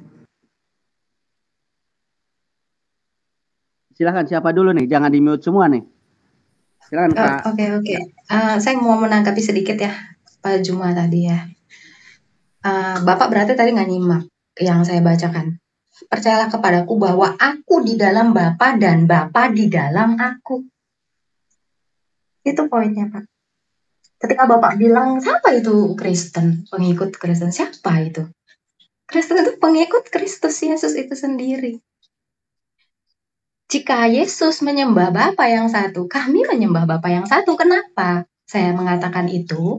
Ya karena Yesus ada di dalam Bapa dan Bapa di dalam aku. Kalau Bapak memahaminya, ya beda cerita kalau Bapak nggak memahaminya, lalu Bapak mengatakan Yesus itu utusan. Utusan seperti apa dulu, Pak? Lalu Bapak juga mengatakan Yesus itu bukan Tuhan. Oh, jelas ditulis di Yohanes 14 ayat 4. Dan kemana aku pergi? Kamu tahu jalan ke situ. Kata Thomas kepadanya, Tuhan, kami tidak tahu kemana engkau pergi. Jadi bagaimana kami tahu jalan ke situ? Kata Yesus kepadanya, akulah jalan dan kebenaran dan hidup. Tidak ada seorang pun datang kepada Bapa kalau tidak melalui aku. Pelan-pelan aja Pak dicernanya ke situ Pak. Jadi kalau Bapak mengatakan nggak ada yang mengakui Yesus itu sebagai Tuhan, banyak. Muridnya jelas memanggilnya Tuhan. Yesus sendiri mengatakan, aku di dalam Bapa, Bapa di dalam aku. Lalu, Bapak juga tadi mengatakan, Yesus itu mengajar apa? Taurat, hikmah Injil. Pak, maaf. Yesus nggak mengajarkan hikmah Injil, karena Injil adalah Yesus itu sendiri. Pekerjaan-pekerjaan Yesus yang dituliskan muridnya, itulah Injil. Lalu bagaimana Bapak mengatakan bahwa Yesus mengajarkan Injil, atau dalam Islam diklaim Isa menerima Injil, menerima kitab Injil. Sampai situ dulu direnungin. Itu saja dari saya. Silakan, boleh saya Bang nanggapin, Christian Bang? mau menanggapi. Sebentar dulu, saya Bang boleh Christian nanggapin dulu. dulu? Oke, siap.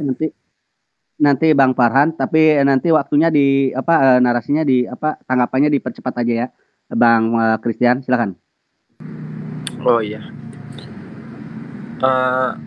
Injil sendiri kan ada jauh setelah Yesus wafat, tapi udah Yesus dan Isa sebenarnya tuh hanya berbeda bahasa ya dari versi Alkitab atau Al-Quran. Yesus itu dalam Alkitab adalah Mesias juru selamat umat manusia. Dia adalah Tuhan yang turun ke dunia untuk menebus dari dosa. Oke. Yesus itu perwujudannya dari aksi di mana Tuhan yang mencari manusia, sedangkan agama lainnya adalah manusia yang mencari Tuhan. Oke, dapat poinnya? Selama dari dunia, Yesus itu melakukan pelayanan dan mengajar orang-orang Yahudi. Yesus rela mati di kayu salib untuk menebus dosa manusia gitu. Penebusan, dia rela menjadi manusia untuk menebus dosa umatnya. Yang dimana pada hari ketiga Yesus itu bangkit dan menggenapi firman Tuhan. Setelah itu Yesus menampakkan diri selama 40 hari lalu naik ke sorga. Untuk versi Islam nampaknya cukup berbeda ya, karena Islam hanya menganggap Yesus itu hanya sebagai seorang nabi. Orang Islam juga beranggapan bahwa yang disalibkan itu sebenarnya adalah Yudas Iskariot. Padahal versi ini nggak masuk akal sebab Yudas masih hidup dan mengembalikan 30 uang perak yang diperoleh setelah berkhianat. Saya kira segitu aja dulu, nanti saya lanjutkan lagi. Oke. Silahkan. Terima kasih Bang Christian. Bang Farhan dulu ya sebelum ke Bang Zuma. Silakan Bang Farhan, dibuka mic-nya. Terima kasih. Oke, terima kasih. Tadi sebenarnya saya mau membantah siapa si Justin ya. Saya mau katakan bahwa Galilea itu di mana sih? Galilea itu dekat Nazaret. Masih wilayah Israel. Kalau bisa saya screen kayak di Zoom, Anjur Lebur dia. Di sana ada kota juga namanya Napohum ya. Nazaret ke atas sedikit, Galilea ke atas sedikit, Napohum. Itu kota yang dilalui, makanya masih di dalam wilayah Israel. Makanya saya minta bukti, pernah Yesus berdakwah atau mencari domba-domba dari luar Bani Israel, dari kekuasaan wilayah Israel? Tidak pernah. Makanya dia kabur, karena tahu dia itu ada namanya Danau Galilea juga. Danaunya masih ada sekarang, masih di wilayah Israel. Jadi makanya dia kabur tuh ya. Terus tadi menyerang pribadi biar cepat-cepat kawin, ya gak usah lah personal attack lah ya. Makanya dia tadi pakai narasi-narasi yang saya sendiri nggak paham ya. Seorang debater pakai narasi-narasi personal attack. Terus yang kedua, tadi dengan jelas dikatakan bahwa saya berbeda dengan Bang Zuma, katanya saya tidak percaya Yesus. Saya tidak percaya Yesus sebagai Tuhan, tetapi sebagai utusan, sebagai rasul, sebagai pembawa firman daripada Allah Subhanahu wa taala, saya percaya dan itu saya imani, karena iman saya tidak akan lengkap sebelum saya mengakui Isa alaihissalam adalah sebagai utusan. Itu keimanan kami. Ya. Wajib percaya, itu kewajiban, tapi percayanya harus sebagai utusan. Dan ini bukan hanya terbukti di dalam Al-Qur'an, juga terbukti di dalam Bible. Bagaimana Yohanes 17 ayat 3, bagaimana Yohanes 5:37 dan banyak lagi di dalam Markus bagaimana Yesus adalah utusan. Jadi saya mengimani justru berdasarkan kitab-kitab Anda juga ketika Yesus mengatakan bahwa dia adalah utusan. Di dalam Yohanes 5:31 juga dikatakan ketika menghakimi bahwa aku mendapat perintah dari Bapa. Jadi tolong deh ya, tolong jangan mengadu domba gitu. Itu udah kuno, cara-cara seperti itu kuno. Terus yang buat Mbak Tias ya, aku di dalam Bapa, Bapa di dalam aku. Tolong pahami. Makanya saya suruh belajar filsafat. Filsafat itu musuh besar dari kekristenan. Karena ketika Anda belajar filsafat, Anda akan menemukan bagaimana bisa memilah mana ayat yang bermakna metafor, mana ayat yang bermakna literally. Maksud Bapa ada di dalam aku di dalam Bapa adalah segala sesuatu. Seperti saya kasih contoh korelasi ayatnya. Aku tidak bisa berkata apa-apa atas diriku sendiri melainkan kecuali dari Bapa. Itu aku dalam Bapa, Bapa dalam aku. Artinya apa? Perintah-perintahnya, misi-misinya itu adalah linier dengan apa yang dikatakan Bapa. Bapa difirmankan kepada Yesus, Yesus menyampaikan kepada umatnya. Ini juga ada di dalam Yohanes 15 ya, ayat 17-16. Di sana dikatakan apa? Mereka murid-muridku juga, ya Bapa jadikanlah satu seperti aku menjadi satu seperti engkau. Apakah murid-muridnya juga Tuhan? Banyak sekali Tuhan Anda. Nanti jangan-jangan pohon juga dianggap sebagai Tuhan kalau Yesus memeluk pohon itu. Jadi pahami secara literate mana metafor. Makanya benar apa yang dikatakan oleh John Edward bahwa musuh terbesar dari kekristenan adalah filsafat itu sendiri, karena mereka tidak bisa memahami dan membedakan mana yang bermakna metafor, mana yang bermakna literate. Aku dan Bapa adalah satu, dianggap bahwa Yesus itu adalah Bapa sendiri. Padahal di situ ayat itu dijelaskan dengan sangat clear bahwa maksud aku dan Bapa adalah satu. Baca ayat-ayat sesudahnya. Ya, di sana adalah segala perintah-perintah dari yang diperintahkan oleh Bapa, maka Yesus akan memerintahkan satu dalam misi, satu kesatuan dalam apa yang disebut sebagai sebuah tujuan itu. Yesus adalah jalan kebenaran dan hidup. Apa itu jalan kebenaran hidup? Yaitu menjalankan perintah-perintah Yesus yang diterima oleh Bapa. Segala perintah yang ada di dalam diriku bukan dari diriku sendiri, melainkan dari Bapa. Ini sebenarnya kalau kita tautkan ke dalam hal ini terkorelasi lurus, maka keimanan Anda akan benar. Ya, Mbak Tias, mohon maaf ya, Anda seharusnya dengan dengar suara Anda harusnya Anda cerdas dalam memaknai dan menginterpretasi bagaimana secara hermeneutik dan semetika kitab-kitab Bible Anda sendiri, ayat-ayat di dalam Bible itu sendiri. Mungkin itu karena nggak ada Justin ya. Saya sebenarnya adrenalin saya selalu naik kalau berhadapan dengan Justin. Tafadhol. Oke.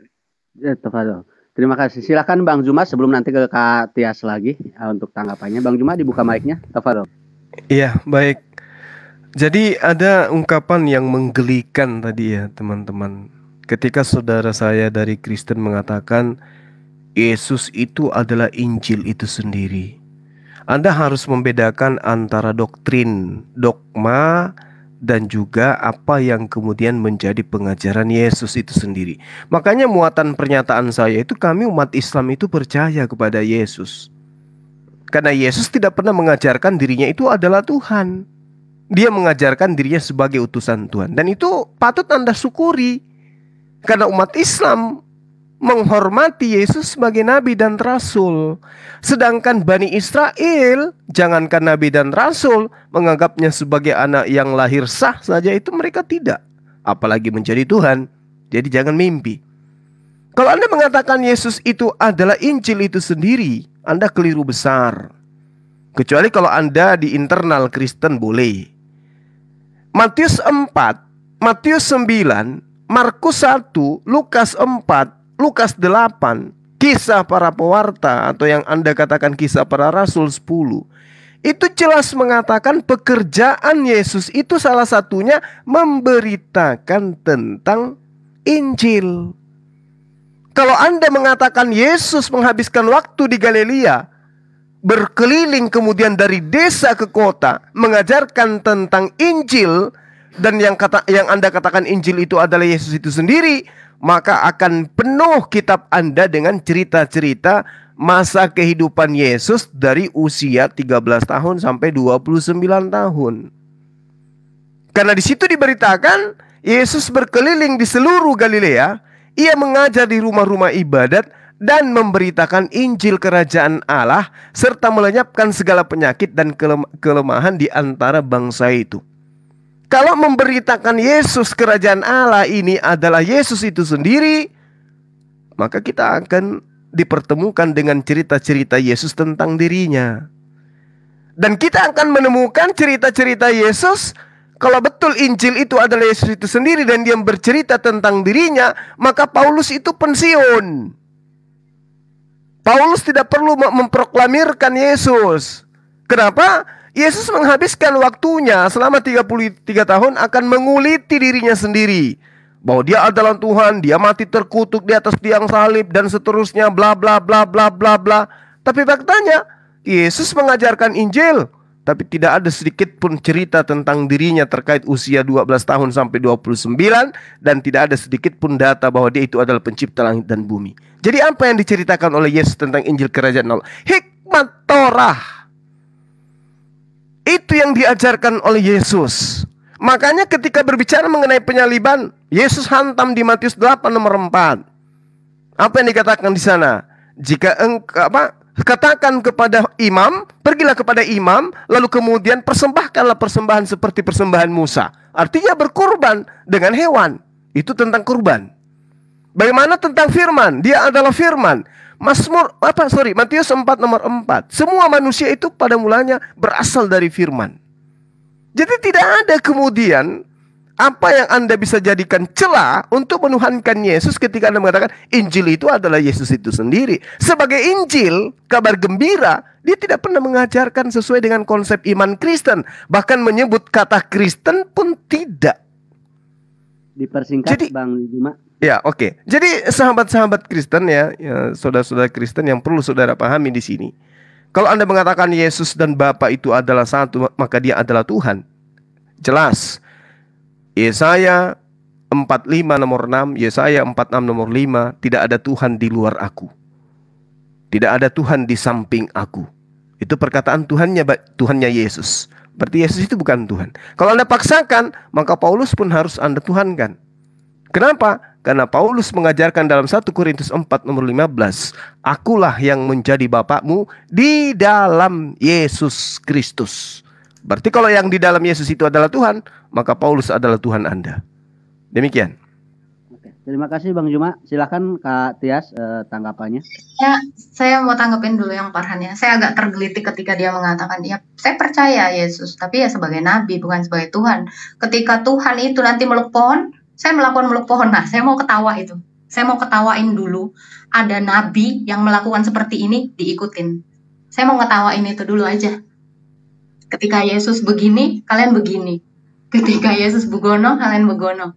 Ada yang kayak gitu. Berarti itu artinya menuhankan Yesus. Itu kan maksud Bang Farhan kan? Nah, ada memang yang sebagian umat yang melakukan itu. Itu aja dulu. Nah, yang kedua, Pak Juma, saya mau nanggepin Pak Juma. Kata Pak Juma, Yesus itu nggak mengajarkan Injil, berita keselamatan. Ya karena berita keselamatan itu ya Yesus itu sendiri, Pak. Makanya saya katakan, Bapak nggak akan memahami itu. Karena kabar gembira itu memang Yesus itu sendiri. Saya setuju kalau Bapak bilang Yesus itu mengajarkan hukum-hukum moral yang ada dalam Taurat, itu saya setuju. Tapi kalau Bapak bilang dia mengabarkan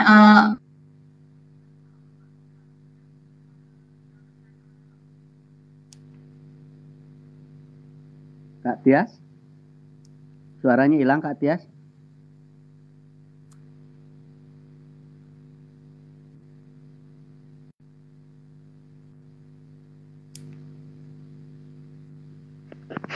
Halo. Halo, Kak Tias.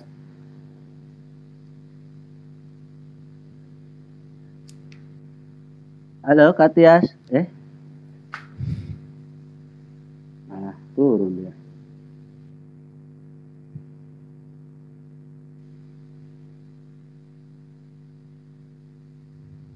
Kayaknya jaringan itu jaringan. Silakan aja dilanjut oleh saudara Christian. Dilanjut aja Bang Christian, ditambahkan atau dilengkapi. Udah saya kira nggak ada mau ini, kecuali tadi sebenarnya mau jumpa sama Justin gitu. Cuma dia kabur. Yang ada debat kan, soalnya aku selama diskusi ya udah 3 gitu yang memang benar-benar mengaku kalau Injil itu bukan kitab suci lagi gitu, karena memang nggak langsung terkonek, nggak langsung origin teks dari Yesus itu sendiri, bahkan dari murid-muridnya udah sorry presiden. Ya jadi tunggu ya, kalau memang ada yang mau bertanya ya mungkin bisa saya jelaskan sejarahnya apanya, bagaimana mungkin kitab Injil itu sudah bukan original lagi, sudah bukan menjadi kitab suci lagi karena memang jauh setelah Yesus ada gitu.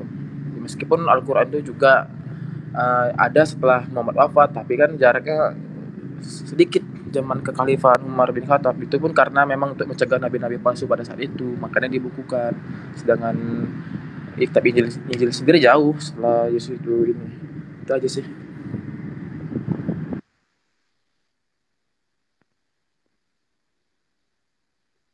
Silakan, ini Kak Tias naik. Kak Tias mana? Kak Tias. Halo, Kak Tiasnya kemana?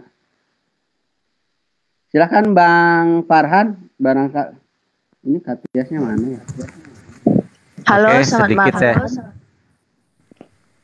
Oke, sebentar ya, saya tanggapin dulu. Tadi saya prihatin ya ketika saya membuat sebuah metafor atau analogi di sana. Saya mengatakan bahwa Yesus memeluk pohon pun malah itu diketawakan, padahal itu adalah sarkas ya, kalau dalam bahasa diskusi dialektika itu sarkas atau satir, karena terlalu parameter untuk menjadi Tuhan itu sangat aneh gitu ya. Dalam Bible sendiri itu tidak pernah mengatakan itu. Makanya saya tadi membawa ke dalam Yohanes 15 ayat 17 dan 16 ya. Harusnya analogi itu harusnya masuk kalau orang yang paham tentang bagaimana memahami analogi itu sendiri. Tapi ya nggak apa-apa lah ya, itu mungkin pemahaman dia sampai di situ aja. Tapi yang terpenting adalah bagaimana kami memuliakan Isa alaihissalam. Bagaimana kami Islam begitu memuliakan Isa alaihissalam sampai kami mengatakan, ya kami umat Islam ini, iman kami tidak akan pernah sempurna tanpa mengimani Isa sebagai utusan, sebagai nabi yang kami hormati, kami hargai, kami muliakan Isa alaihissalam ini. Nah, ketika kekristenan membawa ini ke dalam ranah Tuhan, maka itu salah. Banyak ayat-ayat yang di sini ambigu dijadikan parameter Yesus Tuhan. Contoh, aku jalan kebenaran dan hidup itu sendiri. Saya heran di situ. Yang pertama, saya kasih analogi lagi. Mohon kalau bisa belajar dulu lah ya, filsafat dan analogi, nanti akan mudah memahami apa yang saya ucapkan. Seumpama jalan untuk ke Surabaya adalah melewati jalan tol lintas Jawa, ya. Ingat, untuk sampai ke Surabaya, ya, lewat jalan tol lintas Jawa. Tetapi orang Kristen menyatakan bahwa Surabaya itu adalah jalan tol itu sendiri. Maka mereka akan muter-muter terus di jalan tol itu, nggak sampai-sampai. Final destination-nya malah nggak sampai. Cuman route map-nya aja di situ muter-muter. Karena apa? Yang dianggap jalan kebenaran itu adalah jalannya itu sendiri. Padahal jalannya itu adalah sebagai sebuah ajaran daripada Yesus diikuti. Maka final destination-nya atau kebenarannya itu nanti setelah di akhirat mengikuti ajaran-ajaran yang dilakukan oleh Yesus, syariat-syariat yang ditetapkan oleh Yesus, maka dia akan menuju kehidupan yang kekal. Tetapi ketika memahami jalan kebenaran dan hidup ini adalah sebagai Tuhan itu sendiri, sebagai kebenaran itu sendiri, padahal itu belum sampai ujung, cuma sampai jalan, ya seperti itu analoginya. Ya, mereka kaum Kristen akan kebingungan, muter-muter di jalan tol lintas Jawa, nggak sampai-sampai Surabaya, karena dia menganggap di jalan tol itu udah Surabaya. Jadi itulah keanehan menurut saya. Itu saja dulu, Bang. Terima kasih. Saya mau menanggapi tadi tentang pernyataan Yesus bukan Tuhan. Yesus adalah Tuhan. Jelas tertulis dalam Yohanes 3 ayat 3. Bang Adi, tadi saya sampai mana sih? Saya tadi nge-freeze, saya tadi ngomong tapi kayak kok tahu-tahu saya baru sadar saya ini. HP saya diem, terhenti. Saya sampai mana tadi ya? Bentar. Tadi menanggapi pernyataan dari yang Bang Pan tentang Yesus meluk pohon atau apa ya, kurang lebih seperti itulah. Silakan. Baru sampai situ aja. Iya, itu soal. Boleh saya lanjutin lagi nggak? Ini apa sih Kak, nama Nama Kristus di mute dulu ya, biar nanti nggak kemana-mana. Kak Tias dulu tanggapannya, silakan. Habis itu aku ya. Tias di mute dulu ya mic-nya. Kak Tias dulu, silakan Kak Tias. Ya, nah itu tadi saya mau ini dulu. Itu seperti sedang meludahi diri sendiri menurut saya. Ketika ada manusia, ada nabi, ada utusan melakukan ini, terus saya ngikutin, menuhankannya. Itu ada, saya mau ketawa dulu soal itu. Itu yang pertama. Yang kedua tadi Pak Juma ya. Tadi saya udah berbicara juga tentang apa yang dikatakan Pak Juma, tapi nggak tahu tiba-tiba kan terhenti.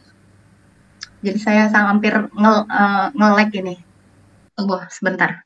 Nah, tadi Pak Juma mengatakan kan bahwa Injil tadi, Yesus tadi memberitakan Injil. Bapak mengatakan saya salah kalau menganggap bahwa Yesus itu adalah Injil. Ya benar, Yesus itu memang Injil itu sendiri.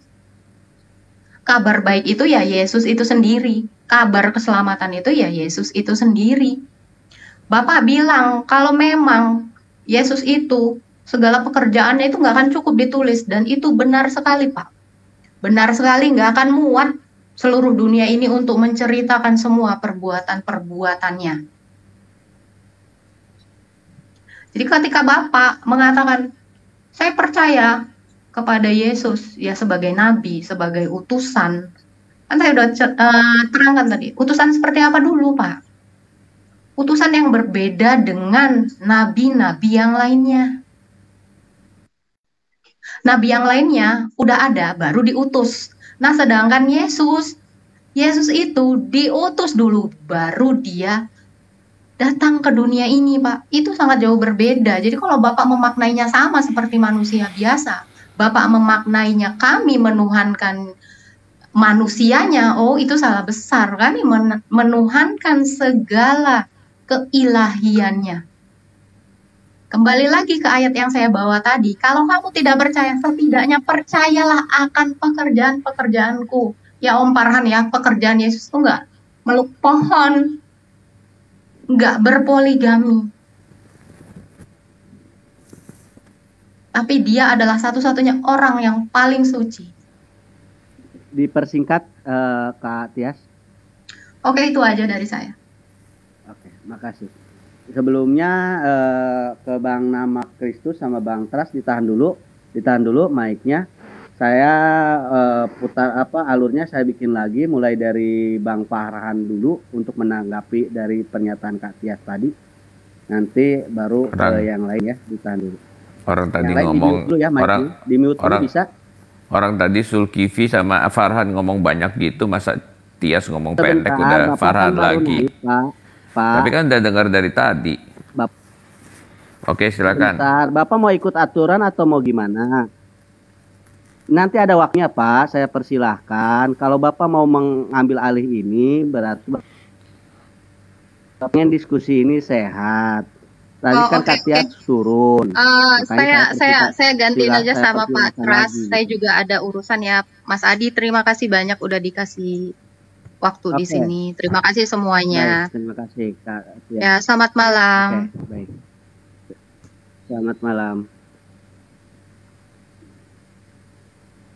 Sekarang saya urutkan lagi. Tadi kan dari Katia sudah menanggapi. Nah, sekarang saya balikin lagi mulai lagi dari Bang Farhan, nanti ke Bang Tras, terus ke Bang Juma, nanti ke Nama Kristus biar enak lagi alurnya, paham ya? Oke, silakan Bang Farhan, waktunya untuk bicara. Yang lain mohon di mute dulu ya mic-nya. Terima kasih. Oke, terima kasih waktunya. Sebenarnya harusnya sama Tias sih, tapi Tias mungkin tahu nanti akan kejedot dengan logika dia sendiri ya. Ketika saya menyatakan seperti itu adalah metafor. Sekali lagi saya katakan metafor, bahwa yang dikatakan Yesus itu yang dijalankan, ya, bukan menginterpretasi sendiri. Mentang-mentang nanti Yesus meluk pohon ya, karena interpretasi secara salah maka pohon itu dijadikan Tuhan. Itu adalah analogi namanya Tias ya, tapi dia udah nggak ada, semoga masih mendengar ya. Nah, menarik apa yang dia katakan tadi bahwa Yesus adalah ketika diutus itu bukan sebagai manusia dulu, nanti baru Tuhan, baru nabi gitu. Saya bingung mencerna konteks dari argumen si Tias ini, benar saya bingung, mencoba hati-hati padahal saya memperhatikan. Kalau kita kaitkan apa yang dilakukan oleh Yesus, pertama ya, ketika Yesus sunat 8 hari, disunat. Ya, ini adalah ajaran pertama yang dilakukan oleh Yesus walaupun Yesus masih kecil. Ya, itu yang pertama. Yang kedua, ketika berdoa di Taman Getsemani. Nah, syariat-syariat seperti ini yang harusnya diikuti. Syariat-syariat seperti ini yang harus dilakukan oleh orang-orang Kristen sehingga dia berhak untuk mengatakan dia pengikut Yesus. Tetapi ketika apa yang dilakukan umat Kristen saat ini tidak terkorelasi dari ajaran-ajaran Yesus, malah terkorelasi dari ajaran-ajaran Paulus, maka di situ dikatakan apa? Dikatakan bahwa mereka bukan umat Yesus.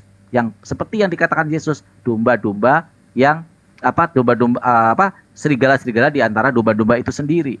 Contoh dosa waris. Padahal Yesus dengan jelas mengatakan di Matius, dia mengatakan apa? Mengatakan bahwa anak kecil itulah pemilik surga itu sendiri. Ya, sesungguhnya mereka lah yang memiliki surga, anak-anak kecil. Paulus mengatakan dosa waris. Padahal anak-anak kecil ini adalah fitroh, sesuai dengan ajaran Islam. Bayi yang baru lahir adalah fitrah. Nah, ajaran Yesus yang seperti ini luluh lantak oleh apa yang dikatakan Paulus tentang dosa waris. Ini yang melaluh lantakkan sebenarnya fondasi daripada ajaran Yesus itu sendiri. Yesus mengatakan anak kecil itu, ya, itu pemilik surga itu sendiri. Karena mereka masih suci, masih belum berdosa, masih belum tersesat, sehingga merekalah pemilik surga itu. Tetapi ketika Paulus datang dengan ajaran dosa waris, maka tersematkanlah bayi yang baru lahir pun sudah berdosa. Kan nggak layak bayi yang baru lahir masuk surga ketika sudah tersematkan dosa. Itu yang saya maksud, Mbak Tia, sebenarnya. Bagaimana ajaran-ajaran itu harus terkorelasikan dengan tindakan dan ucapan-ucapan serta yang diberi contoh, karena Nabi itu sebenarnya adalah uswatun hasanah. Maka di dalam ajaran Islam bagaimana kami meneladani dan mengikuti apa yang dilakukan oleh Rasulullah SAW yang berbentuk ajaran-ajaran atau syariat-syariatnya. Baik di dalam Al-Quranul Karim yang diturunkan kepada Muhammad SAW melalui malaikat Jibril oleh Allah Subhanahu Wa Taala maupun oleh hadis-hadis.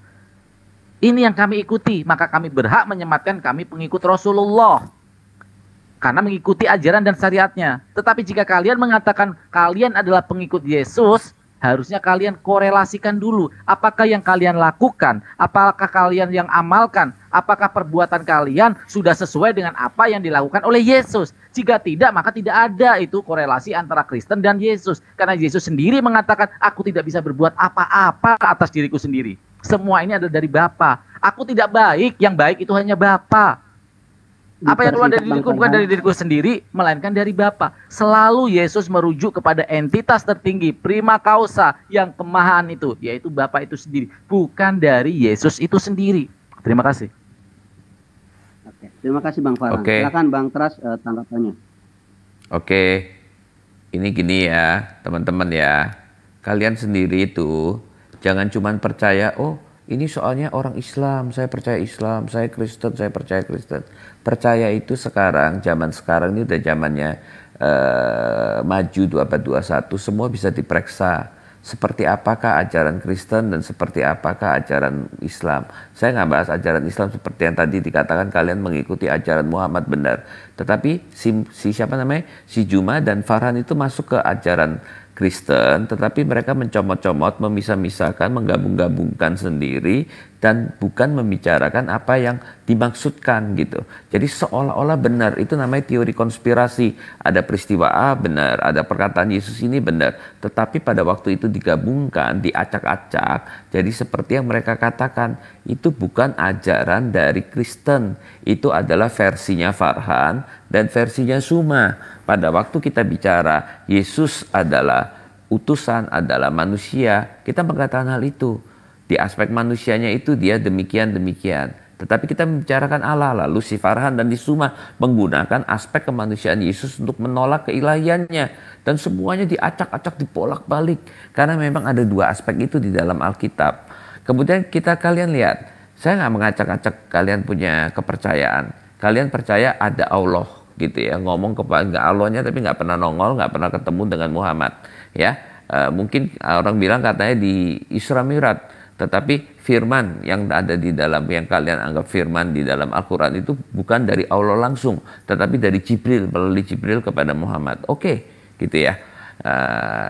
Kalian percaya kan? Nggak ada masalah. Saya juga hormati kepercayaan kalian. Kalian tahu kepercayaannya Kristen, yaitu Allah berbicara melalui para nabi dan para nabi itu berkata, firman Allah, datanglah firman Allah kepadaku. Lalu Yesus datang. Ternyata Yesus yang manusia ini bukan hanya manusia, tetapi adalah Allah.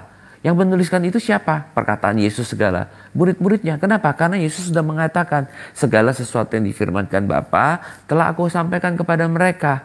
Dan kemudian apa yang mereka harus ajarkan, Yesus sudah ngomong pada waktu kebangkitannya, ajarkanlah semua yang kuajarkan kepadamu. Ya, oleh karena itu muridnya mengajarkan dengan lahirnya gereja. Gereja menerima semua ajaran itu, ajaran Paulus, ajaran Yohanes, ajaran semuanya itu diterima, Lukas dan sebagainya. Kalian silakan baca dulu sendiri. Jadi bukan percaya perkataan saya, bukan percaya perkataan Farhan. Sekarang ini hanya orang bodoh yang percaya kepada menaruh imannya kepada orang lain.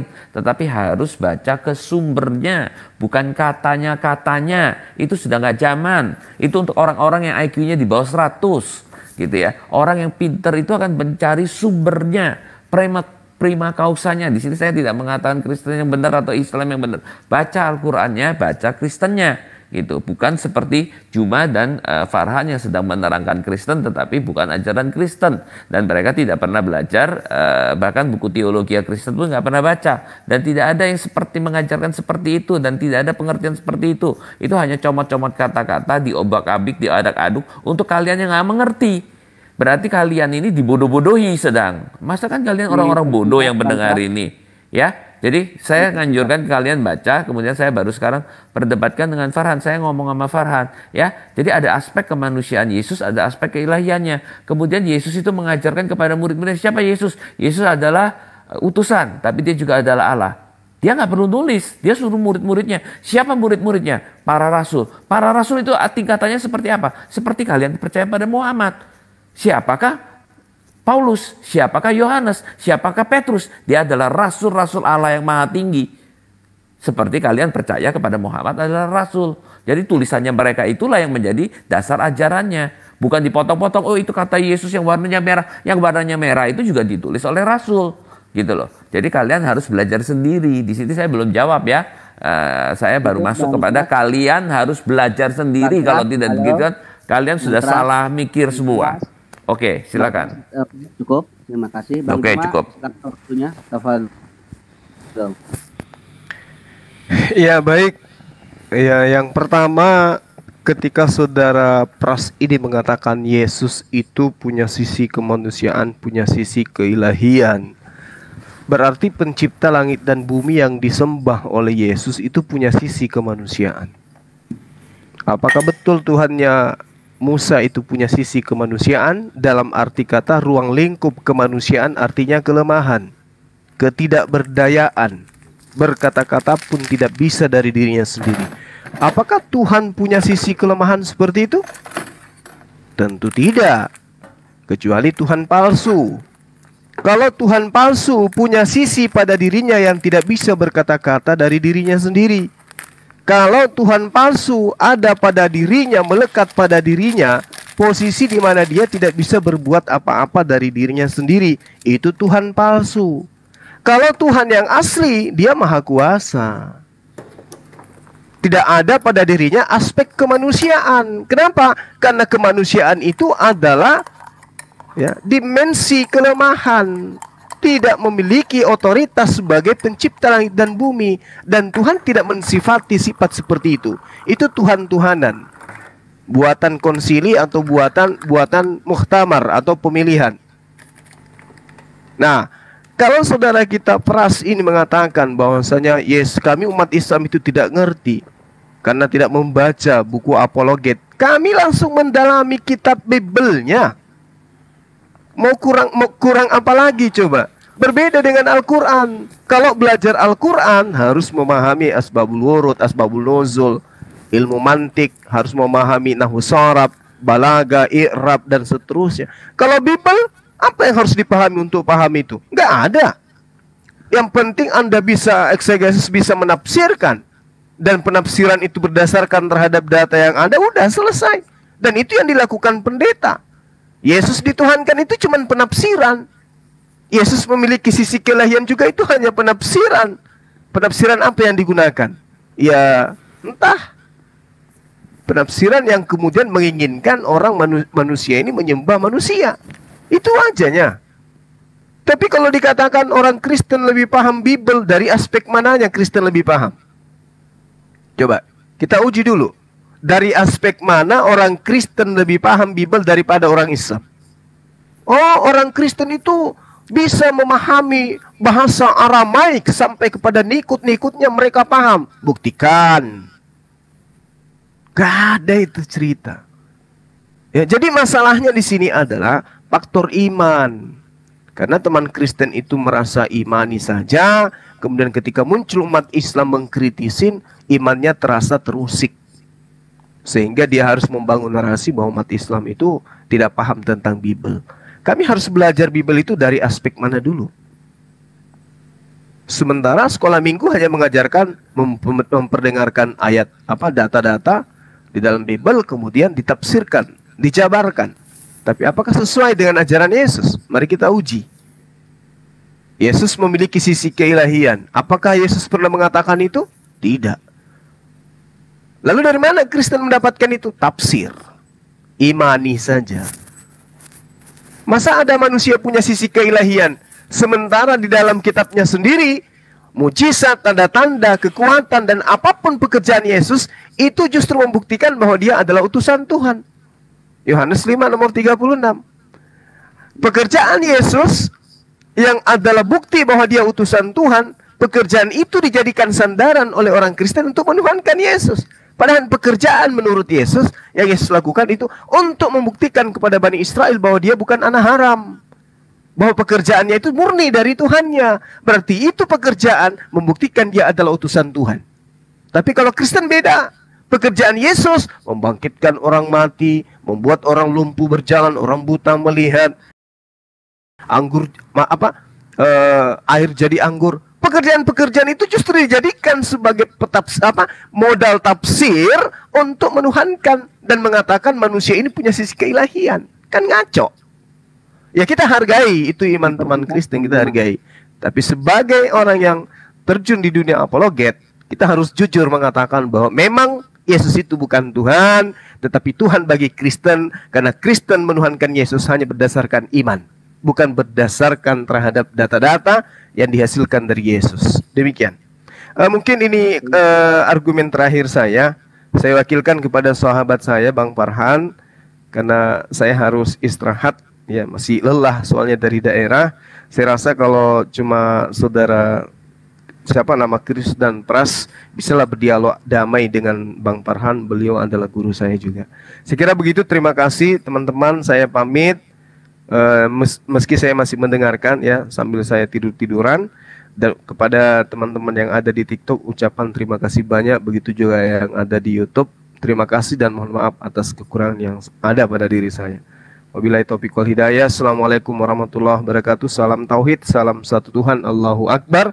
Semangat malam bagi teman-teman Kristen. Terima kasih Bang Adi. Lanjut Bang Farhan. Insya Allah. Ya, aku jawab ya. Aku jawab dulu ya, baru nanti aku sama Farhan ya. Bang Pras, sebentar. Oh ya, boleh. Waktunya nama Kristus dulu. Kita belajar untuk ngantri dan saya. Oke, silakan nama Kristus tanggapannya. Oke, saya mau menanggapi Bang Sulki. Tadi kan Bang Sulki ngomong Tuhan Yesus itu hanya asumsi yang nggak ada datanya. Jelas sekali dalam Yohanes 13 ayat 13, Yesus mengakui dirinya sebagai, dan dalam kitab Matius kalau nggak salah, Tuhan Yesus juga mengatakan akulah. Tapi terjemahan VHI ya, firman Allah yang hidup. Akulah Tuhan atas hari Sabat. Berarti siapakah Tuhan yang disembah? Berarti Tuhan Yesus. Terus soal utusan, gini loh, ada sebuah gambaran. Wakil presiden adalah utusan, menteri adalah utusan. Apakah mereka sama jabatan? Tidak. Jadi dari gambaran situ, Yesus diutus, tapi dia bukan utusan seperti para nabi, tapi dia diutus khusus untuk rencana penebusan dosa bagi semua umat manusia. Jadi Yesus adalah Tuhan dan bukan hanya sekedar asumsi, ada data-datanya di dalam Alkitab. Terus soal Bang Farhan ngomong Yesus disunat, itu syarat-syarat yang harus dilakukan Yesus agar menjadi manusia yang sempurna secara Taurat dan sesuai rencana semula, manusia yang suci itu akan menanggung dosa umat manusia. Jadi Tuhan hanya Tuhan melakukan Taurat saat ia menjadi manusia. Jadi Tuhan Yesus itu adalah 100% manusia, 100% Tuhan. Begitu. Terima kasih. Baik. Mau dilanjutkan oleh Bang Pras juga boleh. Oke, aku jawab ya. Sebentar Bang Pras. Kita kasih Bang Farhat dulu, baru nanti ke Bang Pras. Jadi kita seperti itu alurnya ya. Paham ya?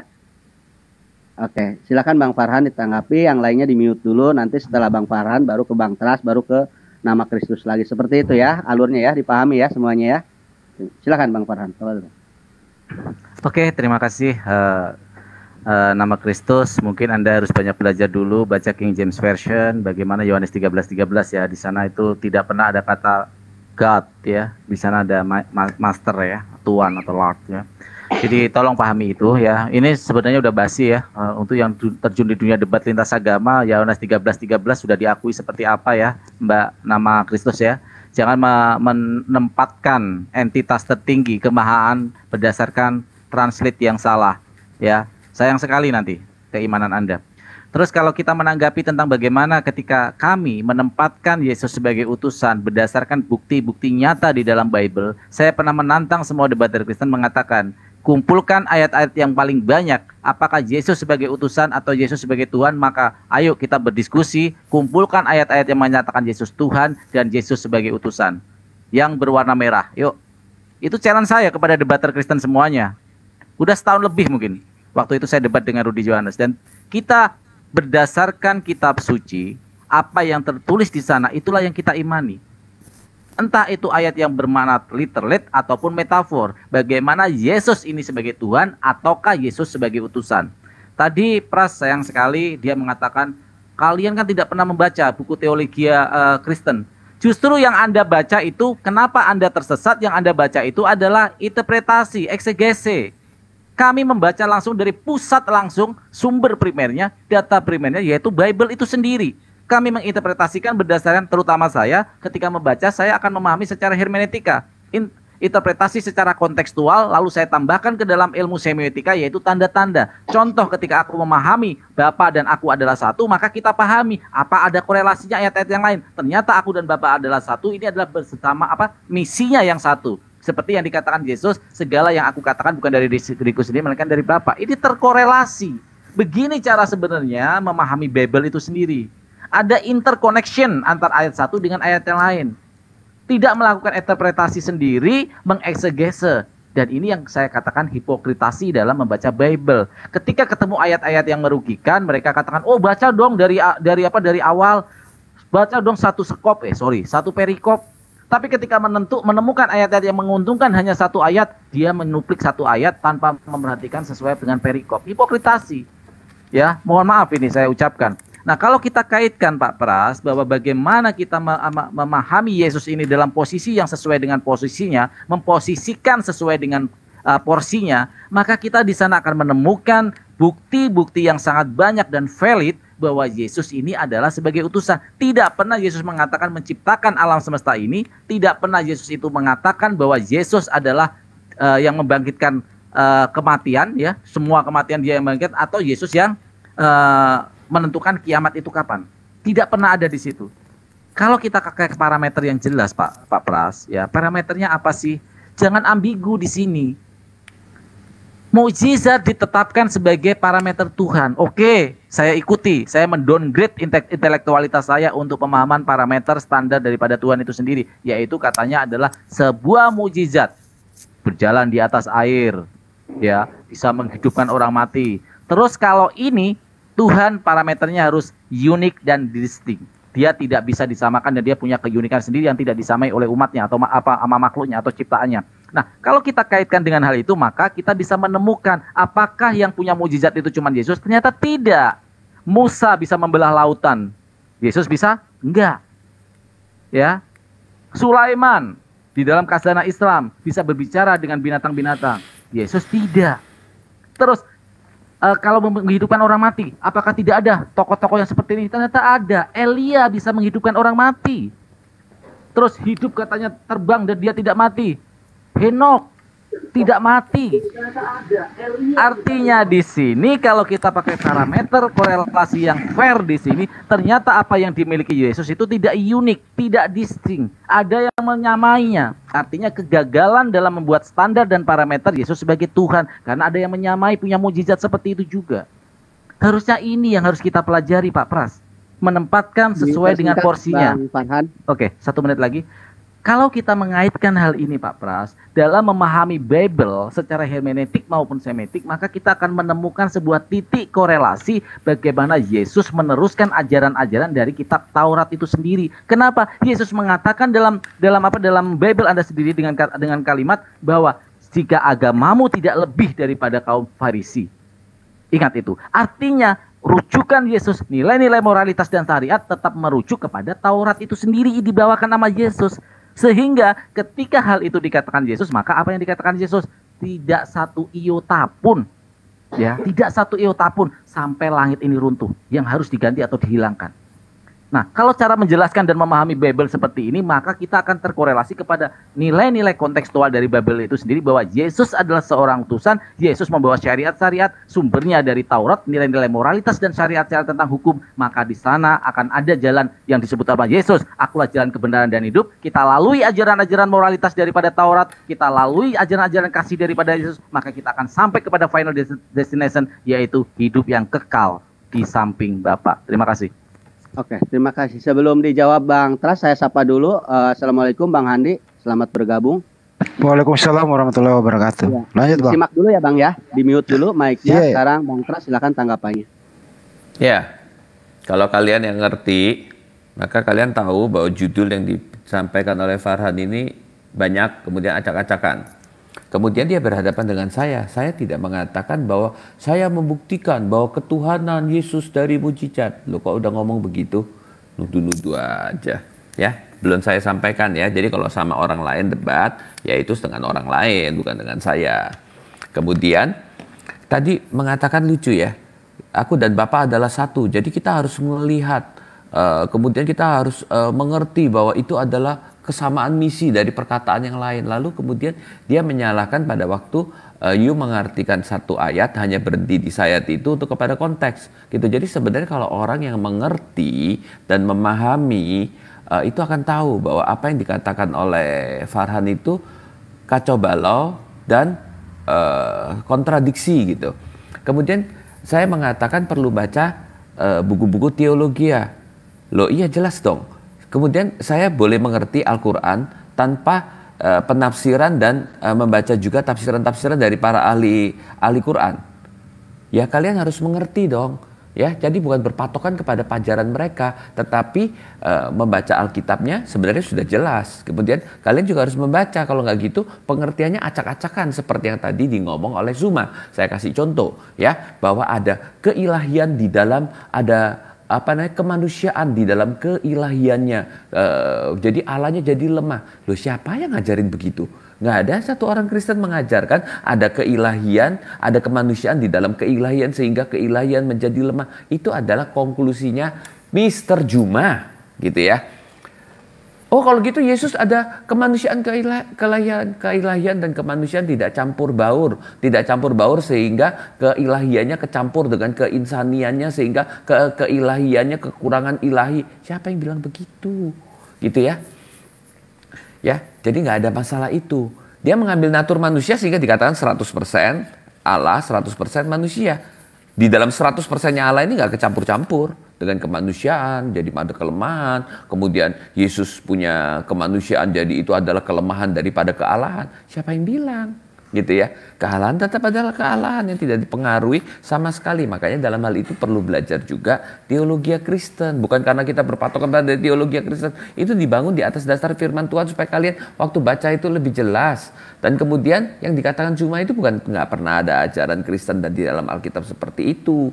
Ya, kemanusiaan adalah kemanusiaan, keilahian adalah keilahian. Pada waktu dia mengatakan aku tidak dapat berbuat apa-apa dari diriku sendiri. Artinya apa? Segala sesuatu yang luar biasa yang dikerjakan dikerjakan Yesus itu berasal dari Allah, bukan dari sifat kemanusiaannya, bukan dari dirinya sendiri sebagai manusia. Dia tidak berbicara apa-apa dari dirinya. Artinya apa? Dia sebagai utusan yang melakukan segala kehendak daripada Allah, bukan dari dirinya sendiri, bukan semau-mau gue, berdasarkan sifat kemanusiaannya saja. Yang orang lihat kan manusianya. Jadi dia bukan sebentar, nggak bisa begitu. Ini kan saya jawab, mereka punya serangan ya agak panjang dikit dong. Nggak bisa lebih pendek. Ini kan menjawab, bukan menyerang. Ada waktunya lagi, Abang. Nggak bisa gini. Saya kan jawab. Saya kan jawab belum selesai, ya kan? Ini kan dua. Tolong taati moderator dong. Ya, oke. Nggak, karena diganggu terus. Karena diganggu terus. Lancar. Sebentar, Bang Tras, bisa di-mute dulu.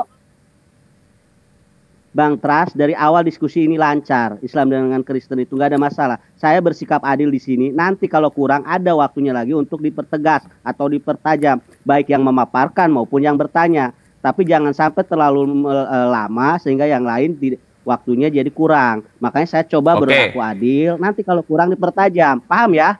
Oke. Pahami dulu itu. Ya, paham. Paham, karena saya jawab dua ya, Suma dan Farhan ya. Sebentar, Bang Juma nggak usah dibahas lagi. Tadi kata Abang nggak bisa usah komentari dong. Bang Farhan bilang yang sebelumnya. Sekarang Abang membahas Bang Juma yang udah nggak ada. Loh, makanya kenapa dia harus berhenti? Dari awal itu nggak ada masalah, Bang. Gini, Cuma ikut aturan supaya diskusi ini dapat poin. Sebentar, saya bereskan dulu bicara.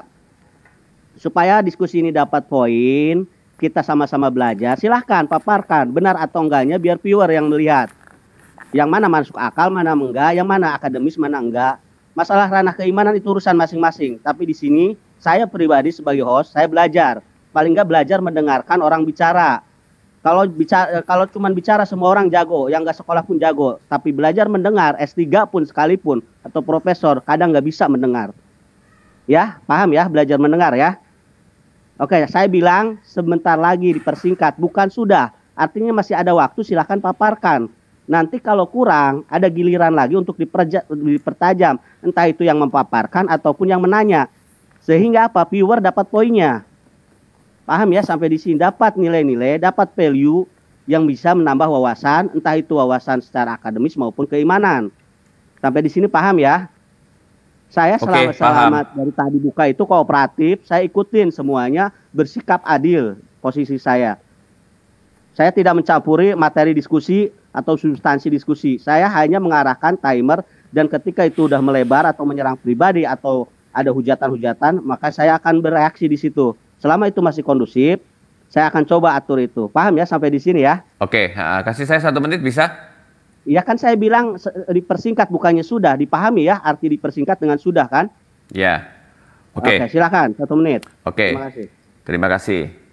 Aku akan menjawab sedikit dulu ya. Penonton. Suma waktu meninggalkan itu dia bukan sedang membicarakan keimanannya. Kalau dia membicarakan keimanannya, saya tentu tidak akan bicara tambahan. Tetapi dia sedang menyerang kekristenan, maka saya berhak untuk menjawab, gitu ya. Bukan saya memperpanjang, tetapi saya memberikan pengertian bahwa kesalahan pandangan daripada Juma seperti yang tadi saya katakan. Ya udah, oke. Saya rasa cukup sampai di situ. Oke, terima kasih Bang Tras. Sekarang sebelum ke Bang Hendy, silakan nama Kristus dibuka mic-nya, waktunya dipersilakan. Ya, saya mau menanggapi Bang Farhan. Tadi Bang Farhan bilang Tuhan ya. Gini loh Bang, di dalam Yohanes 13 ayat 13, di situ ada kata kurios. Kurios artinya Lord. Nah, di dalam lagu bahasa Ibrani, ada kata Gadol Adonai yang ditranslate sebagai Great Lord. Nah, berarti Lord dalam bahasa Ibrani adalah Adonai. Kita tahu bersama Adonai itu perkataan ditujukan kepada Tuhan. Adonai Elohim, Adonai Elohai, dan lain-lain. Jadi Tuhan dalam Yohanes 13 ayat 13 itu tertuju kepada Tuhan, bukan hanya saja Tuhan. Gitu. Terus tadi Bang Farhan ngomong utusan ya. Gini loh Bang, saya punya suatu gambaran. Manusia memakai tubuh robot. Contoh manusia cacat memakai tangan robot. Apakah manusia itu akan menjadi robot? Tidak kan? Manusia tetap manusia. Sama seperti Tuhan Yesus. Tuhan Yesus datang dalam bentuk manusia, bukan berarti dia manusia seutuhnya, tidak. Dia 100% manusia, 100% Tuhan. Dan Tuhan Yesus adalah Tuhan dan bukan hanya utusan biasa. Oke. Gitu saja Bang Andi. Oke, baik, terima kasih ya nama Kristus. Sekarang mungkin sebelum ke Bang Farhan, saya persilakan Bang Handi yang sudah menyimak dari tadi. Silakan tanggapannya seperti apa, dibuka mic-nya, yang lain di mute dulu. Terima kasih. Ya, terima kasih. Assalamualaikum warahmatullahi wabarakatuh. Saya singkat saja. Langsung to the point untuk menghormati waktu. Sampai detik ini tidak ada satupun saudara kami Kristen bisa membuktikan kalau Yesus itu pencipta alam semesta. Tidak bisa dibuktikan. Satu, selama Yesus hidup di dunia ini, dia hanya manusia, utusan Tuhan. Kenapa saya percaya itu? Karena Yesus sendiri yang berbicara, aku hanya diutus kepada domba yang hilang di Israel. Dengarlah wahai orang Israel, Tuhan Allah kita itu esa. Dia tidak pernah mengatakan, dengarlah wahai orang Israel, Tuhan kamu itu saya yang esa ini. Enggak. Mari kita berbicara sesuai dengan apa yang diajarkan oleh Yesus. Ya, jadi mohon maaf kalau memakai Yohanes 13 ibu ini tadi itu sangat keliru. Ada korban daripada Laideker karena pada dasarnya itu adalah Tuhan Kurios. Kamu memanggil aku guru dan Tuhan, sepertinya kalau Yesus mengakui Tuhan waktu dia hidup, artinya Tuhan Anda mati. Jadi jangan juga memakai on off di sini. Di samping dia lemah, dia bukan Tuhan. Di samping dia kuat, dia Tuhan. Gak bisa, harus konsisten. Kalau Anda konsisten memakai Yohanes 13, Yesus adalah Tuhan, artinya di sini mulai dari kecil Tuhan Anda bertumbuh sampai mati di tiang salib. Harus konsisten gitu loh. Jadi sekali Anda memberitahu kami semua di sini Yesus adalah Tuhan waktu Anda di muka bumi, apapun yang dia lakukan, dia adalah Tuhan. Dibawa oleh iblis, iblis membawa Tuhan. Dia masuk kamar mandi, Tuhan lagi mandi. Ya, jadi konsisten, jangan sampai Anda memakai saklar on off. Itu nomor 2. Terakhir adalah untuk Mas Frans, kita sudah sering diskusi. Anda selalu dalam kesulitan. Sebenarnya Tuhan Anda itu berapa dan namanya siapa? Anda membutuhkan waktu sampai berjam-jam dan diputar-putar, jawabannya nggak ada. Sekali lagi terakhir dari saya, sampai detik ini tidak ada satupun teman-teman Kristen bisa membuktikan kalau Yesus itu pencipta alam semesta, karena Yesus itu diciptakan. Thank you. Baik, terima kasih Bang Handi. Bang Farhan, saya minta jawabannya dulu. Harus kan Bang Farhan nih. Saya bisa minta ke Bang Tras dulu nggak Bang Farhan, supaya dijig-jag diskusinya, nggak dua. Boleh saya dulu Bang Adis, karena ada poin penting yang harus saya sampaikan. Ya nggak apa-apa, silakan Bang Farhan. Oke, silakan. Ya, oke, karena ada poin penting tadi yang pertama. Terima kasih. Apa ucapan Pras ini sangat lucu menurut saya. Kalau di dalam ranah akademis, bagaimana ada turunan-turunan dalam menginterpretasi. Jadi di dalam pemahaman menginterpretasi itu atau ilmu hermeneutik dan semiotik itu ya, itu adalah data primer dulu. Data primer itu dipahami, baru ada turunnya interpretasi. Nah, kalau kita kaitkan, Anda menggunakan teologia, buku teologia, Anda baca dulu, Anda pahami dulu, baru membaca Bible. Itu kebalik, bro. Pahami cara yang akademis ketika kayak buku nih ya, Al-Quran. Pasti Al-Quran dipahami dulu, baru menurunkan tafsir-tafsir. Bukan tafsir-tafsir dipelajari dulu, baru mempelajari Al-Quran. Akan salah. Jadi data primer itu dulu yang dipahami, baru nanti ada interpretasi-interpretasinya. Jadi nggak tahu saya pemahaman Anda ya dalam hal ini ya. Ketika Anda mengatakan kamu kan tidak mempelajari teologi itu adalah exegese, interpretasi. Di sana ada namanya hermeneutik dan semiotik, memahami apa kata Bible itu berdasarkan interpretasi tekstual maupun interpretasi secara kontekstual. Juga ada interpretasi secara tanda-tanda. Jadi lebih paham itu dulu. Masa membaca dulu teologi baru memahami Bible? Kebalik, pahami Bible dulu, maka di dalam Bible itu nanti akan ada namanya eksegese atau interpretasi itu sendiri. Itu yang pertama. Yang kedua, kepada Ibu nama Kristus. Saya sangat menyayangkan sekali Ibu, maka baca di dalam Injil Muqaddas, Bu. Di dalam Keluaran 7 ayat 1, Bu, di sana dikatakan apa? Musa pernah dikatakan sebagai Allah, Bu. Ya, kalau di dalam Injil Muqaddas di sana dikatakan Raub. Berfirmanlah Tuhan kepada Musa, lihat aku mengangkat engkau sebagai Allah bagi Fir'aun, dan Harun abamu akan menjadi nabimu. Bayangkan, apakah orang Yahudi pernah menganggap Musa sebagai Tuhan? Gak ada, karena mereka pikirannya masih cerdas. Karena mereka pikirannya masih lurus. Karena ketauhidannya mereka sudah terbentuk bahwa Allah itu tidak terlihat, Tuhan itu tidak terlihat, Tuhan itu tidak dilahirkan. Sehingga ketika ada ayat seperti ini, Yahudi paham, seperti kami Muslim paham. Ketika ada ayat Al-Quran yang mengatakan Allah lebih dekat dari urat lehermu, maka kami Muslim paham. Karena apa? Ada rujukan ayat yang sangat jelas. Laisa kamitslihi syai'un. Allah berbeda dengan makhluknya. Sehingga ayat ini dimaknai sebagai ayat metafor, yaitu artinya Allah maha melihat. Dimanapun kita berada, maka Allah akan ada di samping kita dan melihat perbuatan-perbuatan kita. Itu penafsiran yang benar ketika memahami data primer, sehingga merujuk kepada interpretasi-interpretasi baik bermakna tekstual maupun bermakna kontekstual. Cerdaslah sedikit, be smart. Nah, kalau kita kaitkan, Bu, dengan kata-kata seperti itu, bahwa di sana dikatakan bahwa Rob, ini seperti di dalam Quran surat Yusuf, Yusuf juga mengatakan Rob kepada tuannya, kepada suami si Zulaika, tetapi juga mengatakan Rob kepada Allahnya. Jangan berhenti pada Robnya, Bu, berhenti pada kalimat-kalimat setelahnya. Ini yang disebut sebagai fakta dan realitas. Kalau Anda tidak bisa membedakan dalam ilmu filsafat, ada namanya fakta dan realitas. Fakta adalah sebuah kebenaran yang memang terlihat oleh empirisme kita, oleh panca indera kita. Itu fakta, benar terlihat, tetapi belum merujuk sebagai sebuah kebenaran. Maka dibutuhkan realitas, yaitu apa? Observasi daripada fakta ini diolah, dibuktikan kebenarannya menjadi realitas. Makanya di dalam kasanah sidang ada ditemukan fakta-fakta baru, bukan kebenaran-kebenaran baru. Karena fakta itu harus dibuktikan, diolah lagi. Sifatnya adalah observable, mereka harus diobservasi sampai merujuk kepada bukti-bukti bagaimana pembenaran itu terjadi sehingga menjadi sebuah realitas. Pahami itu. Persingkat, Bang Farhan. Cukup itu saja, Bang. Terima kasih. Baik, terima kasih Bang Farhan. Silakan Bang siapa dulu? Nama Bang Keras dulu lah. Silakan Bang. Ya. Gini, siapa yang pernah tadi ngomong sama Farhan bahwa saya bilang baca buku teologi dulu baru baca Alkitab?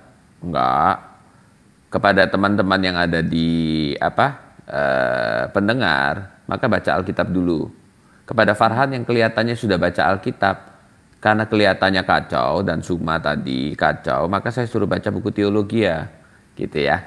Jadi pernyataan mereka supaya semuanya seimbang. Saya baca dua-duanya, gitu ya. Saya baru masuk kuliah aja saya udah baca 25 kali Perjanjian Baru, masih muda, waktu masih saya muda sekali, ya.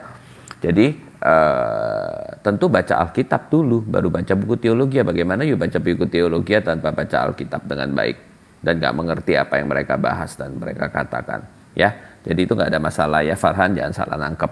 Kemudian yang kedua, Handy Celebes. Pada waktu Anda percaya kepada kitab Anda percaya kepada Allah yang berbicara tetapi tidak pernah bicara langsung kepada Muhammad, tetapi melalui Jibril. Jibril mengatakan firman Tuhan. Anda percaya itu, bahwa Jibril itu adalah pembawa firman Tuhan, gitu ya.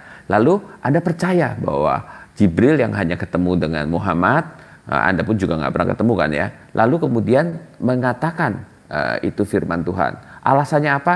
Itu saya sedang tidak mendebatkan itu. Benar atau tidak, saya tidak mendebatkan itu. Lalu di dalam Kristen, Allah melalui para nabi. Dan kemudian Allah sendiri bisa datang dalam bentuk imanen, dalam perwujudan Malak Yahweh. Dan dia adalah perwujudan Allah, gitu ya. Tetapi bukan kealahan itu sendiri, tentu yang di luar yang kelihatan adalah wujud ciptaan, gitu ya. Lalu kemudian dia bisa datang sebagai manusia, gitu ya. Kealahan tetap nggak kelihatan. Yang kelihatan daripada diri Yesus ya manusianya, natur manusianya, ya, nggak kelihatan keilahiannya. Lalu kemudian dia punya murid-murid dan rasul-rasul. Kalau dia adalah Allah, dia punya rasul-rasul. Kemudian dia memberikan Roh Kudusnya, dia mengajarkan dan kemudian dia suruh apa yang diajarkan oleh mereka. dan kemudian memberikan Roh Kudus memimpin mereka ke dalam seluruh kebenaran dan mereka dipimpin oleh Roh Kudus untuk menuliskannya. Itulah ajaran para rasul. Sebagaimana Anda percaya kepada nabimu, kita percaya kepada para rasul itu menuliskan dan para nabi menuliskan yang dari Tuhan. Gitu bedanya kita bukan rasul dan nabi melalui perantaraan malaikat. Sekalipun ada di dalam beberapa waktu ada malaikat yang menyatakan, tapi kita percaya ada Roh Allah dan ada pernyataan Allah melalui perwujudan Allah gitu ya. Nah kamu hanya melalui malaikat, ya nggak apa-apa. Mungkin aja itu terjadi. Saya di sini tidak sedang memperdebatkan hal itu. Jadi harus diperhatikan secara seimbang. Nah para rasul itu menyatakan apa yang dikatakan Yesus. Jadi apa yang dikatakan Yesus siapa yang ngomong tuh? Siapa yang nulis tuh? Rasul, bukan Yesus sendiri yang nulis ya. Maupun yang warna merah, warna apa itu adalah rasul yang menulis. Dan itulah yang Tuhan kehendaki untuk dituliskan kepada kita. Nah pernyataan para rasul dan pengajarannya itulah yang adalah firman Tuhan. Sebagaimana Anda percaya yang dari Muhammad itu adalah firman Tuhan, dari Jibril gitu ya. Jadi jangan punya standar ganda. Nah di dalam Alkitab itulah dinyatakan para rasul menyatakan bahwa Yesus adalah Allah. Jelas Yohanes pasal 1 ayat 1 firman adalah Allah.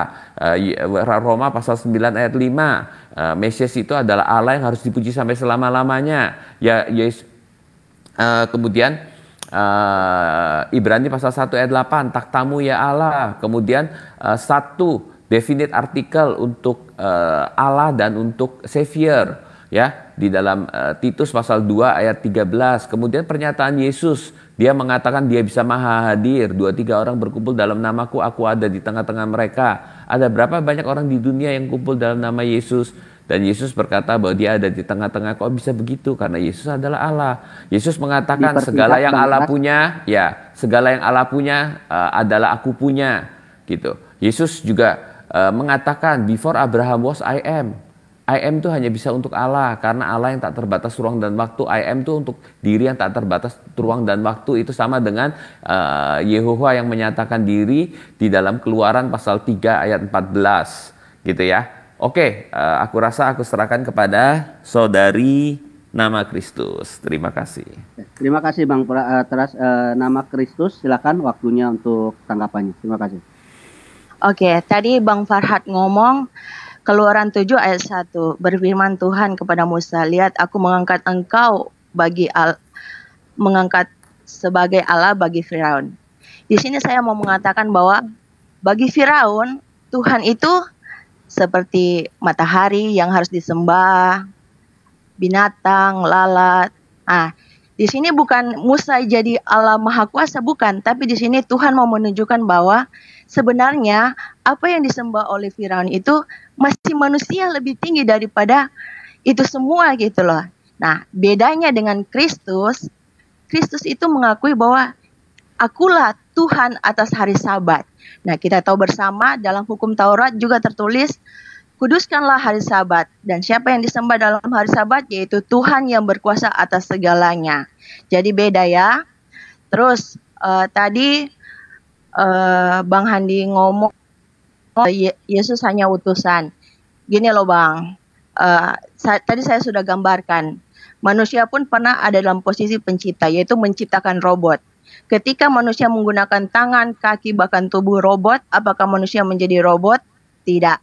Jadi sama seperti Tuhan Yesus menciptakan manusia dan Tuhan sendiri berinkarnasi sebagai manusia, maka dia bukan manusia biasa, dia sempurna, tak ada celah. Tuhan yang Maha Kudus, 100% manusia, 100% Tuhan. Terus di dalam kitab Keluaran kalau nggak salah dituliskan, Allah mengatakan, aku telah mengutus aku kepadamu. Itu sebagai bukti bahwa Yesus berasal dari Allah yang disembah oleh umat Israel, Musa, Abraham, dan lain-lain. Itu saja sih. Halo Bang Adi. Baik, terima kasih Nama Kristus. Silakan. Ya, kenapa? Sudah? Sudah. Nama silakan Bang Handi untuk tanggapannya. Oke, makasih. Ini mohon maaf ya, ada dua saudara saya Kristen di sini korban LAI. tidak bisa mengartikan apa itu Allah, apa itu Rasul. Itu di Bible Anda nggak ada loh itu kata itu. Udah nggak ada, dipakai salah pula lagi. Begini ya Bu, Yesus itu utusan, ya udah, nggak usah lah ditambah-tambahkan. Jangan dilawan Yesus lah. Kenapa sih nggak mau berdamai sama Bible gitu loh? Yesus nggak pernah ngaku Tuhan loh.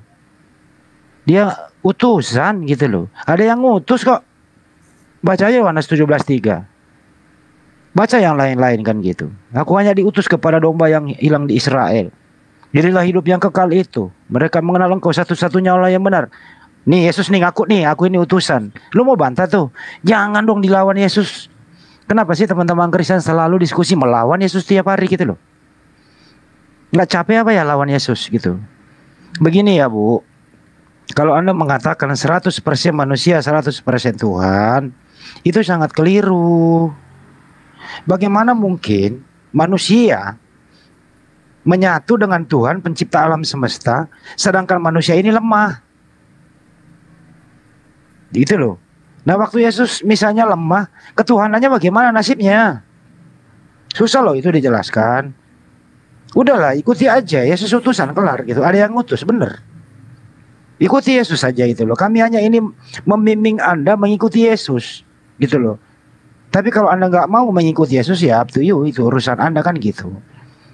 Terus tadi Ibu mengatakan lagi bahwa Yesus itu menciptakan manusia. Ini keliru banget loh Bu. Kalau Yesus menciptakan manusia, nggak mungkin dong Yesus menciptakan ibu kandungnya.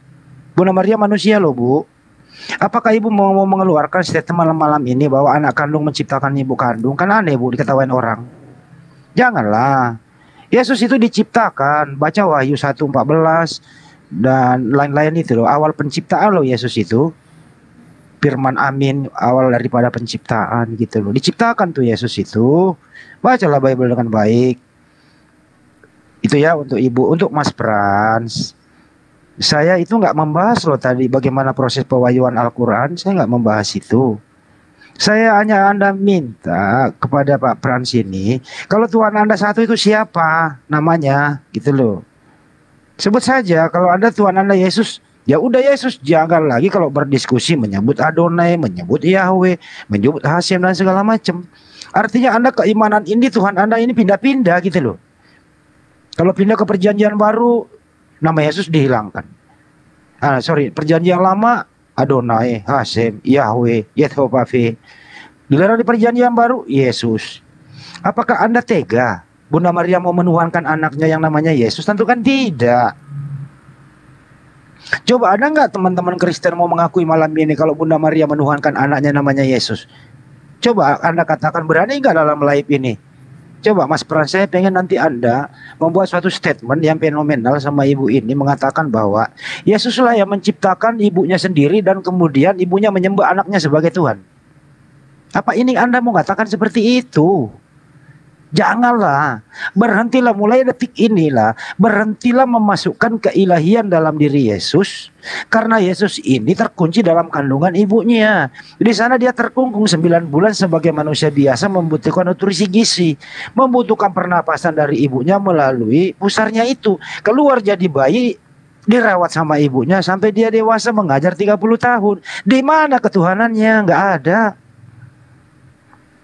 Tak satu pun manusia di muka bumi ini bisa membuktikan ketuhanan dalam diri Yesus. Nggak bisa. Siapa yang bisa buktikan? Kenapa? Karena Yesus sendiri mengakui dia hanya utusan Tuhan. Bagaimana mungkin sudah Yesus berbicara kencang-kencang dia nganyar 3,5 tahun.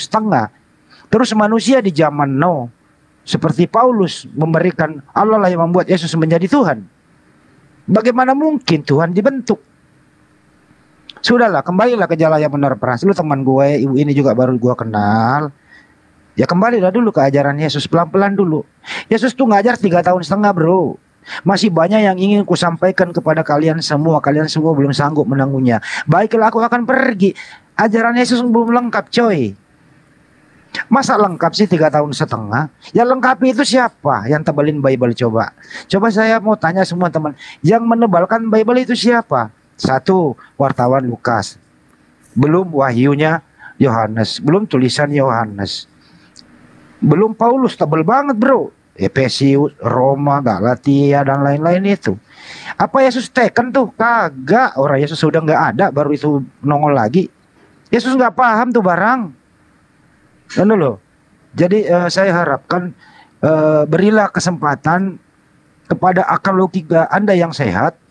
Buanglah doktrin itu, kembalilah bahwa Yesus itu utusan Tuhan, ada yang utus. Kalau ada teman-teman di sini membantah Yohanes 17:3, berarti Anda melawan Bible Anda sendiri. Izinkan saya mengajak Anda berdamai dengan Bible, tentu dengan ajaran Yesus itu. Thank you. Terima kasih Bang Handi. Silakan Bang Farhan dibuka mic-nya. Tafadhol. Oke, terima kasih Bang Adi. Saya mulai dengan analogi tentang robot tadi, ya. Saya lupa tadi untuk membantah, tapi ternyata ibu itu mengalami sebuah, mungkin memang pengen ditembak dengan analogi ya, karena saya julukannya Mister Analogi. Memang Bu, ketika seorang manusia dikasih tangan robot, maka bukan otomatis manusia itu robot, bukan. Tetapi yang lebih parah nih, saya kasih analogi buat ibu, bahwa tangan itu juga bukan sebagai pencipta tangan itu sendiri. Robot tidak pernah menjadi pencipta dari robot itu sendiri. Dor. Analogi yang lebih sehat Bu ya. Jadi ketika kita menganalogikan, maka pahami analoginya. Betul. Ya, betul sekali. Manusia yang pakai tangan robot tidak berarti manusia itu ada robot, ya. Tetapi malah tidak masuk akal lagi kalau tangan itu yang robot itu dianggap sebagai pencipta manusia itu sendiri. Ya. Pahami itu, Bu, ya. Yang pertama. Yang kedua sudah saya katakan tadi, bagaimana memahami makna secara kontekstual, ya. Tadi si Pras mengatakan, ngapain kamu percaya? Kan yang menurunkan Jibril. Kenapa masih percaya saja? Dia lupa di dalam kitabnya sendiri bagaimana hal paling fundamental ketika kelahiran Yesus itu yang mengabarkan adalah Gabriel. Yang pertama, di dalam Lukas 1 ayat 10. Jawab malaikat itu kepadanya, akulah Gabriel yang melayani Allah dan aku telah diutus untuk berbicara dengan engkau dan untuk menyampaikan kabar baik ini kepadanya. Yang mengabarkan bukan Bapa, yang turun bukan Papa, Gabriel yang diutus oleh Bapa itu sendiri. Artinya di sini bahwa Gabriel ini sebagai utusan yang benar, sebagai malaikat yang benar, ya, untuk menyampaikan kabar baik kepada Maria, proses kelahiran daripada Maria itu sendiri.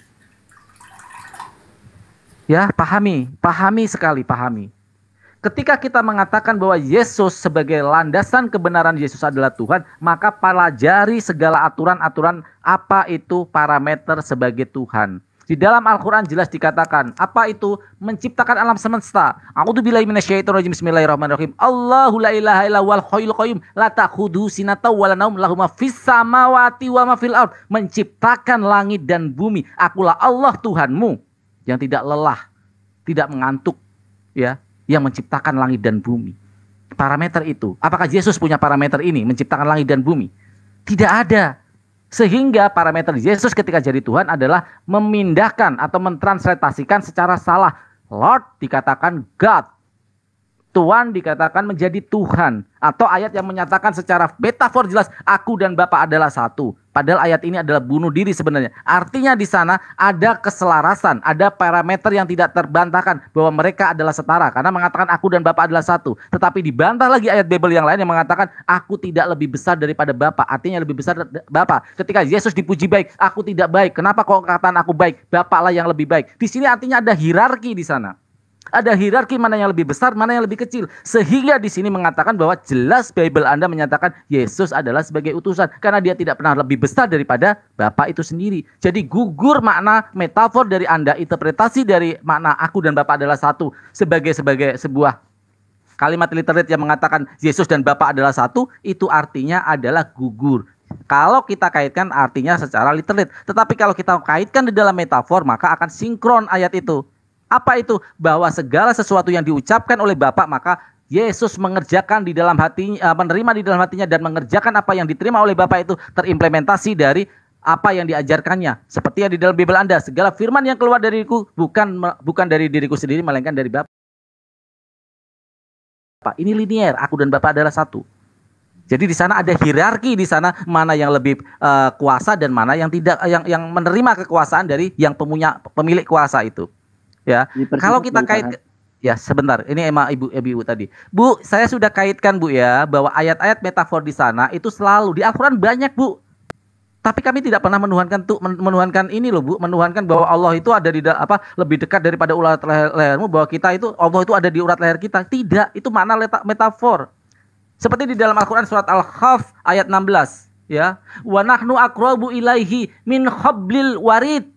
Apa artinya? Allah Tuhanmu lebih dekat daripada urat lehermu. Itu artinya apa? Allah sesuai dengan Asmaul Husna. Allah Maha mengetahui segala perbuatan kita di ujung manapun, di tempat gelap manapun, tersembunyi manapun. Allah akan melihat kita. Karena bagaikan sifat-sifat Allah Maha mengetahui, Allah lebih dekat kepada urat lehermu. Itu saja. Terima kasih. Terima kasih. Pas dibuka sebelum nanti nama Kristus. Silakan, Oke, bagus. Nih ya, kegagalan pemahaman dari Hendy Salabas dan Farhan, yaitu urutan waktu dan urutan tempatnya itu acak-acakan gitu loh. Jadi Yesus itu, Allah menjadi manusia itu adalah 2000 tahun yang lalu. Nah, sebelum 2000 tahun yang lalu, Yesus di mana? Ya, dia akarnya sejak purbakala. Itulah yang dikatakan di dalam Mika pasal 5 ayat 2. Ya, dia telah ada sebelum dunia ada. I am, before Abraham was I am. Itu perkataan Yesus. Ya, sebelum Abraham ada berarti sebelum dia lahir. Ya, nah Yesus waktu mengatakan Bapa lebih besar aku, dalam konteks apa? Dalam konteks dia sebagai manusia. Ya, dalam konteks dia di dalam keberadaan manusia. Nah, kemudian aku dan Bapa adalah satu. Oh, itu hanya dalam misi. Loh, dengan jelas dikatakan aku dan Bapa adalah satu, sedangkan Yesus itu di dalam ajaran para murid dia adalah Allah. Gitu ya. Para muridnya mewahyukan dia adalah Allah. Ajaran siapa? Yaitu adalah firman Tuhan. Gitu ya. Sebagaimana Anda percaya bahwa apa yang disampaikan Jibril adalah dari Tuhan, gitu ya. Nah, jadi jangan dilepaskan konteksnya bahwa Alkitab mengajarkan demikian. Nah, waktu dia datang ke dunia, dia menggenapkan kehendak Bapa, mengambil rupa kemanusiaan. Dia adalah utusan. Gak ada orang Kristen gak ngaku.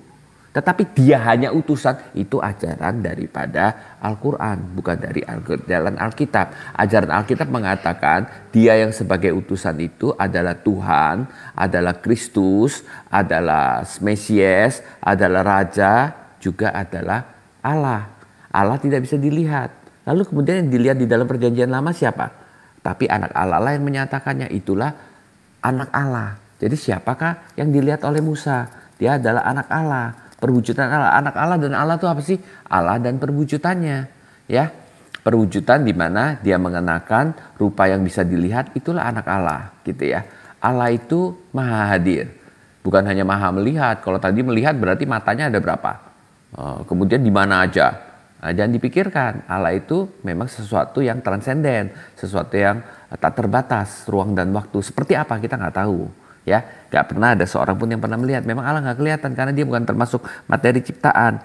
Jadi jangan digabung-gabung. Lalu siapa namanya? Di dalam perjanjian lama seharusnya Allah tuh sebelum ada apa-apa, masa Allah ada nama sih? Nama tuh untuk membedakan, tuh namanya Handi. Farhan silakan bicara, Handi silakan bicara. Nah, tapi Allah di dalam perjanjian lama ada nama memang. Untuk menunjukkan apa? Untuk menunjukkan sifat-sifat Allah seperti kayak El Shaddai, Yehovah dan sebagainya, ya. Itu adalah menyatakan sifat-sifatnya. Lalu siapa nama Yesus? Loh, waktu dia berinkarnasi namanya adalah Yesus, gitu ya. Ya, Yesus tuh artinya apa? Nah, itu dari kata yang artinya Yehovah Juru Selamat, ya. Itu nama Yesus di dalam nama kemanusiaannya. Sebelum jadi manusia ya dia tidak dinamai Yesus, gitu ya. Karena perwujudan daripada penyelamatan itu terjadi melalui Yesus. Kemudian Maria. Dipersingkat Bang Teras. Oke, 1 menit. Kemudian Maria. Masakan Maria menyembah Yesus loh. Yesus yang di dalam natur manusianya dia adalah anaknya Maria.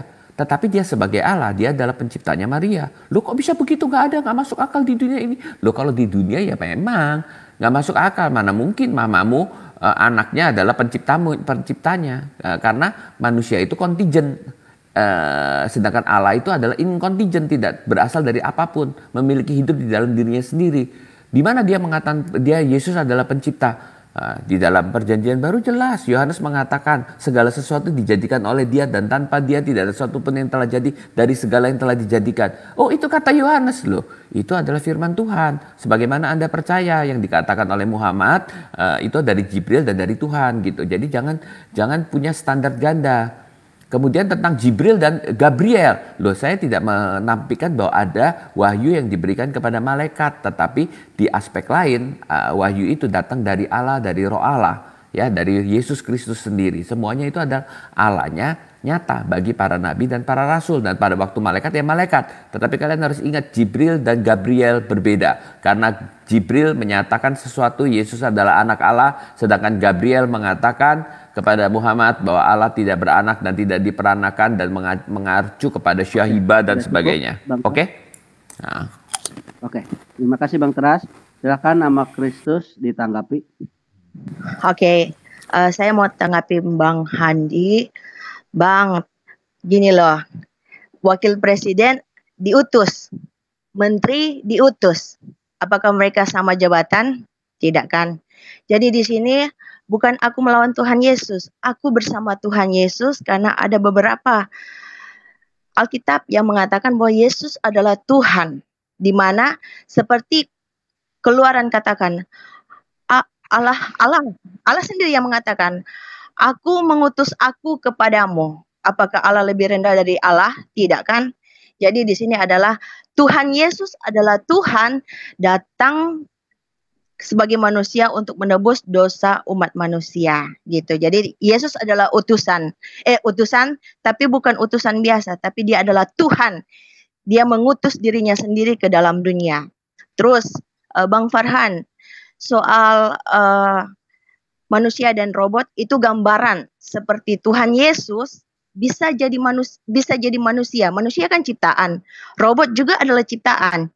Ketika manusia bisa memakai tubuh robot, Tuhan juga bisa memakai tubuh manusia. Karena manusia adalah ciptaan Tuhan dan robot adalah ciptaan manusia. Jadi ketika Anda menganggap Yesus cuma ciptaan, ya logikanya nggak masuk gitu loh. Karena saya menganggap Tuhan Yesus sebagai Tuhan yang menjadi manusia. Seperti manusia bisa memakai tubuh robot. Seperti itu. Jadi Yesus adalah Tuhan. Yesus adalah terus Tuhan Yesus pernah mengatakan, akulah Tuhan atas hari Sabat. Dengarin ya Bang Handi, Bang Farhan, akulah Tuhan atas hari Sabat. Nah, siapa yang disembah di hari Sabat? Di dalam hukum Taurat pun tertulis, kuduskanlah hari Sabat. Yesus juga pernah mengatakan kepada Nikodemus, tidak ada seorang pun yang datang ke surga selain anak manusia yang turun dari surga. Anak manusia itu siapa? Aku, Yesus. Gitu.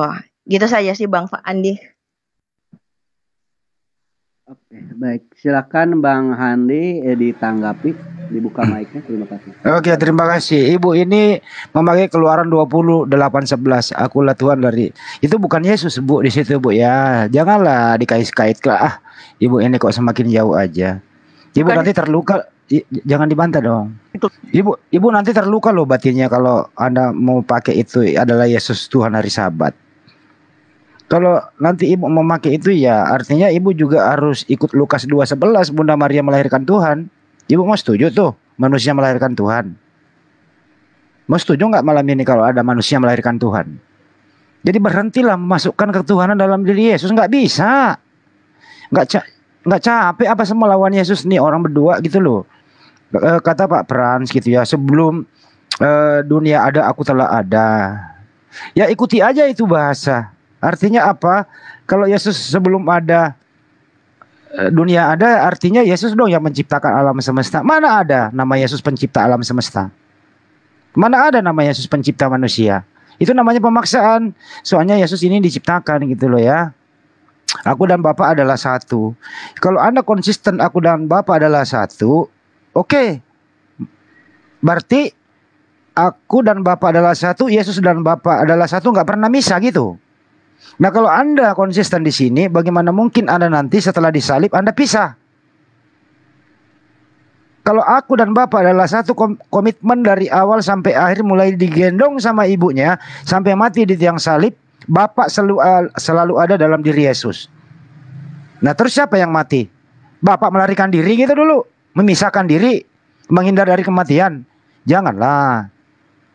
Saya keluarkan bahasa-bahasa Indonesia yang sederhana loh.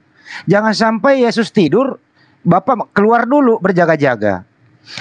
Jangan sampai Yesus dikubur 3 hari 3 malam, Bapak menjaga Yesus dalam kuburan 3 hari, menyatu lagi, bangkit lagi gitu. Berpisah loh itu. Jadi untuk itu teman-teman, berhentilah menuhankan Yesus, karena Yesus tidak pernah ngaku demikian. Gitu ya. Satu lagi tadi menurut Pak Frans di PL itu tidak punya nama Tuhan. Aku adalah aku. Ya is oke lah kalau Nabi Musa di zaman dulu nggak mempunyai nama Tuhannya. Jadi kalau Nabi Musa berdoa, ya Tuhanku yang nggak punya nama, nanti setelah kau punya nama, setelah Bunda Maria melahirkan, begitu. Janganlah kau menyesatkan para nabi dengan ilmu yang fantastis seperti itu gitu loh. Yudaisme itu punya nama sembahan. Udah mencobot data orang, terus lo mengatakan para nabi nggak punya nama Tuhan sebelum Yesus lahir gitu. Terakhir dari saya untuk Ibu, berhentilah terlalu terdogma, kembalilah meristat dulu akal sehat Anda bahwa Yesus itu bukan Tuhan. Tidak ada istilah apapun di muka bumi ini 100% manusia, 100% Tuhan. Tidak ada istilah itu di dalam pengajaran Yesus. Ibunya sendiri loh merawat dia.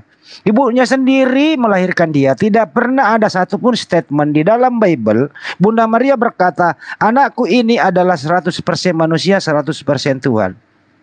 Tidak ada pernah sejarah Bunda Maria itu menyembah anaknya karena ada Tuhan dalam diri anaknya. Bagaimana mungkin seorang bayi mau disembah sambil digendong dan disusui oleh ibunya? Bagaimana mungkin ada Tuhan berkembang biak dari kecil sampai dewasa mati di tiang salib? Ya, Pak Frans, lu teman gua, malam ini kita ketemu lagi. Ya kembalilah ke jalan yang benar, gitu loh. Artinya apa? Janganlah memaksakan. Manusia ini dimasukkan unsur ketuhanan dalam diri manusia. Kenapa? Manusia ini utusan. Saya kembaliin ke Ibu tadi, terakhir dari saya. Yohanes 17:3, Bu. Jangan Anda mengatakan Tuhan mengutus Tuhan. Kalau Tuhan mengutus Tuhan, ada berapa Tuhan? Berarti bahasa Indonesianya Yohanes 17:3 Anda tabrak. Jelas di sana inilah hidup yang kekal itu.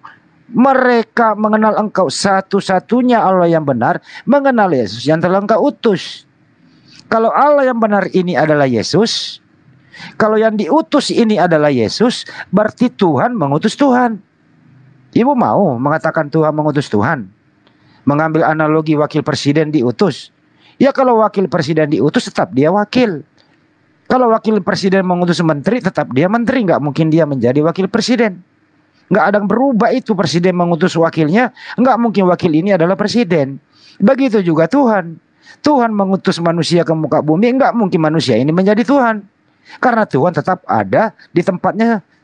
Gitu loh. Nggak mungkin ada pertukaran antara manusia dan Tuhan. Tidak ada satupun manusia yang cerdas berpikir logis tanpa doktrin mengatakan manusia dimasukkan unsur ketuhanan dalam diri manusia atau manusia memasuki unsur ketuhanan dalam diri manusia. Enggak ada ini. Ini hanya ajaran-ajaran pagan Romawi yang tidak bisa diterima oleh akal sehat. Thank you.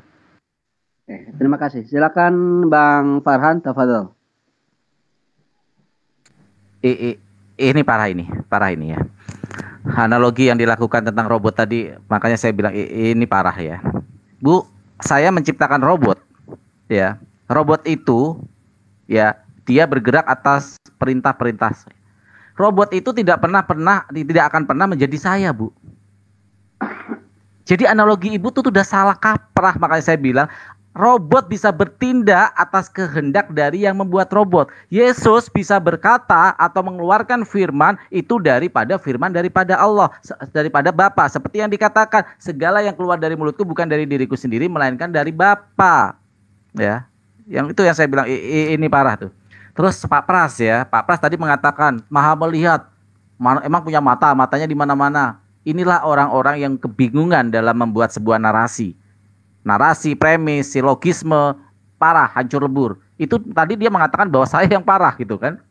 Pak, melihat itu tidak hanya berdasarkan mata. Saya kasih bahasa filsafat, ya. Saya kasih bahasa filsafat. Ketika Anda tidur, Anda bermimpi, Anda melihat segala sesuatu, mata Anda berfungsi nggak? Ya. Mata Anda berfungsi nggak? Ini adalah teori dari filsafat aforisme. Teori aforisme adalah siapa yang menciptakan teori aforisme bahwa segala sesuatu yang ada dalam diri kita kadang tidak hanya berdasarkan empirisme. Empirisme kita melihat terbatas, tetapi ada alam di bawah sadar, itu yang namanya aforisme. Itu dari Ibnu Rus. Ibnu Rus itu seorang filsafat Islam dari Cordova. Saya ajarin sedikit, 1 SKS buat Anda. Jadi ketika melihat itu bukan hanya mata kita, bukan hanya panca indera kita yang melihat. Ketika kita tidur kita melihat, mata kita sedang terpejam pun, ya, itu kita bisa melihat kemana-mana. Itu contoh satu. Yang kedua, CCTV. Saya kaitkan dengan teknologi. Tadi filsafat, sekarang teknologi. CCTV punya mata nggak? Tapi dia bisa melihat dan merekod segalanya. Manusia yang terbatas tinggal duduk di meja, merekod semua CCTV yang dipasang dan terkoneksi ke dalam big data, pusat data, maka manusia tinggal bisa melihat semua. Apakah melihat sono pakai mata? Cerdas sedikit dong, ya, biar enak. Tadi ada yang menarik dari yang dikatakan Pak Pras yang mengatakan bahwa UFV bisa dikenali dari nama-namanya, Agadol, Kudusu gitu ya. Pak, justru itu memperkuat kami Muslim, Pak. Islam mempunyai itu. Allah Subhanahu wa taala mempunyai Asmaul Husna. Ya, Ar-Rahman, Ar-Rahim, Al-Malik, Al-Qudus, Al-Sulaim, Al-Mu'min, Al-Muhaimin, Al-Azizu. Terkorelasi dengan sifat-sifat UFV. Sehingga untuk mengenali Allah Subhanahu wa taala, karena sifat itu bersifat